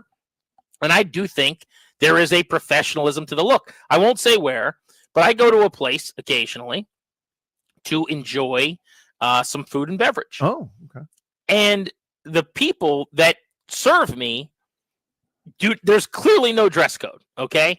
And they look so nubby, is what I'm going to say. All right? They just do, right? And I just can't believe, like, they'll come up to me and just, like, baggy, dirty jeans or whatever, and I'm like, until they say, can I take your order, I have no idea that they work there. Are you just a passerby? And I'm every single time, I know to expect it now, but I'm bothered by it. I would like this place so much more if that was not the case. If they had just a normal dress code, let alone, I don't know, a decent one. And it's not like I'm paying a ton of money. It's not a great place, but it's just a minimum expectation. As I said, it doesn't have to be a lot. When at Chick-fil-A, they say my pleasure and these little wacky things that they do, they're standing out in the parking lot to take your order right there with a human being talking to you instead of the number 4. Like that little stuff all matters to your boy. Mm-hmm. Somebody's trying. They're trying to show some professionalism. Now, if there's a hypocrisy to it where I'm a player and then behind the scenes I see, wait a second. So I can't have a beard, so we look like pros. And I got to wear a dress shirt when we travel. But we're not spending money on this. There's no team masseuse. You're making me chase people down to get massages in this climate. Like, okay, now I've got an issue, right? But my guess is the Yankees are probably spending that money that they need to make you feel pretty good. And I don't think they've ever missed out on a player. I saw there was some rant that somebody had yesterday. I don't know who it was that was complaining about this rule and how antiquated and unacceptable basically it was. And their point is no player likes it. Every time someone leaves the Yankees, they're thrilled to grow their facial hair back out. It's going to be hard to recruit players as if it's new. Do you think one player ever has turned down the lore and the reverence of the Yankees brand? And oh, by the way, this little thing called money, because they wanted to keep their beard? No chance. Yeah, I love having a beard to hide all the fatness under my chin. But guess what? I'll take 10 more people calling me fat every day than already do for all that money, for those millions, yeah. And that reverence wearing that New York across my jersey. Well, but let's say there was a person that turned him down. Okay, fine. Well, I bet you they'll be okay. I'm just saying, I bet you there never has been. Yeah, either way to be. I hear the point you're making. It matters a little less to me about the we're trying to look professional, because that was the original genesis of the rule. Was Steinbrenner said, as guys, when they founded it in the 70s, there was a lot of sideburns and a lot of like kind of the whole deal was a lot of hair and going in a lot of different ways. Like everyone looked like Johnny Damon, basically, right? Pre-Yankees Johnny Damon. Yeah. And it's sort of a traveling band of misfits. And he said, okay, enough of this. Let's look like pros. Let's have everything match the first class thing that we're going to do all the time. Whether that's a good reason for it or not, I don't care about that anywhere near as much, to be honest with you. Like I get the effort, no problem. But to me, it's a small, insignificant rule, and people are acting like these guys are victims. I can't do that. Did you guys? That's the part that gets me. Yeah, the millionaires that are getting paid all the money are victims. Did you guys have any strict rules at GW in that regard? No facial hair. Really? Yeah. Now, Coach Walt's different now. I mean, he's at Wake Forest, and he's kind of, I would say, gotten with the times a little bit, so guys have a little bit more going on there. But yeah, we would. If He we also probably can't do that, even if he wants to, in the sense of, man, is it hard to recruit? Like you're up against LSU and Texas. You're re-recruiting your own players, And so we'd get like special treats because you're in college. You don't have obviously don't have any money. So again, not like now, and it's not that easy to get a great shave. So if you're like me, where like every time you run a razor over, it's like you're breaking out and it's miserable. Then you got to go play on a hot day or whatever. So we'd get special treats. Like we go on a winning streak. You'd be like, okay, you guys, we can have a goatee, but cleanly shaven elsewhere. It was like a great treat for us to be able to have something. But his whole point wasn't like we're going to look professional. We're wearing tracksuits on team planes and on charter buses or whatever. It was, this is a team. This is your individual expression. Plenty of opportunity for that. All these guys have every Instagram account that you could want, every Twitter. They have access to whatever sort of media they would like to have. At some point, there needs to be a little conformity and a little bit of buy-in. It's not all about you and what you want and your personal trainer and your personal thing. That part of it, to me, in terms of what they're going for, whether it's a rule you like or not, I don't get. It's fine. You got to. The game starts at 7. Everyone needs to be here by 2. Whether you like that rule or not, I think it's arbitrary. The point is, it ain't about you, and our whole world is about you. I don't mean you personally, GP. I mean I mean you, everybody. We have nothing but effigies to ourselves to let everyone know how important our thing is. And I know I'm guilty of it too, just like everyone else I've bought in. But there is a team happening here that will exist before you, during you, and after you. Get on board. I think that's what I love. I think you're right. I mean, this is why we want our kids to play sports, is to be a part of a team, something larger than themselves. Yeah. And that gets lost as you get older, clearly. But it doesn't necessarily have to. And I've always said I am a player guy, player empowerment guy. I should change that to say that I am all for players being taken well care of. I want them to make every single penny. I believe in a massive open market and players getting as big a chunk of the pie as possible because we're watching for them. I believe in players being able to, capitalism and dictate terms and get paid.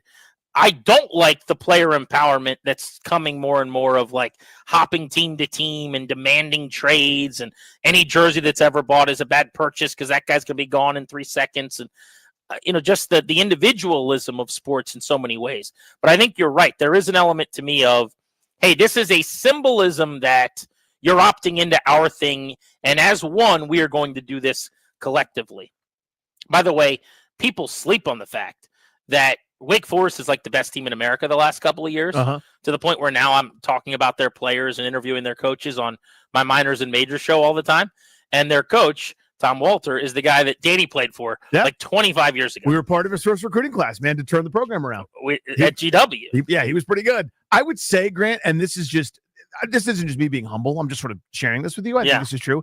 I think he's got better talent now than he did then. Slightly. That's just my view on it. Like where every year there's like multiple first rounders. It's two guys in the top 10 on average probably the last 3 years. It's better now than he had at GW a couple decades ago. He's a big silly. Every time he comes on, I always bring you up, and he always tells me a funny story, which is nice. There's plenty. But you would be salty at this, and we can end the conversation here, whether I did the facial hair thing or not. I don't think I would. I would probably I would not let it go. I don't want any of the crazy, scraggly, gross, something's in your beards. Like, I just don't want to look at those. So if I was in charge of something, I would rule those out immediately. Let's keep it, 3 guard, 4 guard, and lower. Let's look presentable here. Keep it tight, yeah. But what I would absolutely do, I said this earlier, we are dressing up when we hit the road. I think it's fun to do. I think it's just important. I take this from Herman Boone, who once told me, the actual Herman Boone, not Denzel Washington, but the actual coach at TC Williams. If you want a $10,000 loan and you go to the bank, you better look like $10,000, right? You'll wear a jacket, shirt, and tie. You don't have one, buy one. Can't afford one, borrow one from your old man. You don't have an old man. Find a drunk, trade it for his. This is what we're doing. I'll give you guys plenty of time throughout the season. There's 81 road games where you could do your Hawaiian shirts theme and you could do your whatever you wanted, your NBA jerseys theme, your NFL jerseys. But 95% of the time, you are going to wear at the least a button-down dress shirt tucked into dress pants and ideally some type of jacket. I won't mandate jackets, but I think you guys It's can summer. get It can be creative. too hot. Yeah. Yeah, but we are going to look presentable when we hit the road. That is Team Paulson. You know where mine. You know what mine is. I don't. No one goes to clubs ever. If I find out you were in a club, Good you don't luck. get paid. Like That's it. no one would sign for your team. Sure, they would. I just got a bunch of guys that care about more about baseball than bottle service. There's just not that many guys that don't go to clubs, bro. I'll find enough. I'll find 27 guys that we don't have to have. You can have facial hair. You can wear your hair how you like it. You're going to give the 2024 White Sox a run for their money with your Just group. fine by me. You can wear a polo shirt and jeans to work if you want to. You get on the plane in flip flops for all I care. No one goes to clubs ever, and that goes for the rest of you guys too. No one. That's tough. I actually want to get some feedback on this just to see, after we both agreed, what the people out there, touch the people a little bit, are thinking. The Yankees in 2025 still don't allow facial hair for their players. 800-636-1067 is the number. Grant and Danny on the Fan.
This update brought to you by Prince George's Community College. Aaron Rodgers is gone from the Jets after 2 seasons. Heisman Trophy winner Travis Hunter from Colorado is going to be considered a defensive back for the NFL Combine. Virginia Tech is targeting Bills staffer Christian Taylor for the vacancy at offensive coordinator. This from Bruce Feldman. Men's basketball tonight, number 25 Maryland against Nebraska, 8 o'clock pregame on Team 980. The Terps beat the Huskers 69-66 January 19th, but the Huskers have won 4 in a row, including wins over Illinois and Oregon. Pacers beat the Wizards 134-130 in OT despite a 19-point lead for Washington. Jordan Poole had 42 and Corey Kispert 21. Tonight, it's the opener for USA versus Finland at the Four Nations Cup hockey match. That's at 8 p.m. Yesterday, Canada beat Sweden 4-3 in OT. You don't need a degree or years of experience to land a 6-figure job. Project management is in demand across all industries, retail, tech, healthcare, and more. Register now at pgcc.edu today to get started and boost your career. Byron Kerr on The Fan.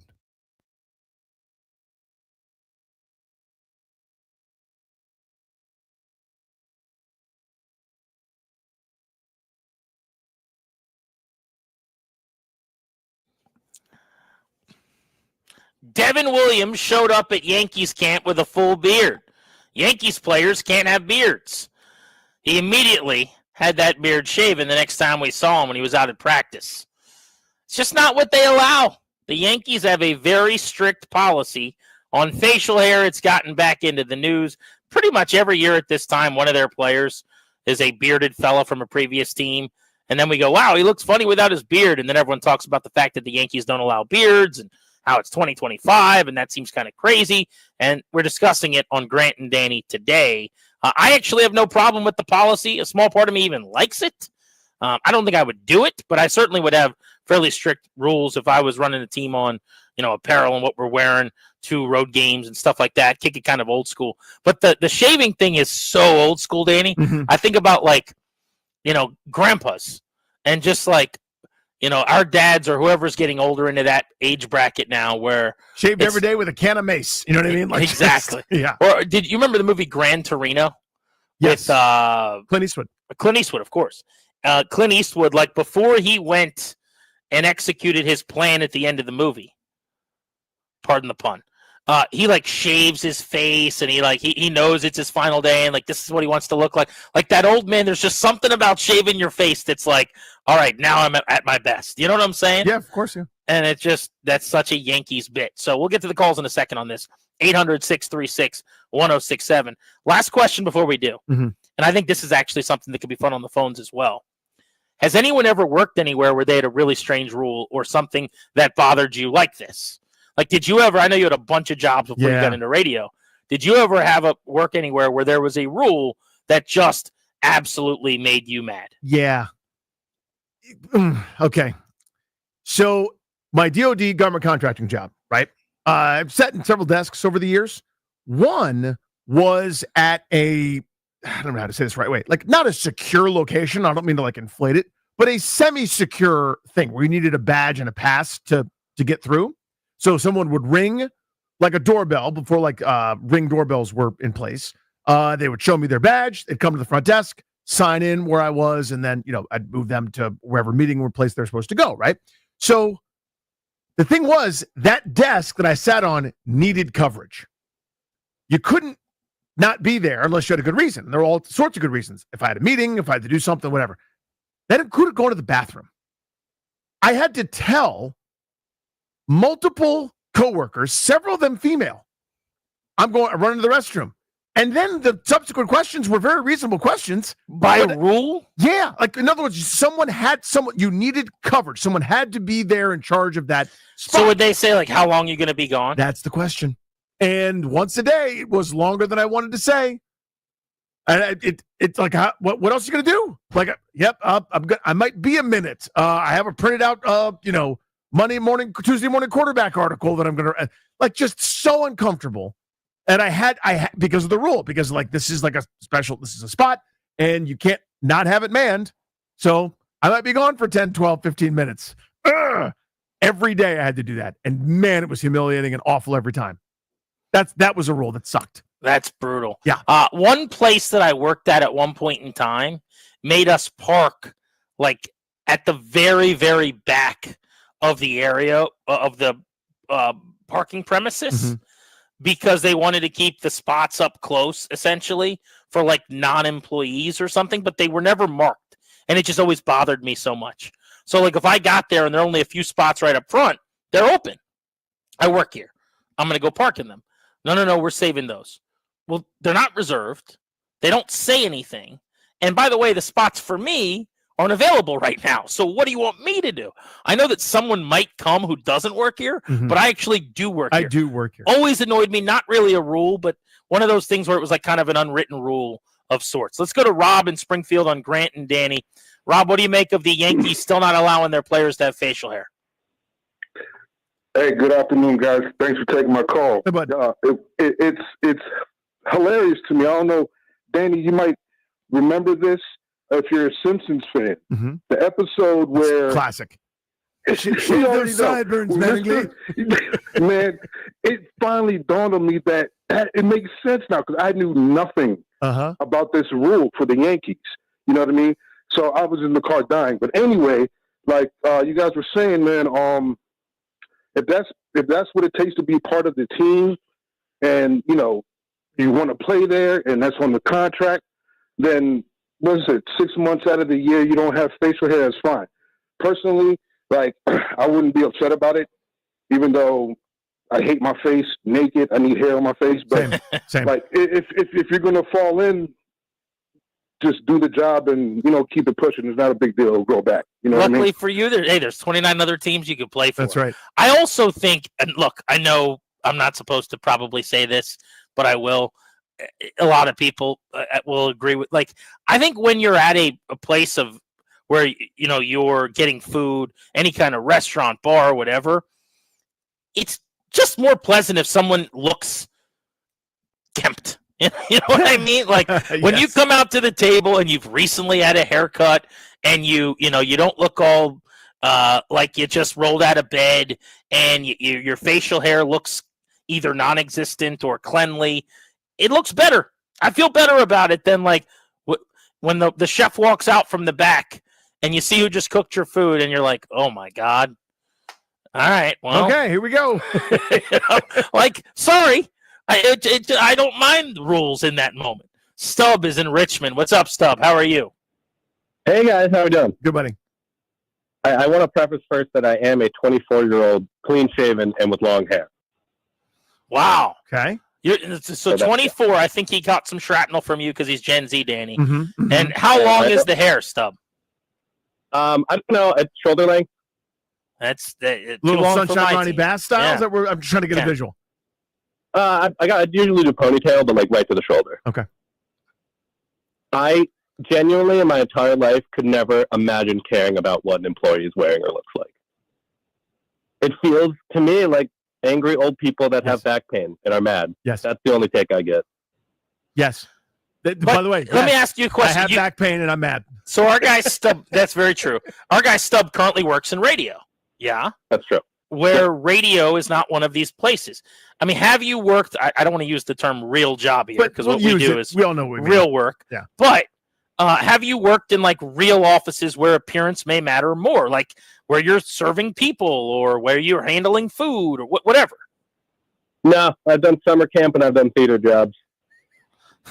I mean, would you feel any differently in other settings, or you're saying it should never matter? I think I think that when you get to the upper echelon and like we're having like a meeting with people, sure, you're trying to sell something. But if my waiter comes out in a t-shirt, I'm like, yeah, man, whatever. I'm glad you're happy. I know this job sucks, so I'm glad that you at least have this for you.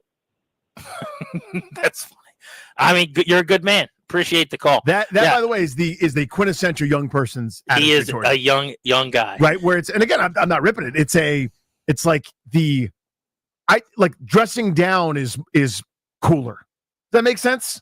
You know what I mean? Like there's like of course, man, do your own thing. Like when they do the thing on the NBA show where they're like, hey, look at this guy's wearing like Mugatu's trash bag outfit or whatever from Zoolander. Isn't that funny? It's not for me. It's for the young people who think that stuff's interesting, like individual expression. Like they've grown up in this whole time where it's not about just meeting a standard. It's about every standard's BS, man. Just a bunch of cranky old people. Kenny is in Lorton on G&D. What's up, Kenny? How are you? Gentlemen, I'm doing really well, and thank you for this topic. How are you guys today? Good, pal. Chilling, brother. All right, so here's the thing. I'm still working for my employer, and I have to make sure you guys understand that it's a privilege to work here, and I'm very blessed. He takes really good care of me. And he can hear you right now. I know, right? So here we go. I generate leads for this company, my company, our company, and those leads become sales. That's the ultimate goal. The lead generation side of it is by far probably the most complex, or maybe I'm just biased because that's what I'm, entrusted to do. But that's where I legitimately can cold knock and canvas and try to, talk to homeowners about, what we can provide anyway. Every once in a while, I make that happen, and it's so rewarding. But there's this unwritten thing that can happen in the office where, let's say I say, hey, Mr. Paulson, we're going to come on out on Saturday and we're going to talk about these windows, right? And then by the time the office calls you the day before to confirm that appointment, let's say Mr. and Mrs. Paulson now have an unexpected thing that they got to tend to. Well, now that lead gets pushed out, and that person in the office will get credit for it if you set another date. And that's heavy, right? And I got to just go with that. I can't change it. But ultimately what I'm saying is somebody else can then get, the Credit financial. for your work. Oh, I see. So it's a tough rule. Yeah. Yeah, I mean that's brutal for sure. I mean that sounds like, hey, let's have a conversation with the boss and iron that one out, right? Very specific. But yeah, that would annoy me, Danny, to no end. But he loves his company. Just want to make sure that everyone. Yeah, knows. it sounds like great, yeah. really big fan of his company. David in Arlington, you're on Grant and Danny. The Yankees are still not allowing their players to have facial hair. Made their new reliever shave his beard today. Yeah, so I've got kind of a side thing. I have a tattoo of the Washington Nationals logo on my arm, and I used to work at a sports bar. I will not tell the name of this sports bar, but I used to have to cover it up at the sports bar as a bartender, which was an absolute perfect kind of conversation topic in a sports bar. So it was having to cover that up every time. Like I said, won't say the name, but I can give Grant a little hint. He kind of lives kind of close to it. So yeah, that was very frustrating. And I don't know if this was another life about 20 years ago, but yeah. Wow. Kind of annoying. So it's definitely a time and place thing to some extent, I would say, Appreciate you, bud. with any of these policies. And I would think a sports tattoo at a sports bar for someone who's behind the bar slinging drinks would be a perfectly reasonable. Like, I don't know that if you're a waiter at a steakhouse where I'm paying, $200 a head or whatever at the end of the night, I could see where they would go, we want you to not be showing tattoos. But at a sports bar, it's a sports tattoo? Maybe in an extreme case, like if you work in I don't know, Ann Arbor, Michigan, and you got an Ohio State tattoo, you might want to cover that bad boy up. I could get that, I guess. But a local bar, a local sports bar, and the local sports team, I don't think I would cover that up at all. Anthony and Calvert, we'll give you the final word on this. Go ahead, brother. All right. Final word is their organization, their rules. Play by them or don't play with them. Secondly, anybody whose work history starts and stops with theater and summer camp should not be giving opinions on facial hair or hair length. I mean, Stubb caught some is Shrek. catching heat right now. Stubb. Damn, Stubb. He's coming for you like Stubb. that. Wow, That's that is tough. AWOD might have to pull that audio. Oh, no. And play that in middays in Richmond. Opinions of tomorrow. Grant and Danny College not necessarily reflect the opinions of Grant and Danny or 106.7 The Fan. Appreciate the call. I liked how he started it, though, and that was my original point. Uh-huh. I have no problem with, I'm a company, here are my rules, you don't have to work for me. I'm not making you work for me. You opt into the Yankees, you opt into shaving that beard. Let's get you a double play next. What's going on in our lives? Nothing to do with sports. Still got a lot to get to today, including what's your confidence level that Jaden Daniels has another top 5 quarterbacking season next year? We'll get to that in the 5 o'clock hour. Got tickets to give away to see Rod Stewart at 4. That's 15 minutes out on the Fan.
Welcome back, Grant and Danny on the Fan. I just saw that Mike Rizzo said today that Travis Sikora, who's the Nats' top prospect and their ace of the future, they drafted in the third round a couple of years back out of high school.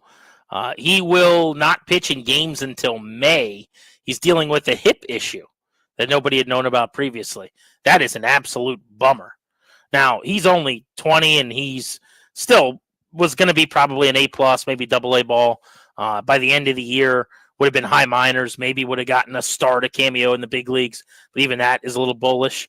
But that's awful to hear that he's dealing with some type of hip problem. God knows what that is, and that he's not going to start the season until May, coming off one of the best years for any pitcher in the minor leagues last season. So that's the first patch of bad news, I guess, we're getting at a Nats camp a couple days in. Yeah, this is the era we're in. I mean, pitching injuries are time immemorial. There's nothing new about that, but some of the different ways that these guys are maxing out their bodies to throw so unbelievably hard, some of these mechanisms aren't built to hold that weight or hold that force, that violence in there. And I obviously haven't done any medical exams. I am not a doctor, which you'll probably have gleaned from listening to the program, but it makes sense that there are more and more of these breakdowns. My hope is, by the way, we get updates, and it's not just tumbleweed for months at a time as to what's going on with one of their top prospects. I would love information. I think that's something that we should expect as consumers of the sport, but that may be too much. Yeah, he's a monster. 6'7", 250 plus, really, really big league built kid as a teenager when they drafted him out of high school.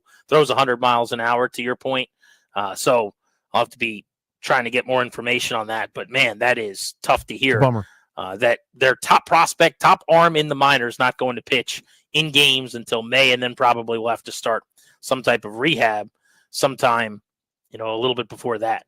Let's get to our double play. What's going on in our lives? Nothing to do with sports. Driven by your local Washington area Honda dealer. Stop in for a great deal on the rugged and capable Honda Pilot. Contact your local Washington area Honda dealer today. Grant, I need your help with something. What's a beet? A beet? Yeah. It's a round fruit. Uh-huh. How do I, like, if I wanted a beet, not like a by Dre, not like the rhythmic kind, but if I wanted to grow one, what would I do? I would think you would plant a beet in the ground. Plant a beet, yeah. And then it bears the beet fruit? No, so you cut into the middle of the beet. Yep. Or maybe there's seeds. Maybe there's beet seeds. Beet seeds. I would say. Mm-hmm. Or you would cut into the middle of the beet, like the core of the beet, plant that part maybe. Okay. The second thing is, how do you make cookies and cream ice cream? Well, that is irrelevant. Oh, really? How is it made? What is it? I don't know why you're asking. They have nothing to do with each other. Oh, just the two things I needed help with. I needed some clarification. Cookies and cream ice cream is ice cream with cookies in it. Cookies. What kind? What kind of cookies? Yeah. I think it could be any kind of cookie. Oh. So the reason I bring these up is I got a phone call from our buddy Christian. Sounds like you did. Down in New Orleans. In between catching his breath from cackling laughter.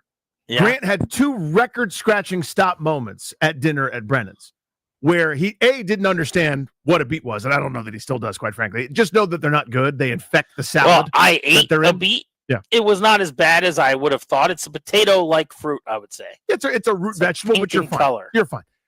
So the bit was that Christian hates beets, okay? The kitchen staff knows that, and he was dining with you guys. So, of course, they concocted a beet dish to troll him, basically, which is the funny joke. The second part was Michael Phillips was in stunned disbelief that you didn't know that cookies and cream ice cream is simply vanilla ice cream with Oreo cookies in it. And you were bewildered that that's all it was. My guy. So the second part I'd need a little more deep dive on. Cookies and cream ice cream, to my knowledge, is not just Oreo shavings and vanilla ice cream. I've long thought cookies and cream ice cream could be any type of cookie and most types of ice cream. Mm-hmm. Is that wrong? Yeah, respectfully, it's Oreo cookies in the ice cream.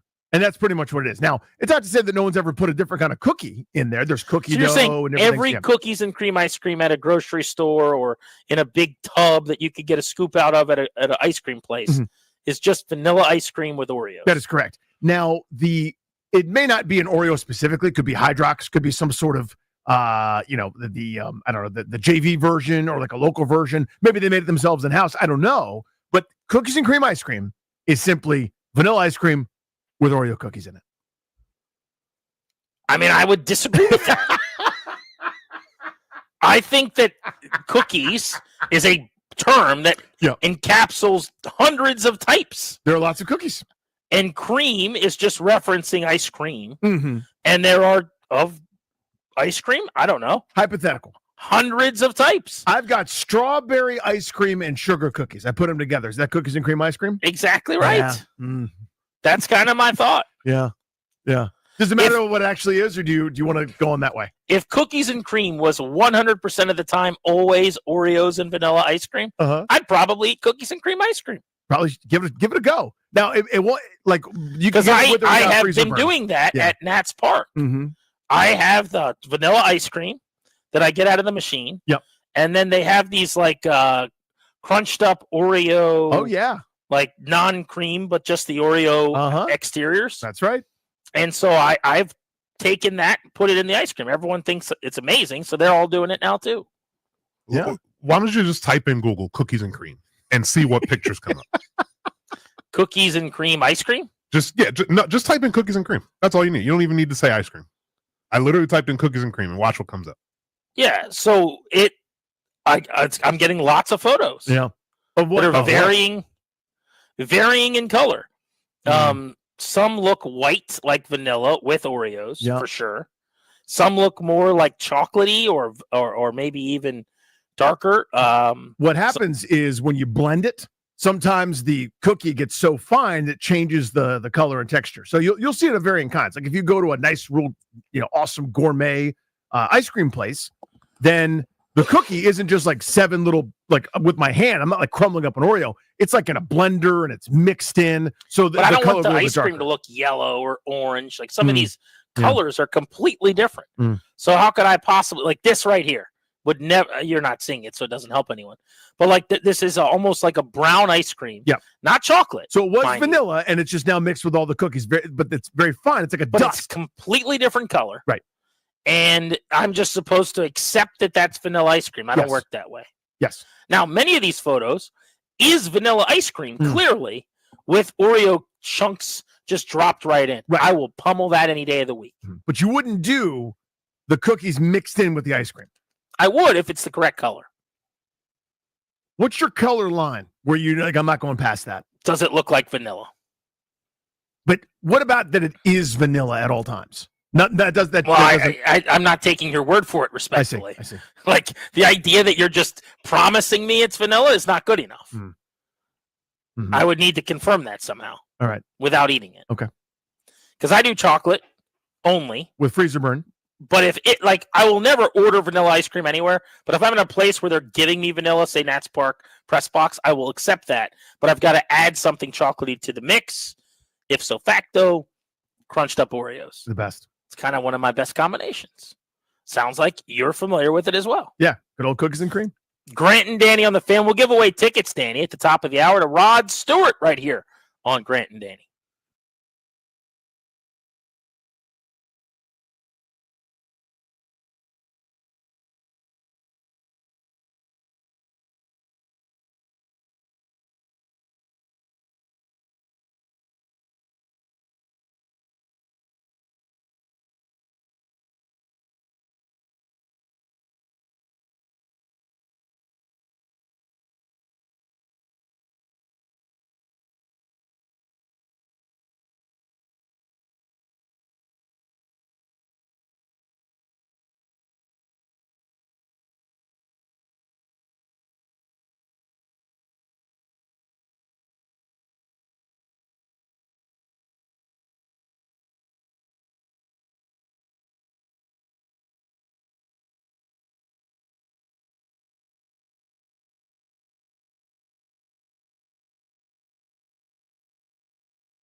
More news from the NFL, where the Pittsburgh Steelers have reached out to Jacksonville Jaguars for a trade for Trevor Lawrence.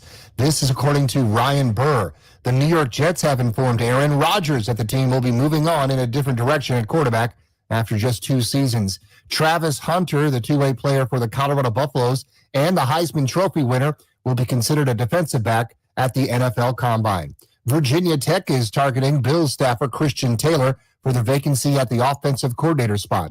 This is from Bruce Feldman. Maryland basketball tonight against Nebraska at 8 o'clock on Team 980.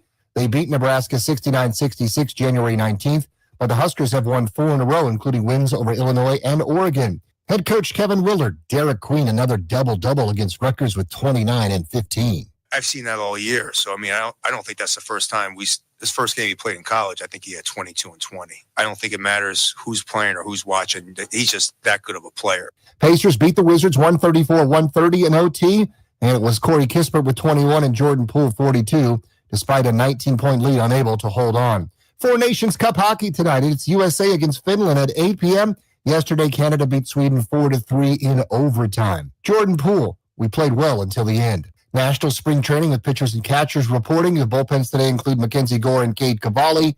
First game is February 22nd.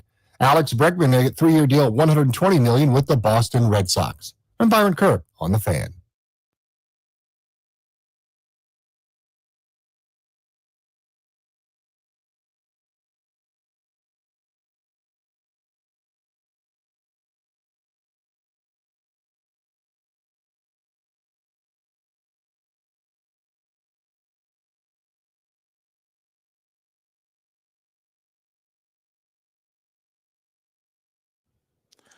Beltway Blitz in moments. Right now, caller 10 at 800-636-1067. Congrats. You're going to win 2 tickets to see Rod Stewart One Last Time tour. Saturday, July 19th, Meriwether Post Pavilion. For tickets and more event information, go to thefandc.com/events. So, Danny, I posted a poll. This is going to be our Grant and Danny poll of the day, which is presented by Metropolitan Moving and Storage, local, long-distance, residential, or commercial, 3 decades of best-in-class service and experience, our G&D poll of the day. I want to know if everyone understands what you're claiming, because I don't think they do, that cookies and cream is just vanilla ice cream and Oreos all the time, ubiquitous everywhere you go, whenever you see it on a menu. In fact, Darius said one of the first people he asked in the studio didn't know that that's what cookies and cream was all the time, which I find pretty telling, frankly. But I posted my poll. Is it always vanilla with Oreo, or is it a random cookie with a random ice cream? And already 15% of people are responding to say that it could be any random cookie with any random ice cream. These are bewildered people that are easily confused. There are exceptions, but not how you meant it. In other words, some chef or some like sort of highfalutin pastry person or like dessert maker at a fine dining establishment, instead of using vanilla, they'd go, cheesecake cookies and cream ice cream, or like special sherbet this or that, like some sort of elevated highfalutin deal, very different than the standard. If you go somewhere and you go to any supermarket right now, you pick up a tub of cookies and cream, it's vanilla ice cream and Oreo cookies. Any other answer is an incorrect answer, respectfully. I think I'm going to have to start eating that. You should. We've been lobbying for a long time, my friend. I don't know why. But I will wait for the poll response, because if it stays around 20%, it tells me, respectfully, Danny, that I'm not trusting your take. Gotcha. Because 20% of the population is too many for me to assume and get it wrong. So you could be trying to go get vanilla ice cream with Oreo cookies and end up with, who knows, guava passion fruit ice cream with banana flavored macadamia cookies. Your standard cookies and cream. No, I'm not saying that, but it could be like a sugar cookie with something stupid, It could be it would just be bad. Yeah, just trust your pal here. I promise you'll be fine. Get to the Beltway Blitz and start things off on the court. Varun Shankar covers the team for the Washington Post, and he joins us now. The Wizards have been playing better basketball. I got to give them that. I actually thought yesterday, going to overtime with Indiana, hanging 130, going back and forth with the team that's going to make the playoffs, was one of their better performances of the season while being undermanned here going into their break. Agreed. You know, you don't want to blow a 19-point lead, but as far as Wizards' goals this season, playing a close game against a pretty good Indiana team and losing, preserving that lottery odds, not a bad way to go. Yeah, I got everything I wanted last night. I saw young players doing things and a competitive game, and they ended up coming in second. Just fine by me. So here's my question for him. They've got individually some pretty good defensive pieces, guys that I think are going to be quality defenders in this league, starting with Sarr. There was a nice sequence where he affected a couple different shots. I remember, then kind of got out on the break. I think Koulibaly will be able to guard multiple positions. I think the same thing about Bob Carrington. And, Keshawn George, I think, is on his way to being a different defender. And yet, that's not a good defensive team. Give me your thoughts there. No. Some of that's just youth, to be honest. Yeah. Like, your head is spinning out there. You've got 18 different things that you're trying to adjust to. You're learning scouting reports in a different way. And, again, you just have so many responsibilities. And, like, for a guy like Keshawn George, a guy like Bob Carrington, they're not physically developed. A guy like Alex Sarr isn't physically developed yet to really, hang inside against some of the best players in the league, which they're tasked with doing. I mean, Keyshawn was guarding Pascal Siakam yesterday. I want to talk Jordan Poole. It seems like they really think that there's an end game with him here. What is that plan? And I guess it's a good day to discuss it with him scoring 42 and 41 minutes. Yeah, the plan with Jordan is very interesting to me because he is a little bit older than these really young guys, but he's only 25. There's a lot of good years left, and he's really rediscovered his career in the second season in Washington, moving back to the point guard spot.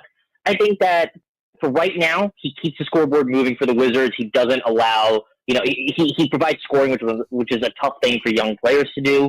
He is a really good voice for them in the locker room. I think he really takes an effort on trying to be with them, but also kind of a veteran leader within them. And we'll see when they actually get competitive, if they actually get competitive. But when they do, his contract is going to be ending or close to ending, and maybe they can re-sign him to a more affordable deal. Varun, if I have a complaint, and it's a small one here with this. It's 15 minutes a night for Malcolm Brogdon, and he's a veteran, he's been around, and I got no issue. I like Malcolm Brogdon, UVA guy, whatever. But to me, I want more AJ Johnson. You see what I'm saying? Like, I want more Champagne. I want more Vukovic, especially after how well he played the other day. It's one of those things that kind of frustrates me a little bit. I understand they may not be part of the core plan right now, but let them play their way into that. It seems like those guys can't get consistent minutes. I understand you got to earn it, which I'm not saying you trot one of those dudes out there for 40 minutes a night, but it'd be nice if AJ Johnson, who they just acquired, was more than, I don't know, 6-7 minutes. Champagne, the same thing. I think Vukovic played 3 minutes last night. Kind of not quite sure the plan there. Again, your reaction. Yeah, with Brogdon in particular, I think I really do like how he organizes things for them on offense. And, I hear this talked about with quarterbacks sometimes when you're a rebuilding team. You need just sometimes a C-plus quarterback who can let you evaluate everything else just so it's not, chaos at every single moment. I think sometimes that's what Brogdon can be. He gets you looking like an NBA offense in a way that you can start to evaluate everyone else, and he makes Keyshawn George's job easier. Yep. And I think that's part of it. I think with Vucevic, I'm really interested to see what happens the rest of the season because Sarr's going to start at center, and then you've got a battle between Rashawn Holmes and Vucevic. And they're very different players, but Vucevic is someone who they invested a second-round pick, and they seem to really like. Rashawn Holmes has another year after this one on his contract, but only $250,000 of that $13 million that he's owed is actually guaranteed, so they can move on from him if they want to. They have a lot more in Vucevic, and I would expect to see him get some more minutes as the season goes on. What do we need to know about the All-Star festivities coming up, how it relates to the Wizards? I saw Ted Leonsis tweet. He was on his way out there. There's going to be a G League game where they're well represented, and then they're going to be all over the Rising Stars game. Yeah, it's going to be cool to see the Rising Stars game. It's a 3-on-3 tournament. The winner of the 3-on-3 tournament is going to be playing in the actual All-Star game, which is not 3-on-3. It's 5-on-5. It's a little bit confusing. But, yeah, the Wizards have, I think, Bilal, Koulibaly, and Bob Carrington are on the same team, and then Alex Sarr is on another team. So we'll see how that Rising Stars experience goes for them. Varun, thank you as always, buddy. Of course. Have a good one. Talk soon, my friend. Hit that local 53 sounder, Dares. My God, it's our buddy Chris Russell, fresh off his live podcast on HD2 Radio right down the hallway, GP. He's here in person. I'm looking at him. What's up, buddy? Turn his mic on. Is his mic not on? Yeah, I don't think. Now it's on. Now it's on. How are you, boys? We're good, pal. Give me just on a binary. There's nuances always with sports, right? We talk about this. Give me your binary.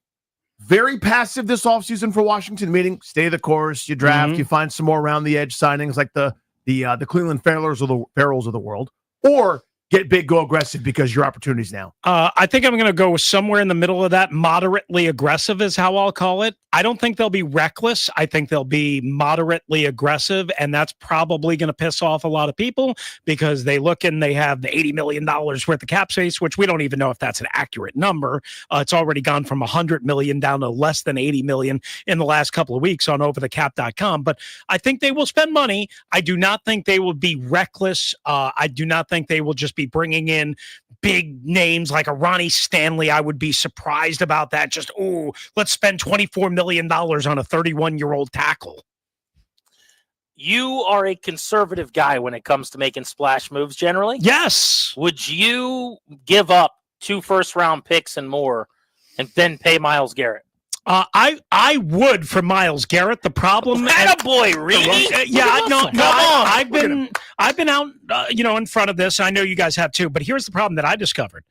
Did you guys realize that Cleveland's got the second worst salary cap space, $31 million reported over? And if you trade Myles Garrett before June 1st, which is ideally when you would want to trade him, but not exclusively, it cost them $36 million worth of dead cap space. So they got a lot of room to make up, a lot of financial maneuvering just to be able to make a trade for Myles Garrett, meaning the Cleveland Browns. Then you've got to decide on the compensation. I think it's more likely, although I don't know how this fits into what Adam Peters wants, that a trade for Myles Garrett would come after June 1st, where there is a much, much, much less cap hit and dead cap money charge for the Cleveland Browns. I'm a T. Higgins guy. I like him a lot. He's a really good player. I think Deebo Samuel's a really good player too. I'm not giving up big resources for either of those guys because of recent injuries and the like. Your thoughts? Yeah, I'm not doing it for T. Higgins at all, period, because I don't know, it's going to cost 28, 30 million, somewhere in that range per year. Don't forget, Terry McLaurin's a free agent next year or after this upcoming year. So you're going to have to take care of him, whether it be by extension or presumably as a free agent again next year. So that's number one. Samuel, listen, what is he going to cost? 4th, 5th round pick, somewhere in that range, maybe even less than that. I don't know how that extend him there, right? Well, do you have to? I mean, or do you just say, Debo, you got a the problem is if you got a contract, like if you just play out his contract, it's still going to cost you, I think it's like 13 or 14 million or somewhere in that. Okay, maybe it's a little bit higher. I know there's a weird option bonus if I remember looking at that right. To me, I don't know, guys. I'd almost rather draft another young receiver, but maybe Cooper Kupp. Is Cooper Kupp a little bit cheaper than that? I can't remember his contract. It's expensive now, but if he's cut, right? agent, okay, yeah. So maybe you can work out a cheaper deal than just acquiring the contract of Deebo Samuel, if that makes sense. Slashy, I'm going to give you 4 needs for Washington. I want you to rank them from the most to least important need they've got going into the offseason. Most to least. Okay. Wide receiver, edge rusher, offensive tackle, cornerback.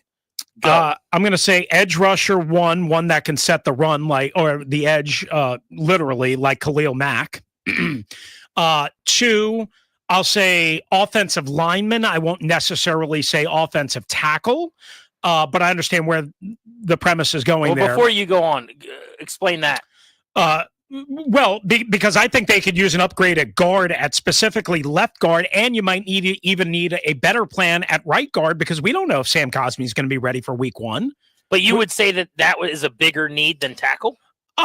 Well, it's not if your plan is to move Brandon Coleman to left guard. If the plan is to keep Brandon Coleman at left tackle and presumably Wiley, you re-sign Cordelius Lucas. I assume they would want him. I think you need an upgrade there, but I don't know if you need a Ronnie Stanley blow out the budget type acquisition, in my opinion.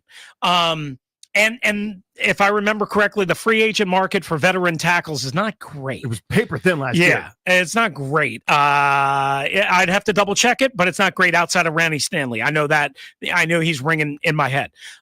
You still got wide receiver and corner. Yeah, to me, corner is definitely number 3 on that list ahead of wide receiver. But wide receiver is definitely a need. You got 4 guys that are free agents, and I don't know. I'm way high. It seems like on De'Ami Brown. I think he's going to make some significant cash because the ascending type play, A, in the playoffs as well. B, it's a scarce market, man. I mean, we're talking about Debo and Cooper Kupp.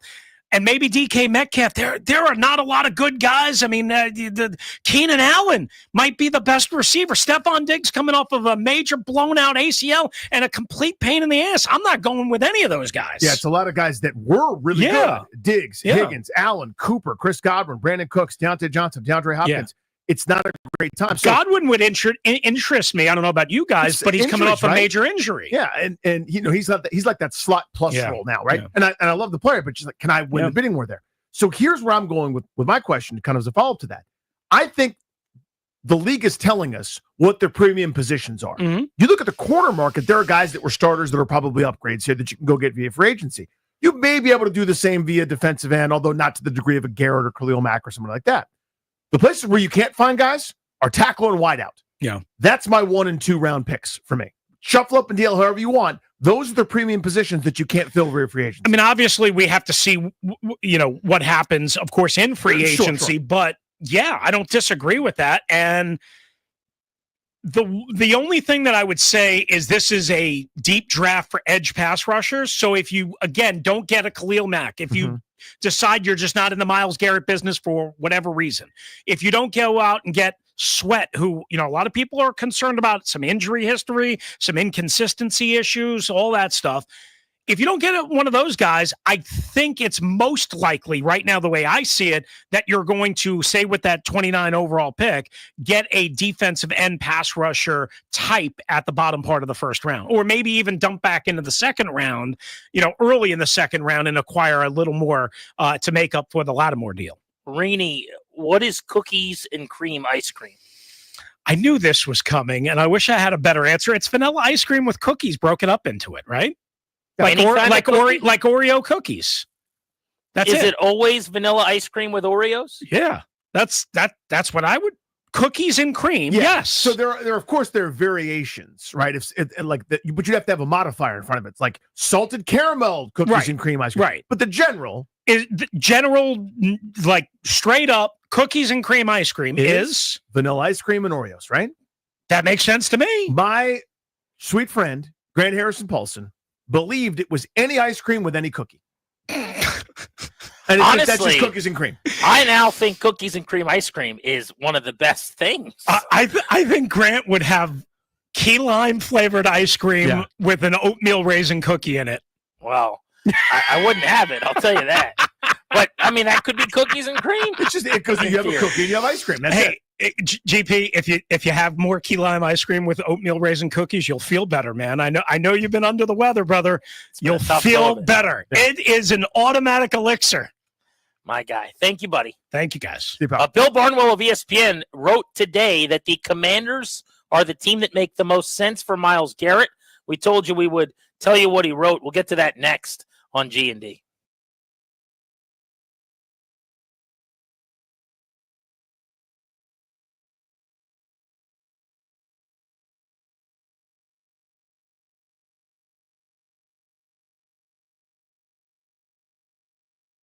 Guys, it's Grant. March is almost here, and college basketball is reaching its most exciting stretch of the season.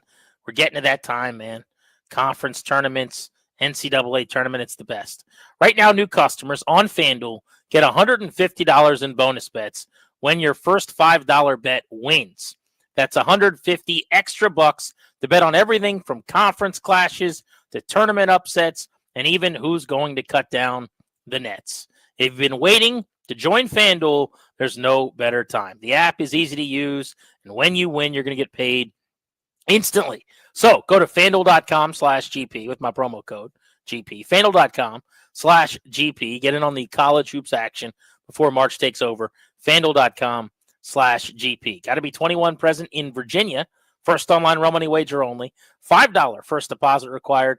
Bonus issued non-withdrawable bonus bet expires 7 days after receipt. Restrictions apply. See terms at sportsbook.fanduel.com. Gambling problem? Call 1-800-GAMBLER.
This update presented by PVI Office Furniture. Fast, excellent, affordable business grows with PVI. News from the Nationals. General Manager Mike Rizzo says Nationals top 100 prospect Travis Sakura probably won't pitch until May because of a hip issue. To the NFL, where the Jets have let go of Aaron Rodgers after 2 seasons, Heisman Trophy winner Travis Hunter will be considered a defensive back at the NFL Combine. Virginia Tech is targeting Bills staffer Christian Taylor for their vacancy at the offensive coordinator position. He was the offensive coordinator at William & Mary from 2020 to 2023. Maryland basketball against Nebraska tonight at 8. Live play-by-play begins with the pregame show on Team 980. Looking to upgrade your office game? Swing by PVI Office Furniture, where we've got everything you need to take your workspace from the bench to the big leagues. Mention the fan to score 15% off your in-store purchase. PVI Office Furniture, where productivity gets a hat trick. Visit PVIPVI.com because business grows with PVI. Byron Kerr on the Fan.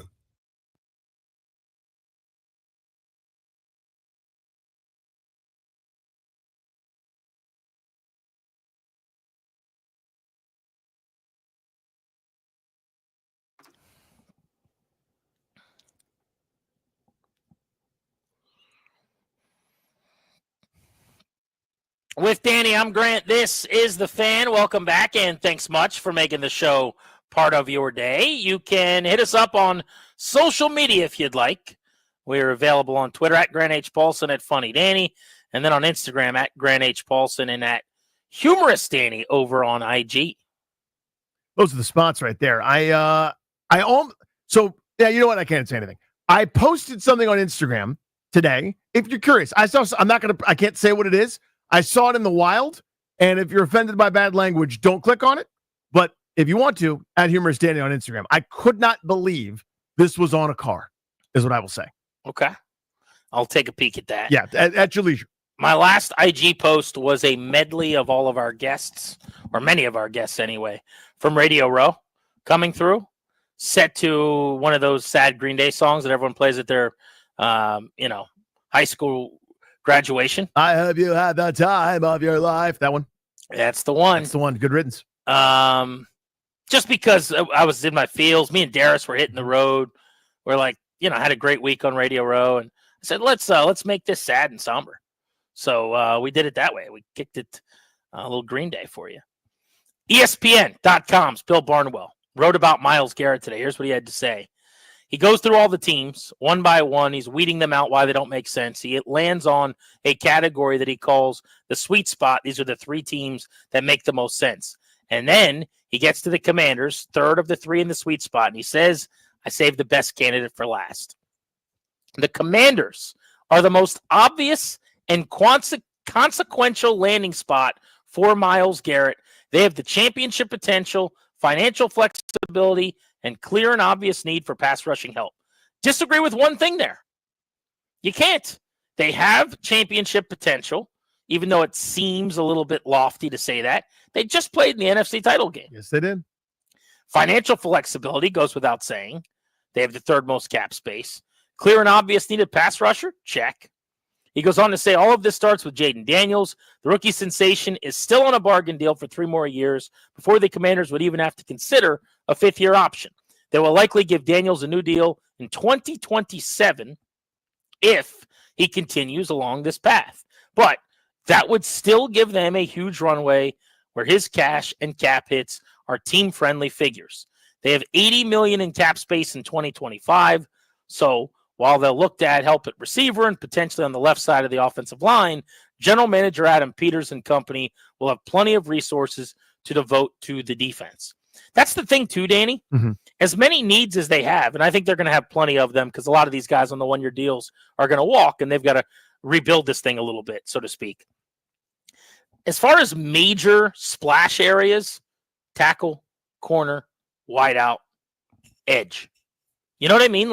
Yeah. You got draft picks. If you hit on a couple of them, there's 2 of the 4, ideally. You're talking about 2 money additions, and then using some duct tape and figuring some things out like you did last offseason at a lot of other spots. To read the next paragraph here. Dan Quinn was able to coax better than expected play out of the defense in his first season as Commanders coach. You agree with that? Yes. I do too. Yeah, I do. He said some of those moves were short-term additions. Dante Fowler led the team in sacks with 10.5, 1-year deal, $3.3 million. He mentions that he's 30 and you can't count on him to do that or pay him to keep doing that moving forward, probably. Then he gets Dorrance Armstrong. He says followed Quinn to Washington as well. More of a rotational player than a lead pass rusher. I think that's probably fair, although I will say I thought Armstrong played way better in the stretch than he did in the beginning of the year. I thought he was unheralded. I thought he was very solid, but probably didn't get the credit maybe he deserves. We talk about this all the time, but some of those ancillary statistics where the sack totals weren't gaudy, the quarterback hit totals weren't gaudy, but caused a chain reaction that led to the play. Or he beat his guy. You could see it. He flashed enough times where you go, oh, there's Dorrance Armstrong. He had a couple really nice moments, obviously, where maybe he was starting to get home a little bit more. But I think he was solid if unspectacular. I think the assessment that he's probably like a good second end or one of three that you've got that you like is probably true. Yeah, that's my view. Yeah. Being a lead pass rusher, you're probably not an elite defense. But I think he grew a lot as the year went on, and I think he ended up being really, really good for them in the stretch run. The Commanders probably feel good about the middle of their line with Allen and Payne and promotions coming from second rounder Johnny Newton. He says they're going to be in the market for edge rusher help more so than tackle help. But this was the point that was interesting, and I want to get your thoughts. He says Garrett would be the transformative player Quinn's defenses have usually needed to thrive. I would say you could say that about most defenses. But he points out with Quinn, when his defenses have been at their best and ranked in the top 10, it has required superstars to make things work. He cites Bobby Wagner, Earl Thomas, Richard Sherman in Seattle, Micah Parsons in Dallas. Myles Garrett would give Quinn a chess piece who makes everybody else on the defense a little scarier, which could be hugely valuable for a team that's going to need to draft a lot of defensive help over the next few years. What do you think about that? I think that's very well. It's better said than what I've been trying to say. In other words, imagine Frankie Lou was a really good player, right? Very good. I don't criticize guys for being very good, right?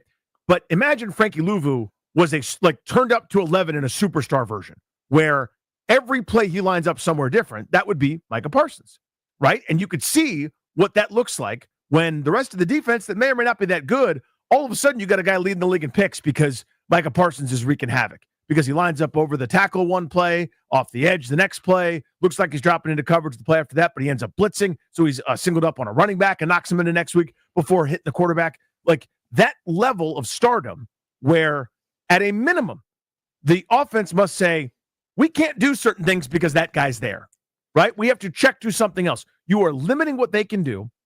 And then even still, there are going to be times it's 3rd and 7, 3rd and 8. You let that guy run free, right? You let him wreak his havoc. You find the weakest spot on the line and say, rush against that guy. You know what I mean? So yes, that's quite, as you said, any defense is going to get better with great players. Duh, that's obvious. But I think Dan Quinn specifically, I think there's a great case to be made here where you look at Hall of Famer in his prime that covers for everybody else or lets everyone else be free and unlocks them. I think there's something to that. Well, I also don't know that you can really find Super Bowl teams that often that don't have one player on defense that is a DPOY type.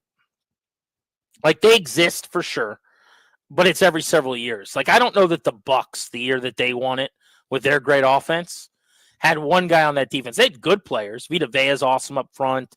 Levante David in the linebacking core. That was before Devin White fell off. They had a pretty good secondary, if I remember as well.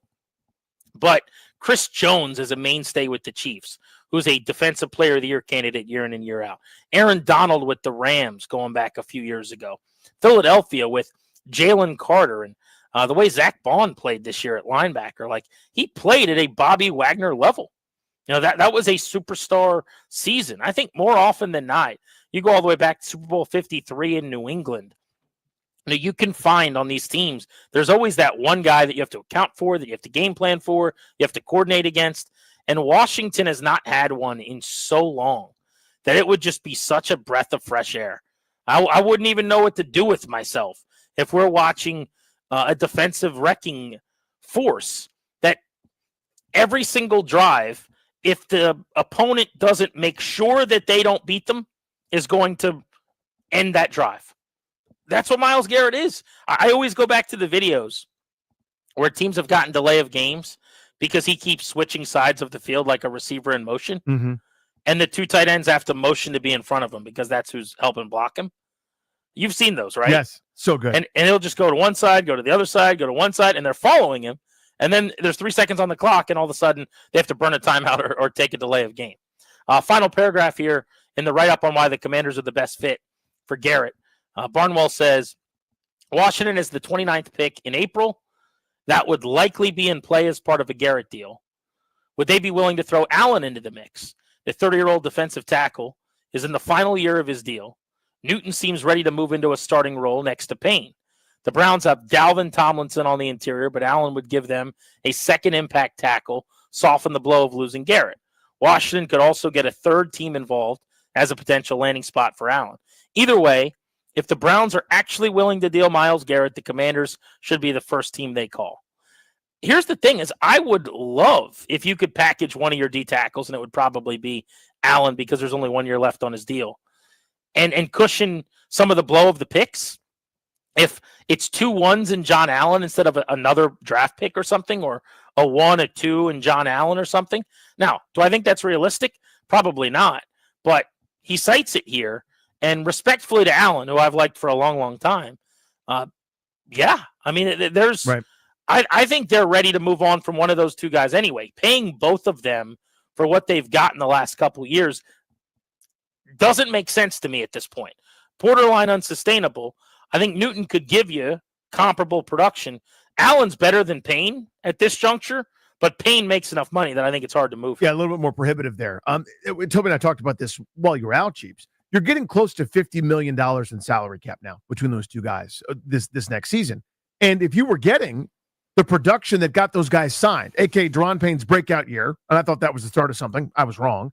And you got Allen at the peak of his powers, you'd go, yeah, that makes sense. We'll pay that. But you're not. And again, it's unfair to a degree, but when you sign that kind of a mega deal, sorry, the expectations go up and they've not been met.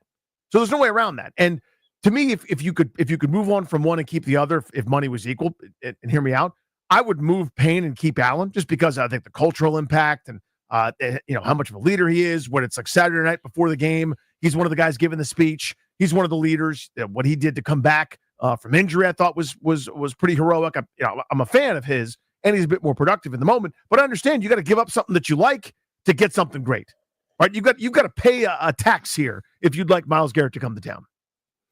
He's Danny. I'm Grant. This is the Fan. Top of the hour, right at 5 o'clock.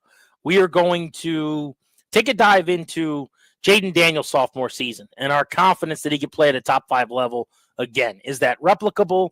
What can the team do to help him replicate that? We'll have that conversation then. Next, the Nationals have reported to spring training. There are some important news and notes coming out of West Palm Beach, so we'll go through some of those on Grant and Danny right here on the Fan.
In about 15 minutes on Grant and Danny, right at 5 o'clock, we'll get into year 2 of Jaden Daniels and whether he can put together another top 5 caliber season. But the Nationals are back to work at West Palm Beach.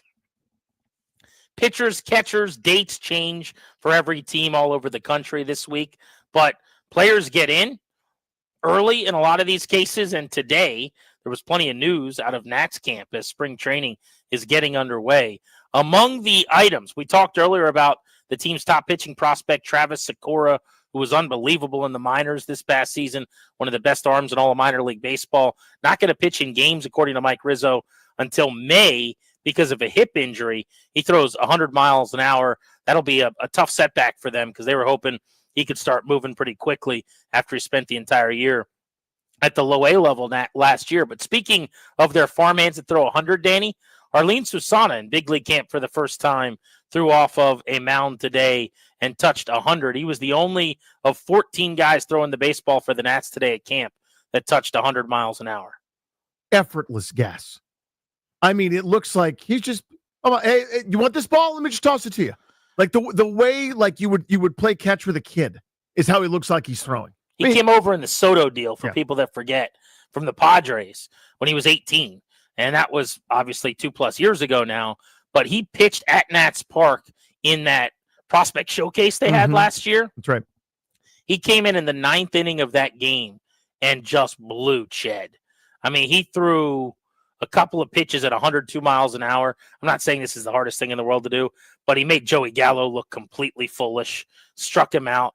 I mean, he looks to me like an electric future closer. He did make major strides last year as a starter, and so there's some hope maybe still that he can end up a starter. I know in talking to some people in the Nats organization, they feel like guys that are his size from the Dominican, he's big, he's 6'6+. It's a lot of moving parts. 260 pounds. I feel like maybe that they're a little longer developing projects than smaller, guys who don't have as many, to your point, rather, moving parts. Maybe it comes a little quicker. But I think worst case scenario, they could have a lights out late inning reliever. Yeah. At minimum, a dude whose stuff is otherworldly. Like that's the minimum. The maximum, as you said, is a guy that's in a rotation or can pitch meaningful innings for you. Maybe he's a closer. I don't know. I mean, to me, he profiles like a closer, but there's something to be said for a dude that's that big and that strong. Maybe just being a horse, like I mean, obviously not the same pitcher, but think of like Joe Blanton. Remember that guy? Like everyday Eddie's just there to throw 200 innings and chew some bubble gum, and he's out of bubble gum. Like you could get a guy who's that big and strong who could deal with maybe with the wear and tear. Something to think about. Mackenzie Gore was thrown off the mound doing a bullpen session today as well. I think ideally this is the year where he would make the leap as your opening day starter and really be the ace of the staff. Presumably their rotation will look something like Gore, Irvin, Parker all returning as your young guns, with Trevor Williams in the mix and Mike Soroka, who they brought in free agency from the Chicago White Sox. Now there's obviously some depth there as well. They brought in other arms that they told will have a chance to compete for the starting rotation. But I think you really want Gore, Irvin, and Williams, if he was actually told he'll start in the rotation, which was the report. Those guys would be locked. Soroka has said he was told he'll be in, so maybe he'd be in. And then Parker and DJ Herz are competing for the last opportunity. And their first player from Japan that they've ever signed is another candidate who I would imagine probably starts in AAA. Ogasawara. I haven't said his name correctly yet, so I was going to let you do it first. Thank you very much. Shinosuke Ogasawara. Yeah, Shinosuke I've got, but Ogasawara is the harbor for me. But yeah, I mean, so there's an unknown there. There's a variable to it, obviously, but whether he's there. But this is a point that I made yesterday when Tobes and I were talking about this. Is right now, oh my God, it's so crowded in the rotation. You already saw it. Travis Sikора's got a bum hip or whatever, so he's out for a while. You need bodies at this thing. Right? It's not every, what team has, hey, we got a 5-man rotation. It's just 5 guys that start games for us all season long. There's always something. So you need that kind of depth. I wonder if they're going to have guys be swing guys and stretch them back out during the season, or, what trades might be possible. It's a good problem to have, a bunch of guys that can be starters for you. Amazingly, I think they've used the fewest starters in baseball the last couple of years. Mm-hmm. Now that just means probably that you won't this year because you're due. But to your point, yes, guys frequently get hurt and arms break, but they've actually had luck at not having to run through as many starters as much of the league. You look at the lineup, not a ton of new faces. They went and got Nathaniel Lowe in the trade for Robert Garcia. He's going to hit cleanup and play first base probably. The former Texas Ranger is a 29-year-old big left-handed bat who they got in the trade in December. Josh Bell's back, who was a fan favorite. He's now almost 33 years old, a switch hitter, not quite the player he was when he was last here, and he wasn't quite the player then he was he was in the prime of his career in Pittsburgh. But on the cheap, the deal was right, $6 million. He'll DH certainly as a switch hitter, gives you the chance to not have to platoon him. But I think more than anything, a lefty against righties, they like that. And it's a very left-handed lineup. Mm-hmm. You've got Abrams, who's left-handed, then Dylan Cruz, assuming all goes well, he makes the team, starts in right, probably bats second. James Wood could hit third for you as a lefty.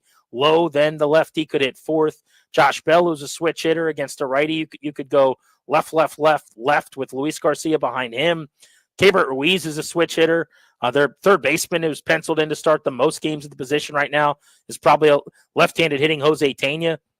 And then you've got Jacob Young, who's a righty, to round out the order. But I don't remember that many lefty switch hitters in this lineup. You look at the bench, Riley Adams, Juan Yepez, Ahmed Rosario, Alex Call, all right-handed hitters. So there's going to be a lot of days where one of those lefties may be on the bench just to give Davey Martinez some options. I think you're right. And Davey loves to do that left-right flip-flop, right? So maybe you switch Lowe, for example, to the 5 spot, and you put Josh Bell at 4, just so you don't have like that automatic lefty row type thing. But yeah, I mean, to maybe me, against the lefty you would. Yeah. Right, that's what I meant. Sorry, I should have been more clear. But yeah, against the lefty. So I don't think it's necessarily going to be set in stone. And I'm curious as to how they ultimately deploy it, right? You'd think Abrams back in the leadoff spot, but maybe you go, you know what? The walk numbers aren't going to be there, and he's driving the ball. Maybe I want Dylan Cruz to see more pitches. Maybe you could flip them. I mean, there's some intrigue there as to how they deploy it. I just can't wait. You see the pop of the mitt and the crack of the bat back on your social media feeds. Mm-hmm. You know that it's getting closer. February 13th, getting to talk ball again on Grant and Danny. It will not be long before the opening day first pitch of a brand new season is thrown. And this year, we get opening day at Nationals Park to kick off the 2025 campaign. All right, next, let's get into the Commanders and Jaden Daniels' second season. Are you sure that he plays at the same level next year or elevates his game? Where does that confidence come from? And what if they don't add major weaponry? What if they do the same thing they did this offseason and they got to go with a less is more approach around him at wide receiver? Do you think he could still repeat what he did this year? That's next on G&D.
This update brought to you by Prince George's Community College. Tonight it's number 25 Maryland against Nebraska at 8 p.m. game on Team 980. Head coach Kevin Winter, the Big Ten is tough. This is a confident group, which is great, but sometimes they take the foot off the gas a little bit. What they're learning is you cannot do that in this conference. Where they might have come from, we have 4 starters from 4 different conferences last year. You might have been able to get away with that last year. And I think they're starting to respect the conference.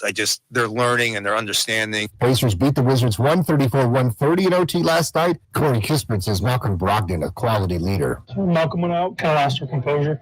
He does a really good job of settling us down, and kind of from the point that he went out until the end of the game, we couldn't really find anything comfortable on offense, and we need to be better at getting better shots down the stretch and getting stops as well as the game gets closer to the buzzer.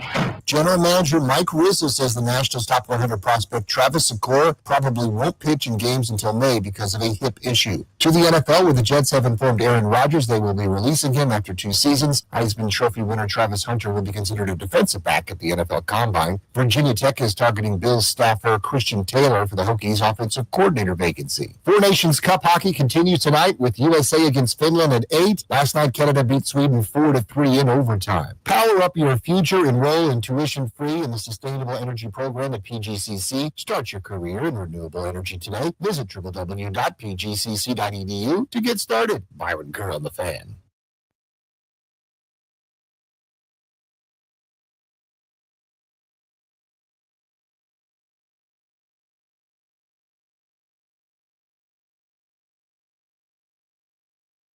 Coming your way on a Thursday, brought to you by our friends, the law firm Condori and Murad. They will help you draft your last will and testament, set up a living trust, or put together a medical power of attorney as needed. Schedule a free consultation with our buddies and their attorneys over at kmlawyers.com. Be sure to tell them that we sent you. That's kmlawyers.com. They're good eggs. They are good DC sports fans. They are huge fans of all the local teams. In fact, they're such big DC sports fans, I'll bet you they will tune in to the Rising Stars game this weekend to see how the young Wizards do. Because there are a few of the guys playing. That's how much they love DC sports. If it's on, I'll watch it. But I'm not going to go seek it out. I'm not going to go home tonight and set a reminder or anything like that. You will put in zero effort then. Is that fair? That's right. Yeah. So if I happen to be sitting in front of my tube, which I might be, and, oh, yeah, that's on, I'll watch it. I'll check it out for a microsecond. If the game was being played on the sport court you built in your backyard, I check it out. Would you close the blinds or would you actually go out, walk outside? Yeah, I'd grab a cup of hot cocoa or something. Be a little chilly. But I wonder why you guys are doing this today. But, yeah, that's fine. I would do that. I can see you walking out to the back of the backyard, way back in the corner, and then seeing the boys on the sport court. Yeah. Watching Bilal and company hit fadeaways, no problem. How cool would that be if they hosted it on your sport court? Very cool. You couldn't do a full court situation, but I'd go, you guys are welcome. There's a restroom inside. You guys go right into the right. Help yourself to any snacks. Bilal could put on a show. He'd be the most athletic guy to have hit that court so far. He would be the most athletic person we've had on the sport court. Although there's a guy named Robert I play pickleball with who's in his late 50s. Yeah.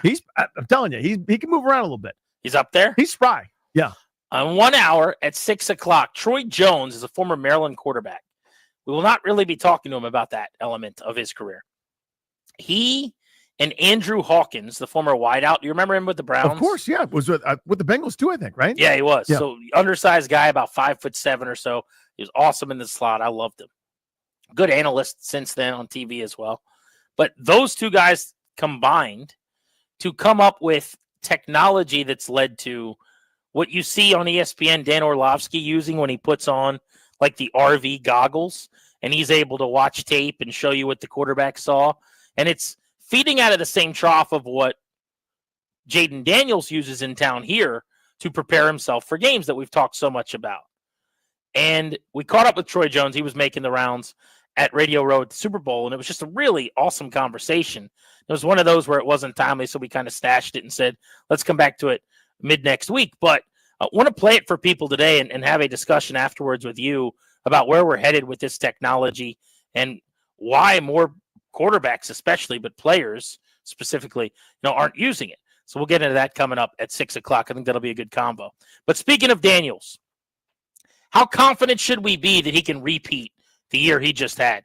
Danny, last year, CJ Stroud did that thing. The amazing rookie year, nobody done before. This guy's now one of the best in the league. Everyone's debating, is it too soon to put him fifth behind the big four? Like a lot of the same stuff we're saying with Daniels. Yep. Daniels, though, has a whole different element of his game where he's one of the great running quarterbacks that we've ever seen after 1 year. And Stroud is a pocket passer who doesn't move around nearly the same. But similarly, both of them came to their teams, elevated their organizations. Changed bad organizations into good. Yeah. 100%. Then Stroud took a small step back with more around him the next year, with the continuity of the coordinator that was being interviewed, I should say, interviewing for head coaching jobs, staying around, which was expected to be the gift. And then, I don't know if this is true or not, but the reports come out that they were butting heads, and that guy gets fired. So the question becomes, what's your level of confidence, and how sure are you that Daniels is a top 5 performer again next year? I love Jaden Daniels so much. He's so good. I'm so glad he's here. 6 out of 10. People are going to hear that and go, what the hell's the matter with you? You're ignoring every other factor when you talk about it. You just referenced CJ Stroud. That doesn't account for anybody else having a break. Like Justin Herbert can't have a great season because now you're not fifth anymore. It doesn't allow for any growth or any kind of great year from guys like Bo Nix or Brock Purdy back with a healthy San Francisco 49ers team, or Jalen Hurts ascending, playing like he did in the Super Bowl. There are too many variables. Then you start to add in a far more difficult schedule. And I'm not saying we're going to have a CJ Stroud type season where he threw 20 touchdowns, 12 picks, and was fine, pedestrian for most of the year. I think you said it very well. Daniels' floor is higher because of the athleticism and his willingness and ability to run and impact defenses in that way. But the idea that we just get out of bed, throw the 53 jerseys out on the field, and he's just top 5, like it's automatic, let's not count our chickens. Again, I love the dude. He is the answer. Doesn't change my bullishness or excitement for him this year, long-term or otherwise, but there needs to be a little bit of roll slowing, if that's even a turn of phrase. Well, here's what I take out of what you just said, and I think this is an important clarification. What we aren't saying is, what is the chance that was the best year he'll have? That's not the question. That's not what we're suggesting, right? What is the chance that was flukish? What is the chance that, he's not going to be able to find that level again? That's not the point.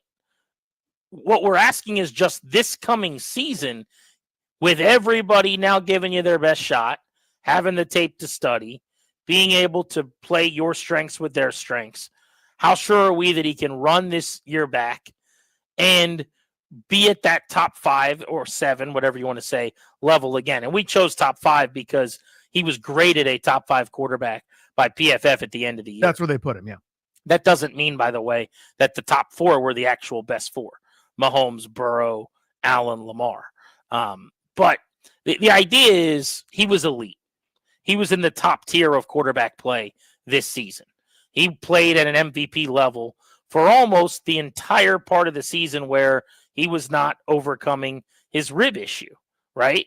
And as the year went on, it became pretty obvious as he got back to playing at that level.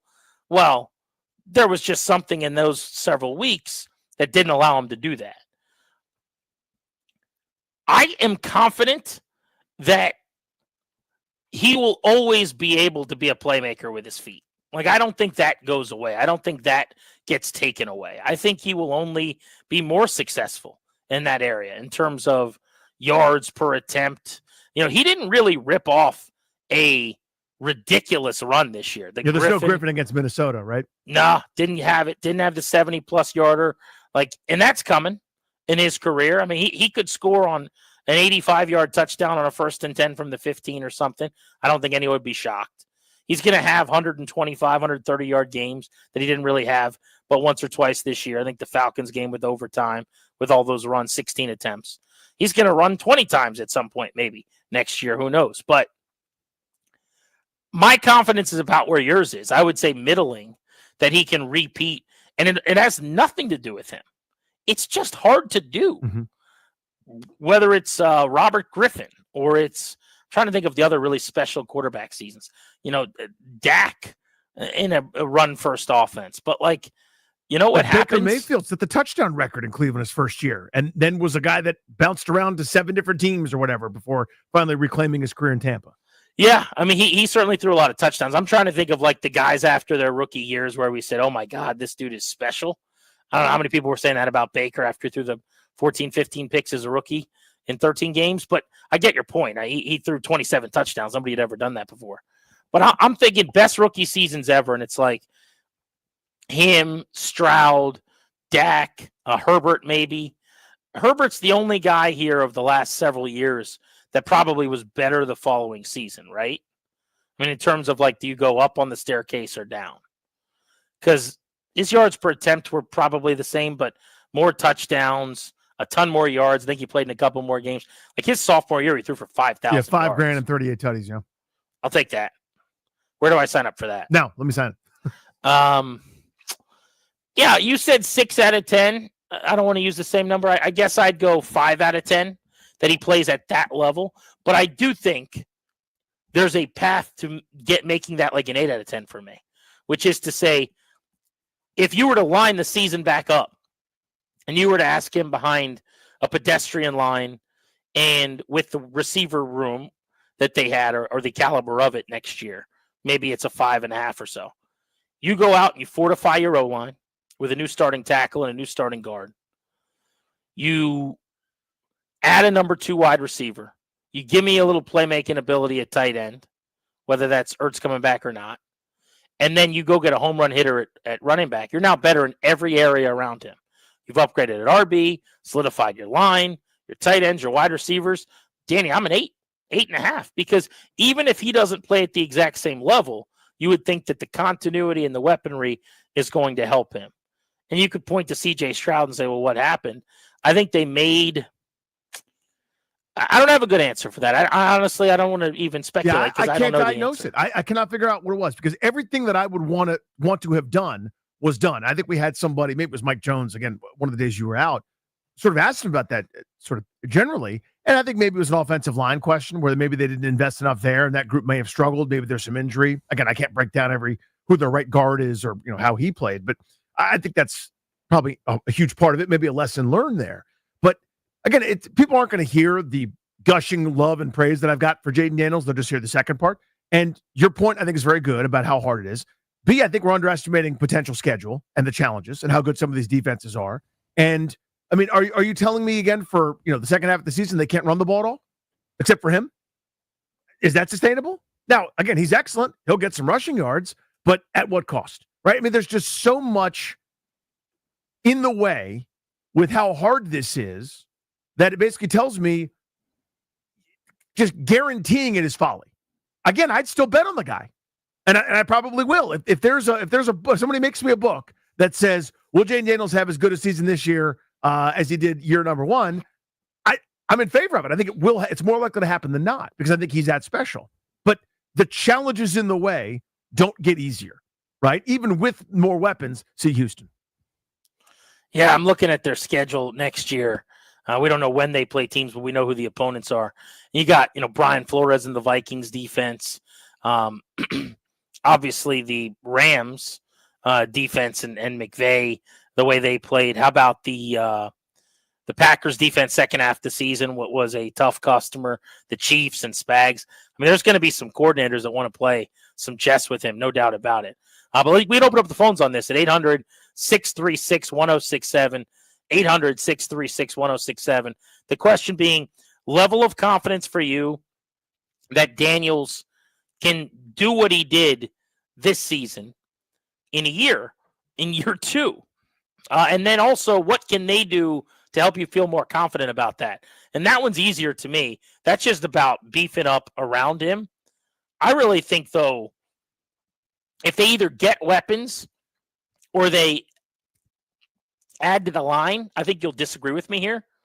I'd rather them have the best line in the league and maybe let him elevate their next Olamide Zaccheaus and see where you go with McLaurin and McCaffrey and whatever receivers are in here. Yeah, if it has then vice versa. If it has to be a binary, I'd probably take that, just because, again, long-term health and sustainability for me. Like, him running is inevitable, and it's going to happen, and it's good most of the time when it does. But we already saw we got away with a I don't know, would you call it a mild scare with him having to leave the Carolina game, and then he wasn't the same for a month, give or take? Well, I mean, did we get away with it because he missed 3.5 quarters of a game? Now, luckily, they scored 40 points, and Mariota played great. Mm-hmm.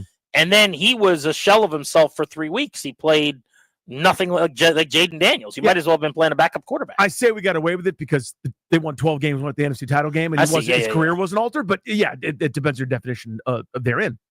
But to me, it's got to be the protection and maximization of the player is what's essential. That axiom for me hasn't changed even since the beginning of last year when we're talking about drafting Jaden Daniels potentially. Protecting him and then maximizing him. And if I've got to choose one or the other, it's protection. Because I'll have a lower ceiling offense as long as that guy's safe and see what else happens. Ideally, it's a renaissance on offense, and you are a buzzsaw on that side of the ball, and I could hopefully add to the defense too. But yeah, I mean, if I had to pick one, it would be protection. By the way, going back to your point about his injury, that is still my number one concern and will be just going into any season with him. And people could say, oh, anybody could get hurt. Yeah, especially when you run 16 times in a few games, especially when you weigh 197 pounds or whatever it is that he weighs. And I know he's vowed to try to get bigger and stronger and add muscle. And I feel better about him and his durability and his avoidance of injuries now, obviously, than it did before the season when I used it as a major ding against him before the draft. Because my opinion was, I don't know if he can navigate a full season.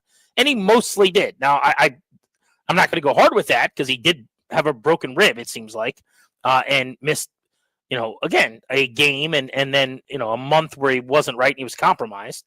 But he played through it to his credit, so I give him full marks for that. But I guess my point is, that's not linear. Just because this year went that way doesn't mean next year one of those helmet-to-helmet hits, and they happened mostly early in the year. But remember, the Bucs game, took that huge hit. For whatever reason, whoever was the red hat that day didn't pull him off the field, luckily, and say, you got to go to the blue tent. There might be 3 of those this year where the helmet-to-helmet hit that didn't result in that. You get pulled out, and now you miss a quarter, or you miss the rest of the game, or whatever. So that is another reason why, it's hard to be a 9, so to speak. Do you think that he's going to play every down in all 17 games? Yes, anybody can get hurt, but it's like saying to someone who drives a motorcycle, and they're having a conversation about them being safe or whatever, and they're like, oh, well, car crashes happen, and there's deaths in that too. It's like, well, yeah, understood, but you are less safe if you're getting into a crash when you're on a motorcycle, and you are, as a quarterback, probably less likely to play 17 games when you're running it more times than everybody else. Yeah, I mean, it's all, we don't think about these hits. We didn't with Griffin for most of the year until you don't get up from that one. Remember that hit against Atlanta from behind where both his knees buckled and he folded back? Of course, going into the end zone. Yeah, no, I'm not talking about that. I'm talking about, I think it was against Atlanta. Maybe I got my games crossed. But it was a sack from behind where someone dove low and he wrenched back and both his legs and were stuck underneath the defender, and he kind of collapsed like an accordion or folded like a chair, whatever analogy you want to use. And you're talking about Daniel. Sorry, I thought you were talking about Griffin against the Falcons. No, and it's you're going, oh my God, and then he hops back up and smiles and pats the guy on the head. You go, oh, it's fine, and it becomes an afterthought. Oh, totally. That's their running or not. There's already plenty of risk, and then you add in what happened against Carolina. Well, but see, that hit is kind of what changed my opinion on him a little bit. The hit you just referenced, dude. That's a torn everything for certain guys. I mean, there is this, and I knock on wood when I say this, but there's this Gumby feel where he seems to pop back up and he seems to be okay. And to your point, that logic doesn't really work. Until it sounds great until it doesn't. Oh, he'll be fine. He's Jaden Daniels. He doesn't really get hurt. Well, there was that time against Alabama where, he's walking off the field to get checked or whatever. But, yeah, the hit against the Falcons is when I thought, all right, he's one of those. There are guys that get hurt a lot. There are injury-riddled guys. There's frail guys. Frail is, I think, the word I'm looking for. Braille is what you read if you're using your fingers. See, yeah, very different. But there's these frail guys, and then there's dudes that just, for whatever reason, don't get hurt that often. This is going to be a terrible bit. People, I hope this doesn't sound like I'm comparing myself, but like I've never gotten stitches in my life. Okay, I have never really broken a bone in my life. Weird, but like the amount of times in sports where I'm like, I think I might have broke this or done this, and it has not happened. It's very odd. Well, I know buddies that get hurt all the time, and it's just like luck. I promise you, it's not that I took care of my body better. It's not like I drank more milk or trained or stretched. I promise you, I got lucky to an extent, and hit the lottery in that way. And like some guy, they're just bodies. I think a doctor would probably back me up on this. Some people are just more inclined to get hurt than others. And when he did that thing against the Falcons, I thought, well, maybe he's got the lucky bones and body thing going, the lucky ligament structure. All right, let's take calls on this next. 800-636-1067. Are you confident that Daniels can repeat this year's performance and be a top-of-the-league QB again as a sophomore after we saw C.J. Stroud struggle and take a step back in his second season? Grant and Danny on the Fan.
The Maryland Terrapins big game tonight in the Big Ten at Nebraska at 8 p.m. You can hear the live play-by-play on Team 980. Terps coming off a win over Rutgers, and Nebraska has won 4 in a row. Head coach Kevin Willard, his youngsters are learning the Big Ten. You could say, well, you're 12 games in or 13 games in. They're all freshmen from the standpoint of learning the Big Ten. As every game you go through, you just get, that's why seniors are great. It's why you depend on your seniors and freshmen drive you up the wall. From a standpoint of understanding the league, I technically have 4 freshmen starting because they've never gone through this league. General Manager Mike Rizzo says the Washington Nationals top 100 prospect Travis Sikora probably won't pitch until May because of a hip issue. To the NFL, where the New York Jets are going to release Aaron Rodgers, Heisman Trophy winner Travis Hunter is going to be considered defensive back at the NFL Combine, and Virginia Tech is targeting Bills staffer Christian Taylor for their offensive coordinator position. Four Nations Cup hockey continues tonight. Canada beats Sweden 4-3 in OT. It's USA against Finland at 8 p.m. Byron Kerr on The Fan.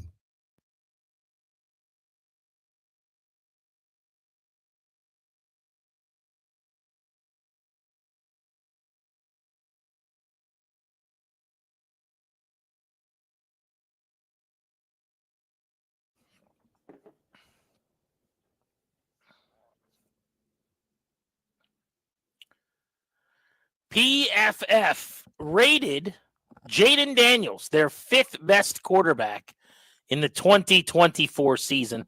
That shouldn't stun anybody, but we're asking you, how confident are you that he can repeat as a top 5 QB in 2025?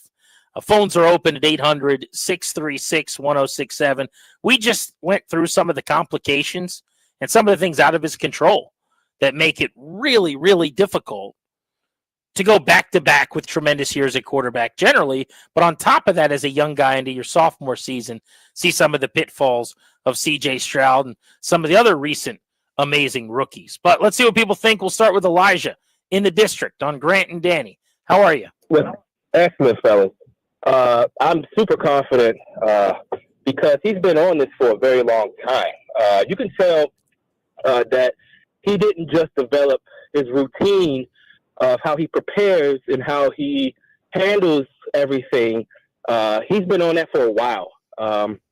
He didn't just show up to Washington and I need to put together this routine and figure out how I'm going to. So he already has had that. It seems like we haven't even thought about him having a rookie jump almost. Like, okay, he's just here. No, he's going to have his rookie jump as well. And so I'm super confident. And I think that the ownership, because of his work ethic, because anybody in investing, it's easy to invest in someone that you know is putting in the insane amount of work that he's doing, and how they're going to reward him by putting players around him that can create opportunity. I was talking to Main Man over the phone. We have to decide how much do we need guys to create opportunity, and how much do we need guys to be able to sustain that opportunity once it's been created? Because they are players who specialize in doing different things, if you would. So that's why I like Myles Garrett, because he can create the opportunity, and then you can go draft a few guys or maybe guys on your team who can sustain that opportunity once it's been there, because we know this team is being built to finish with Jaden Daniels having the ball. We're not necessarily building this team to have the defense finish the game. Yeah, if it comes down to it, boy, we would like to have the horses to do it, but this is for Jaden to finish the game. As it currently constructed, for sure, Elijah. Good call as always, buddy. Appreciate you making it.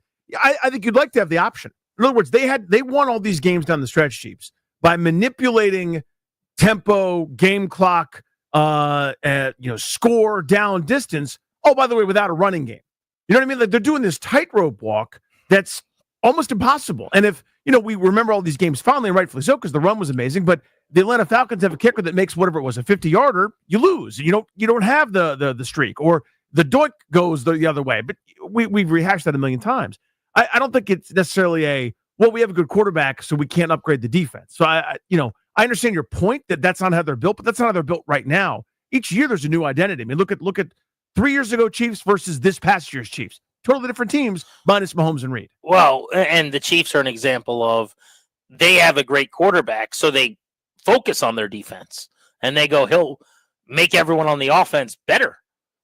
instead of surrounding him with more weapons to be greater, they've gone, he'll make the Noah Gray thing work. And then they stack and load their defense and draft heavily on that side of the ball. But I'll choose to grab another part of that call. He said, we never even talk about the possibility of a leap from his rookie year to his sophomore year. And he's right about that. I think, number one, we just haven't had the time to. I mean, the season ended right before the Super Bowl, which is nice. Right. Then we're at Super Bowl Radio Row, and now we're just kind of going through some of the big picture thoughts and conversations going into the offseason, right? But I think that's fair because it's hard to imagine that he's going to make a leap. How do you make a leap from what he just did? It would, a leap from where he just was. Winning the MVP. Means he's the MVP award winner and the best quarterback in the league next year.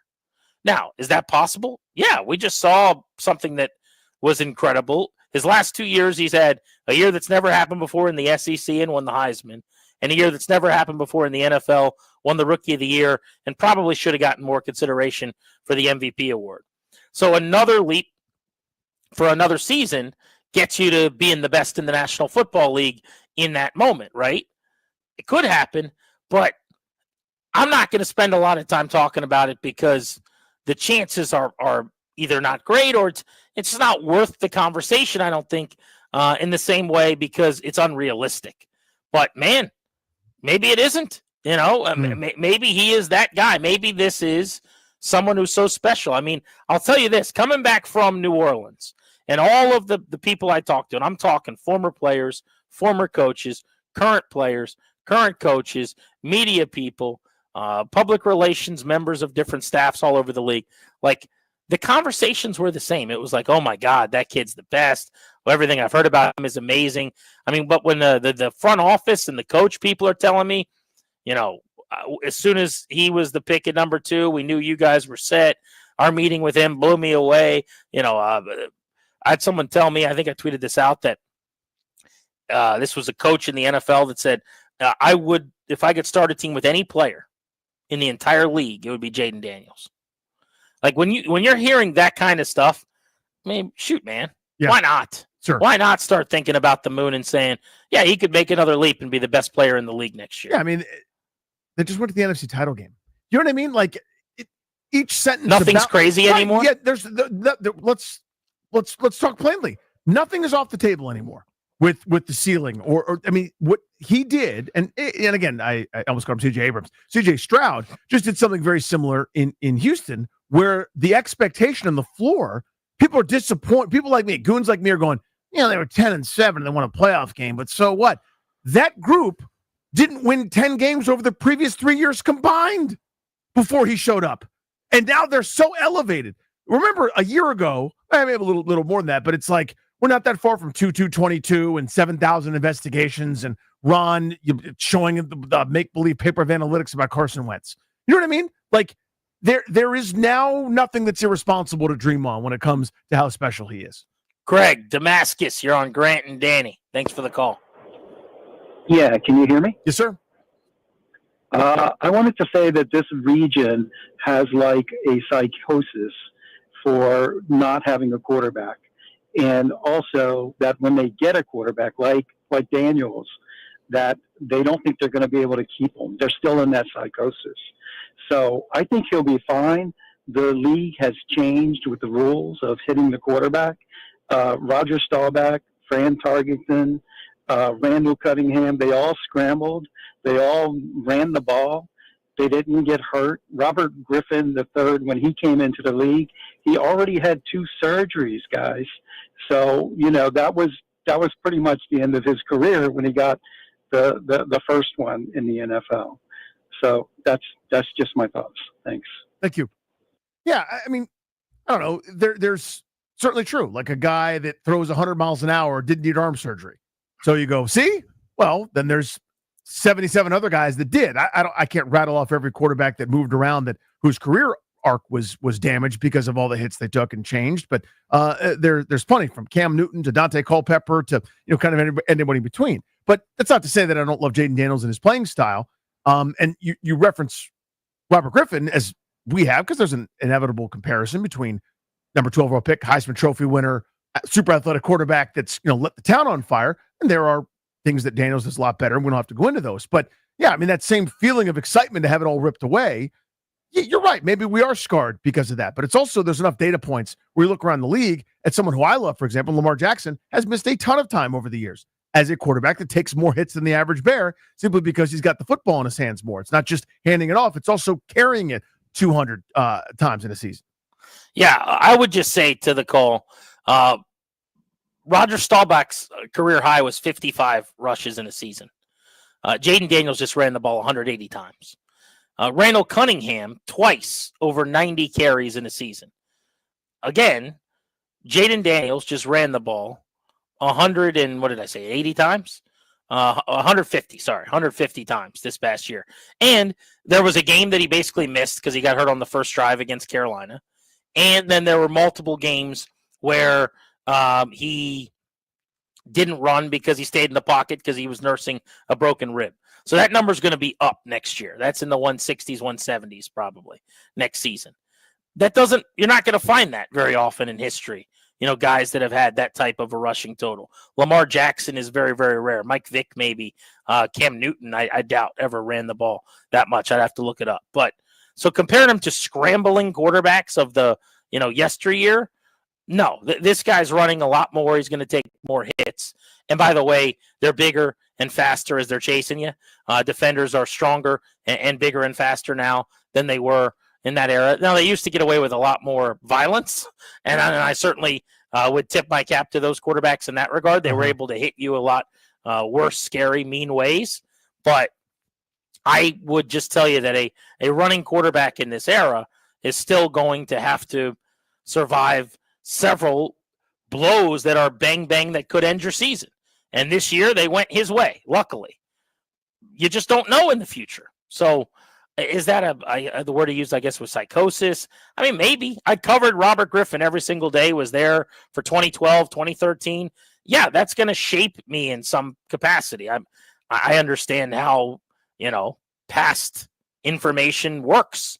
But I don't apologize for that. And I think it's information. I think it's data. I think it's somewhat relevant. It's not the end all be all, but to pretend like, you don't learn something from that experience, though, I don't think is smart either. I mean, that's what history provides is an opportunity to maybe avoid some of those things in the future. 800-636-1067. You want to hop in on Daniels and his effort to repeat and improve next year. Also, a lady gave birth in one of the wildest places I've ever heard. Danny very well could have been there. He wasn't, but he could have been. And if he was, I can predict exactly what he would have done. We'll get to that next on Grant and Danny.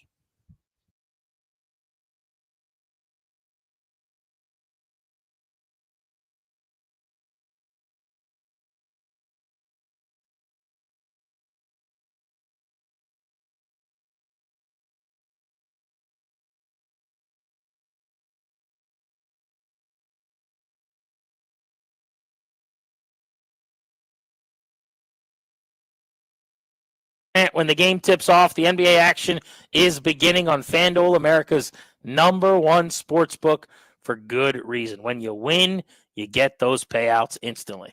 FanDuel is your home for NBA live betting. So even if you miss the first few minutes of the game or you want to bet on a fourth quarter comeback, you can make your picks from the first whistle until the final buzzer. Live betting is the way to go. Plus, you can even combine your live bets into a same-game parlay for a shot at a bigger payout. However you want to play, now's the time to join. New FanDuel customers, where you guys been, by the way? You're going to get started. This is a good deal.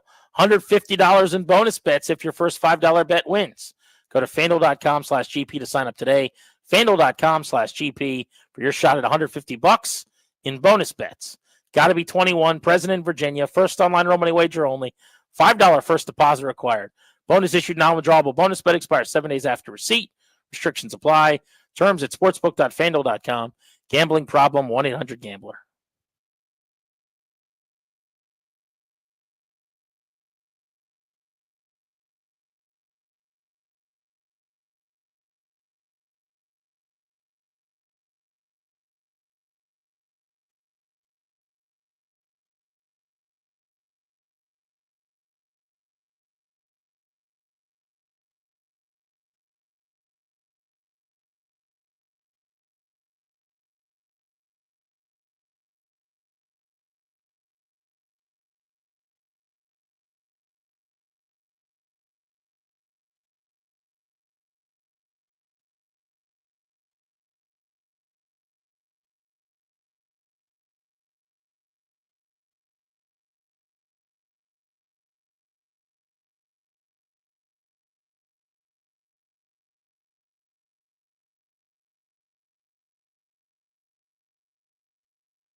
Danny, a 25-year-old woman, is owed a congratulations. Okay. She gave birth to a baby girl. It's not particularly notable, right? Lots of those happen every day, I'd say. Except she gave birth to a baby girl on a New York City subway train. It happened on Wednesday morning, according to Metropolitan Transportation Authority officials. You've ridden on many of those trains. Yeah. When you were living in New York. That ain't the place to be giving birth. Approximately 11:32 in the morning, passengers on a southbound W train alerted the conductor that a woman was giving birth inside one of the cars, according to the MTA. Quote, as we're entering 34th Street. I think there was a miracle on that street before, so this is the second one. Good you bit. hear her asking, thank you, help, help, help. Passenger Brianna Brown, who captured the moment on video, told New York ABC station, you then hear a baby start crying. So I guess it was a quick labor. She just starts yelling help, and then a baby's crying, and it's there. What are we doing here? That is a show. Did anyone help? Like, in other words, I wouldn't know what to do to help. I can't help you. Or like, is it a medical So here's my professional prediction. involved? I said I know what you would do. So I think if you were sitting near this person and she started having laborious pains and making laborious noises, you would run away. Yep. I'm not the right person. I'm not So, there. but if you're the only one on the train, let's say, you would still run away. Yeah. Here's what she would try to stop you. She would be like, sir, please. I'm just going to go to get someone. You would not Gone. listen. Vapor. You would not stop to see what she was saying. You would not try to make sure she was okay. Like, you don't know she's having a baby. Usain Bolt 1, me 1A. How fast that would move. There's no one on the planet probably that is a grown-up that would be worse to have as the only person on that train with you. Yeah. If you were this lady than you, because I just don't think. Am I wrong in saying you wouldn't give her the time of day to explain what's happening? I couldn't. Too much panic. Too scary. Too much imposition. I can't. I'll notify so many people. Like I'll tell an adult, like one of the guys in the MTA uniforms, like one of the conductor type dudes. What they do is they stick their head out the window, make sure nobody's like about to get caught and die in the train or the track, something like that. Then they hit the button to go ahead, and then they go to that. I would go knock on that guy's little booth. There's lady giving birth back there, and then I would keep going further away from the problem. Like I would move to the furthest end away I could be, and I would just get off at the next stop. Dude, listen to this. The train stopped at the 34th Street Herald Square station. Are you familiar? Yes. I mean, I rode that. Okay. You're kidding me. Under the flagship Macy's department store. So that's Miracle on 34th Street, right? Dude. That's where the Santa was. When he hit the guy with the cane or whatever. Several commuters assisted the woman in the delivery. You're kidding. With one even cutting the umbilical cord with a pocket knife. Wrong. With a pocket knife. Nope. From our knowledge, she wasn't a doctor or anything. She was someone who had full knowledge of what to do in this situation. Who just had a pocket knife. It's not like that she rinsed it in hydrogen peroxide. It's not like just no to all of this. I think it's better to have it cut than have it dragging all over the subway floor. This is the least sanitary thing in human history. What you're talking about. Like it's not sanitary. That's fair. Yeah, but the baby has to be born. I get it. I mean, good Lord. I cannot imagine. There's a video capture that shows the woman lying on the floor after giving birth with another passenger hoisting up the newborn and wrapping her in a red cloth. What? The conductor held the train in the station and responded to that car accompanied by a transit train service supervisor, I would hope.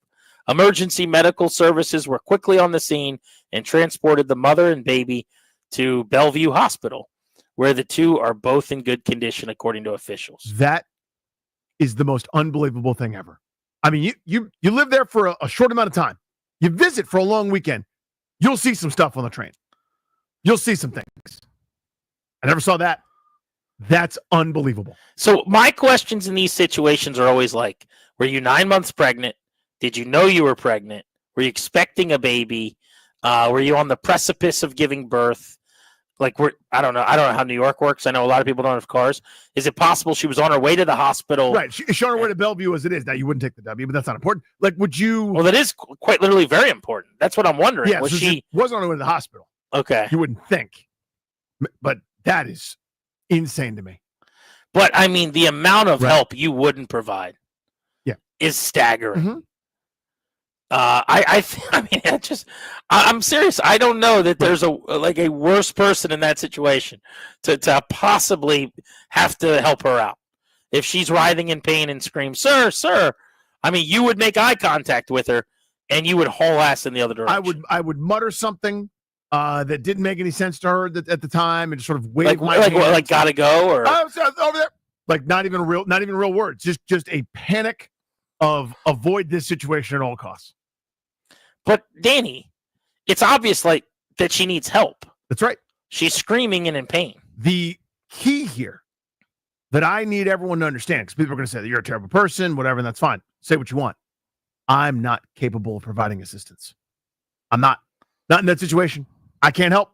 If she had a box that was decently heavy, if she needed me to lift it and move it to another place, I can help with that. Like, my suitcase is too heavy. I'll pick that suitcase right up for you. Where do you want to put it? I can do a couple things.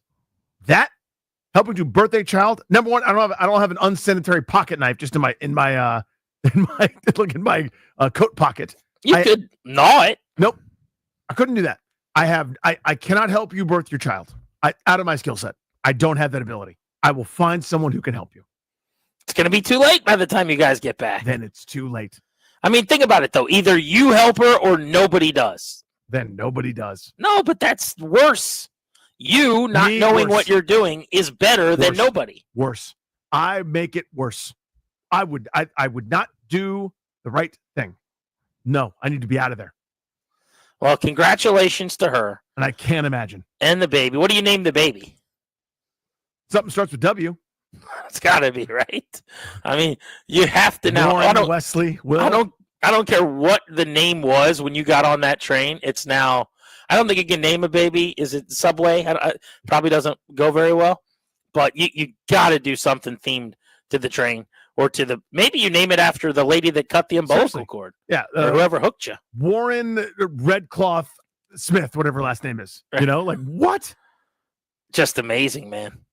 Next on Grant and Danny. So, Jaden Daniels is huge into VR. There's another way that it's being used in football that a local guy who went to the University of Maryland, played quarterback, Troy Jones, is behind. We're going to tell you that story on The Fan.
This update brought to you by Reynolds Empower Home Team, Keller Williams Realty. Big game tonight for number 25 Maryland traveling to Nebraska to take on the Cornhuskers at 8 p.m. live on Team 980, fresh off a win over Rutgers, and the Terps beat Nebraska 69-66 on January 19th. Head coach Kevin Willard likes what he sees from Derek Queen. He had 29 points and 15 rebounds in the win over Rutgers. I've seen that all year. So, I mean, I don't think that's the first time this first game he played in college, I think he had 22 and 20. I don't think it matters who's playing or who's watching. He's just that good of a player. Tonight's marquee NBA matchup, Oklahoma City at Minnesota, 8:30 p.m. Washington Nationals general manager Mike Rizzo says top 100 prospect Travis Sikora probably won't pitch in games until May because of a hip issue. The NFL's New York Jets have announced they have talked to Aaron Rodgers and told him they will be moving on in a different direction at quarterback. Heisman Trophy winner Travis Hunter from Colorado will be considered a defensive back at the NFL Combine. Virginia Tech is interested in Buffalo Bills staffer Christian Taylor for the Hokies offensive coordinator vacancy. Four Nations Cup hockey tonight featuring USA versus Finland at 8 p.m. Want to hear the fastest way to know what your home would sell for? Reach out to Empower Home Team. Simply text your address to 800-763-3000. No phone call. Just text your address to 800-763-3000. That's 800-763-3000. Byron Curb on the Fan.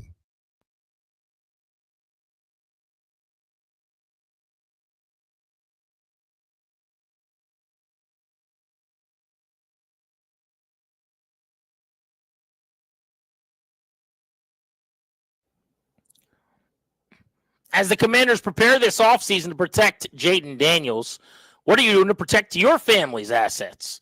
The exclusive sponsor of our show, the law firm Kandori & Murad, will help you draft your last will and testament, set up a living trust, or put together a medical power of attorney. Schedule a free consultation with their attorneys today by visiting kmlawyers.com. Be sure to tell them we sent you. That's kmlawyers.com. Tomorrow on this show, Davey Martinez will be joining us, the skipper of the Nats, at 2:25. And we'll also be giving away one final pair of tickets to see Rod Stewart at Meriwether at 4 o'clock ahead of the Beltway Blitz. So a nice, busy first half of the show tomorrow already lined up for you here on Grant and Danny. By the way, I just heard Byron talking about this in the update. I've been watching a couple of games worth of highlights that have been posted by Nate Tyson and some other folks today on Twitter of Travis Hunter at corner. I'm not surprised at all that he's going to the combine as a corner because I think it's much easier for him to play full-time on the defensive side of the ball and then mix in for plays here and there and like package play on offense as a wide receiver. Because he's not going to play 100% of the time on both sides of the ball. This isn't high school. And it just, I don't know that it can be done in terms of the physical toll on your body. But if you're going to go out and play, let's say, 60, 65 snaps at corner, you might be able to run 10, 15, 17, 18 snaps on offense, and maybe they could, of those 10 or 12 snaps, get you 4 to 6 touches. That would not surprise me. Yeah, I think there's something to that, right? I mean, think of the Deion Sanders or Champ Bailey playing when those guys would line up on offense. If you major in offense, right, so let's say you do it the other way, 65 snaps at wide receiver, are you really playing 20 snaps at corner? It doesn't feel right. I don't know why. Well, also, how like when do you mix me in? Yeah. How do you do it? Is it third and long? Are obvious passing downs? Like, to me, it gets harder to dictate that. Also, like the offense is dictating personnel to some extent. Mm-hmm. So even if I'm going to be playing certain plays, they could go, heavy personnel, 12 or 13 or something, and be running the ball on me, right? So I think there's a lot of different ways, Danny, where like they can essentially keep Travis Hunter out of a rhythm defensively, if that makes sense. It certainly does. And not necessarily that a team would dictate their entire offensive plan based on not having him on the field at certain points, but I think your point stands, though, right? Where is he most valuable? As an offensive weapon you sprinkle and as a full-time defender, or the other way around? Interesting philosophical discussion, but it sounds like the choice has been made, and he's a cornerback that also might run some routes for you. A lot of NFL news today. The Jets moving on from Aaron Rodgers. This means a $49 million dead cap hit. Oh. So here is where we're at on the Rodgers-Jets marriage. Their divorce going final today. They're going to pay $49 million to get rid of Aaron Rodgers in dead money. They gave up 2 second-round picks and $75 million just to employ Rodgers. Oh. Then he said, well, I want Lazard, Cobb, and Boyle, among others. But we'll stop at the contracts of Alan Lazard, Randall Cobb, and Tim Boyle, as you have to kind of appease him at that time. Then another third-round pick and $11.6 million for Devontae Adams, which is going to end up being a half season of, fairly underproductive Devontae Adams that meant nothing in a bad year. Then you're going with a year plus of Nathaniel Hackett as your OC. Obviously, they had to end up changing their play caller and firing a coach. And you won 5 games for all of that. 5. A complete nightmare. There's not a lot that's equaled that. Because it's not just, people say, well, what about this? There have been plenty of bad signings and bad trades. That's sports, right? You take a swing, you miss, whatever, right? Whether it's every team has their Hainsworth signing, right? And there's dozens. I mean, the NBA has one a week, it seems like. But there's something different about not only are we handing this dude the keys to the kingdom, but the entire direction, tone, tenor, coaching staff, personnel, everything under the sun is dictated towards maximizing and appeasing this person for some of the worst results you could ever imagine. 3 plays or 2 plays, whatever it was in his first year. That's not his fault necessarily. That's just, horrible luck. It's very just jetsing. And then this year, even though, by the way, he threw for 28 touchdowns and 11 picks, it wasn't like, beyond anemic, but you just sort of look up and nothing looked right. Nothing was right. He wasn't right. The offense wasn't right. Whether the league is caught on or who knows what, where, when, why, and how. An epic disaster that has left them, again, with a $49 million dead cap hit. That's insane. That's a top 10 paid player not playing for you. You got all of the high maintenance worst parts of doing business with a future Hall of Fame quarterback and none of the good stuff. None of it. It's like, you did all of the stuff that you were supposed to do. That's a giant pain in the ass because at the end of it, there's some gold in this rainbow, but there was nothing. It's the Goonies, man. You get to the end of the tunnel and the ship's already, going out of the cave into the ocean. There was nothing for you. One-eyed Willie kept his jewels, bro. This is I'm going to look up tonight if there's ever been a team that wasted more money going down a path for 2 years that blew up in their face. I mean, I can't think of it. Because, again, there have been people are going to only point to bad signings. Right. The whole point of this conversation is not just a bad trade or a bad signing. Rodgers was the bad signing, and it was actually a trade because it was picks, which is worse than a bad signing because they signed him and traded for him. But you're talking about because you have him, he now needs his guys to feel comfortable. So now you're signing Lazard and Cobb and Boyle you probably wouldn't have otherwise. Then you're talking about going and getting Adams. You're talking about Hackett.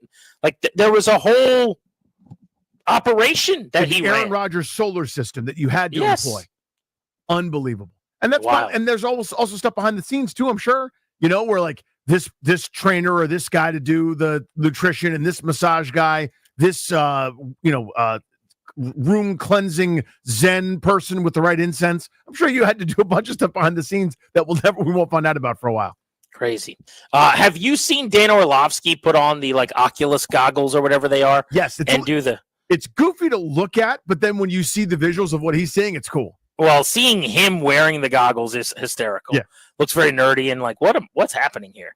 But to your point, you see the screen, and he is wearing basically this equipment that allows him to see exactly what the quarterback saw on the play, and then you see that from the first-person view, and you get to go inside the play, basically. It's really amazing technology. I mean, it's going to change the way we evaluate, I think, not only quarterback performance, but performance in sports. Mm-hmm. And also, I think it'll give a perspective to listeners and to you and I and broadcasters of how complicated this is, which I think is actually a really healthy thing. I tend to agree. I mean, it's easy to say from my couch, the guy's open. You know what I mean? I can't trying to remember the name of the play where I'm yelling at Pat Mahomes because there was a guy open in the near flat if he'd seen him right away when I'm sure that everything about the defense and the read took him in 7 other directions. That wasn't just flipping it out to Samaje Perine or something, and you start to see and appreciate when you actually not even the all 22 view, but inside the quarterback's eyes, right? That view from out there, what he saw, why, when, where, and how. Fascinating. Well, the founder of that equipment is Troy Jones, who actually played quarterback at Maryland. And I caught up with him at the Super Bowl to talk not only about his technology and what it's already provided, but where it's headed. And specific to Jaden Daniels, which I think is what our audience cares a lot about, like VR and football and that marriage and what could be coming down the pike. A really, really intriguing guy. But I started the conversation by asking him about Orlovsky's ability on NFL Live to use this equipment that he founded. So me and my co-founder, Andrew Hawkins, founded the company officially in 2020. We did first actually start as a training company. So to your point, when you talk about what we're doing with ESPN now, it's full circle in the sense of being able to help people learn the game and see the game from the player perspective, right? We're two former athletes, all played in the league. I was a Division I quarterback. So to be able to create technology that helps enhances the game and drives innovation, we're living our dream. It's absolutely incredible. So how did this start? I mean, did you guys have the idea this would be something that would be beneficial and see it being used in different avenues, or did you have to actually come up with the technology? How did this all come about? Yeah, great question. So Hawk and I met in 2017 when I, in my first company, we were helping NFL teams simulate reps virtually. So we would take the next gen stats, player tracking data, recreate plays and simulation of the plays. And then the Baltimore Ravens were our first client. They were using it to simulate walkthroughs. So Hawk saw that article, we connected, hit it off, immediately had the same vision. He was working on his version of Status Pro at the time, and really we bonded over the fact that we wanted to just innovate the sport through our experience, right? Obviously, he went to the professional level, but that journey as an athlete is very parallel when you talk about going from youth to high school to college to pro. So we just were bonding over our experiences, our unique journeys, and then we just said, man, if we could build a company where we really just leverage our experience as athletes to innovate and drive innovation for fans and athletes from a gaming, media, training standpoint, we could build something that truly is a combination of our life's experience, right? A combination of everything we experience in life. So we saw that opportunity, obviously started this training, eventually pivoted to a game, and then now brought something to life in media that's getting a lot of attention. Troy Jones, he a Terp. Yeah. Maryland, yes. Now doing big things in the technology industry with Status Pro. So I mentioned I saw Dan Orlovsky using this technology. That was the first time I had seen him with the goggles on and the VR. Is that right now, publicly, the way that this is used? Obviously, we'll talk about the team side, but as a fan, in what ways can I kind of benefit from it at this moment? Are we not there yet? Yeah. So as a fan, what you have available right now is NFL Pro Air. So it's the first licensed NFL game in virtual reality. It's the top sports games in VR, one of the top games in VR overall. But to your point, when we launched the visualizer with Dan Orlovsky and ESPN this fall, we saw this interest of fans of wanting to appreciate and see the game from that first-person perspective. So you can imagine a future where instead of a full deep gaming experience and wanting someone to sit down for 4 quarters to play, we immerse you in a gamified highlight, right? So it's you see Dan break down this play, tell you what's happening, then what does it look like for you at home, and then pick up the headset and experience that play as the quarterback, but then also try it, right? He's literally for people who haven't seen it, he's turning his head, he sees the receivers. You're literally on the field wearing the helmet. Yep. On the field, wearing it you're in the headset, feeling like you're in the game on the field with the players. The speed, everything can be very similar. We obviously bring it down just because obviously we're all not pros, but it's a true one-to-one. It's the closest you're going to get to playing in the NFL if you haven't played in the NFL, and that's what we felt from the beginning, and that's why we're excited to bring this to life. So as far as teams go, yeah, are teams buying this now and using it and to get mental reps? Yeah, we've had teams using it since 2017. Teams that swear by it. Obviously, no one's put out the article to to bring that visibility to the level that Jaden Daniels has. But this has been a technology that teams have been exploring for a while. You've seen different levels of adoption, but what I think is as players get younger, the younger generations, they learn by playing games. I think that there's more interest from coaches to use innovative technology. And I think Jaden, what he's done, and you look at him obviously giving VR credit to helping him prepare, I think this is going to be a technology that everyone needs, and eventually how everyone learns their sport and gets mental reps. So how similar is what you've created and you're talking about now to what Jaden Daniels is using out of Germany with this husband-wife company that kind of have no idea what they're sitting on? Yeah, I think, again, obviously never trying their product hands-on. I've been in the space for 8 years and have a good familiarity with what's out there. I think for us, because we took the gaming route, and, we're a venture-backed company, and we have partners like the NFL, Meta, Google, we have genuinely a AI simulation that can take not only plays and recreates scenarios, but can truly run a simulation and have players behave the way that they will on the field. So I think that what Jaden's using, and historically what you've seen in the space, like when we first started, is us just creating plays for the teams from their playbook and kind of doing a lot of pre-snap work, a little bit post-snap work, but everything driven by the way it's drawn up, if you will, right? So like a sketch of a coach.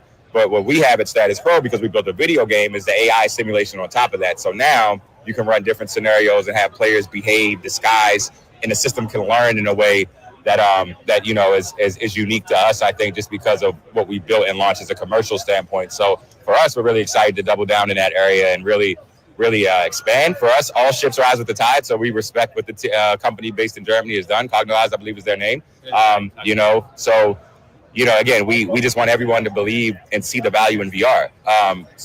For us, we're truly athletes, so where we control what we control and try to be the best version of ourselves. So we don't necessarily pay too much in terms of who else is in the space. We just want people to believe in VR and see that this can help athletes. So that's a win. And, best of luck to that company. And we'll continue to just do what we're doing and build on top of what we're doing. But we're true believers in the technology as a whole.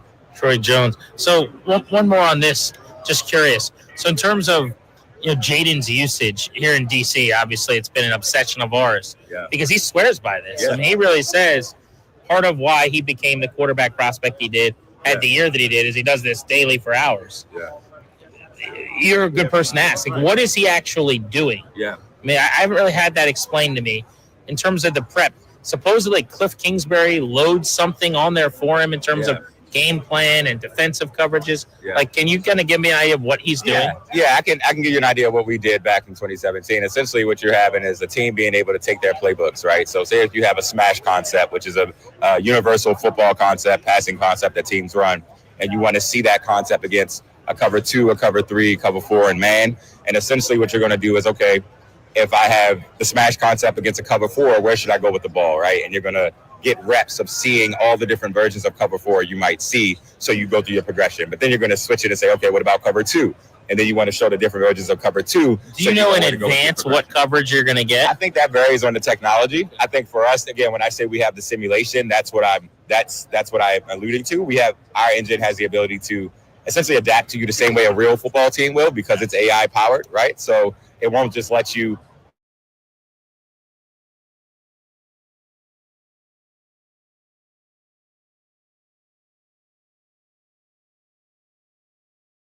where the quarterback has to go with the ball, right? So that's playing against AI. Yeah, so exactly. So I think that's the unique differentiator for us. But historically, just because of the resources it takes to build something like that, companies have just stuck to these on rails is the universal term that we use, to where we just redesign plays. But you adding guys AI, have the ability. I think Jaden does that helped him a lot. Is he plays faster than real time. Yeah. So he speeds it up. I was reading to 2.0. Yeah. And so in the game, which everyone says, oh, the game's so fast. Well, for him, it feels slower because all week long it was going faster. Yeah. I'm sure that speed helps simulate it. Again, the defenses in the NFL, though, they disguise so well and they switch things up. So I'm sure that it ends up leveling off for him. But when you watch Jaden play, I mean, the way the command he has on the offense, he just always knows where to go with the ball. You can see that those reps are helping him because the game is moving at a slower pace than it does for most rookies, and that's glaring if you watch his tape. So it makes sense. Status Pro. Yes. I guess I'll just end with this. I mean, where are we headed? Yeah. With this technology and sports, and 10 years from now, what are we going to be talking about? 10 years from now, I believe Status Pro would have defined first-person sports, for XR. What does that mean? So when you think about what we're doing with Dan Orlovsky, we've allowed fans to see the game from the first-person perspective, the players on the field. I think that will be a way in which a lot of fans want to consume a game, but consume the sport. So imagine watching it today, but then you want to say, oh, I'm going to see that play again, but from how it looks. So when Saquon Barkley has that sick run, you can see wow, what does it look like from Saquon's perspective, Jalen's, as well as the defender. That'll be part of the telecast? Yeah, well, I think, it'd be a part of this broadcast media in general. I think they'll give you access to the first-person perspective. I think from a game standpoint, you're going to be experiencing and living highlights. And from a training standpoint, I think every athlete will use this to get mental reps and prepare for the game and help improve their sports. It's amazing. Troy Jones, local gentleman done well. Thank you so much for the time. I appreciate it. Thanks for having me on. Former Maryland Terrapins quarterback Troy Jones on Grant and Danny VR and football coming together more and more, and it's just getting started. our quarterback in town, Jaden Daniels, the epicenter, kind of all of it too, which is very, very cool. Tomorrow on Grant and Danny, we're going to be joined by Nats manager Davey Martinez right around 2:25 live from West Palm Beach. We got a lot of things to ask him about his ball club this season, and we will do that tomorrow when he joins us in our first hour. So make sure you are listening then.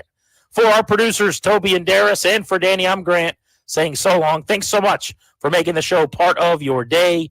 Means a lot. Have a lovely, safe evening. We will talk again at 2 right here on The Fan.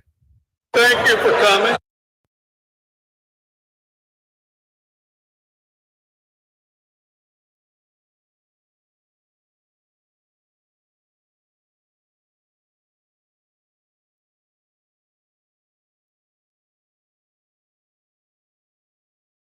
The headline from National Spring Training came from General Manager Mike Rizzo today. He says the top 100 prospect Travis Sikora probably won't pitch in games until May because of a hip issue. In the NFL, the Saints have re-signed former Chiefs running back Clyde Edwards-Helaire to a one-year deal after he did well in his brief stint with the New Orleans Saints to end the season. The Jets have informed Aaron Rodgers they're going to go into a different direction, ending his 2 seasons with the Jets. Heisman Trophy winner Travis Hunter will be considered a defensive back for the NFL Combine. Virginia Tech is interested in Bills staffer Christian Taylor for its vacancy at offensive coordinator for the Hokies. Number 25, Maryland on the road tonight against Nebraska. Live play-by-play begins at 8 on Team 980. They did beat Nebraska 69-66 January 19th, but the Huskers have won 4 in a row, including wins over Illinois and Oregon. Center stage in the Four Nations Cup hockey tonight, USA versus Finland at 8 p.m. Canada beat Sweden 4-3 in overtime yesterday. I'm Byron Kerr on The Fan.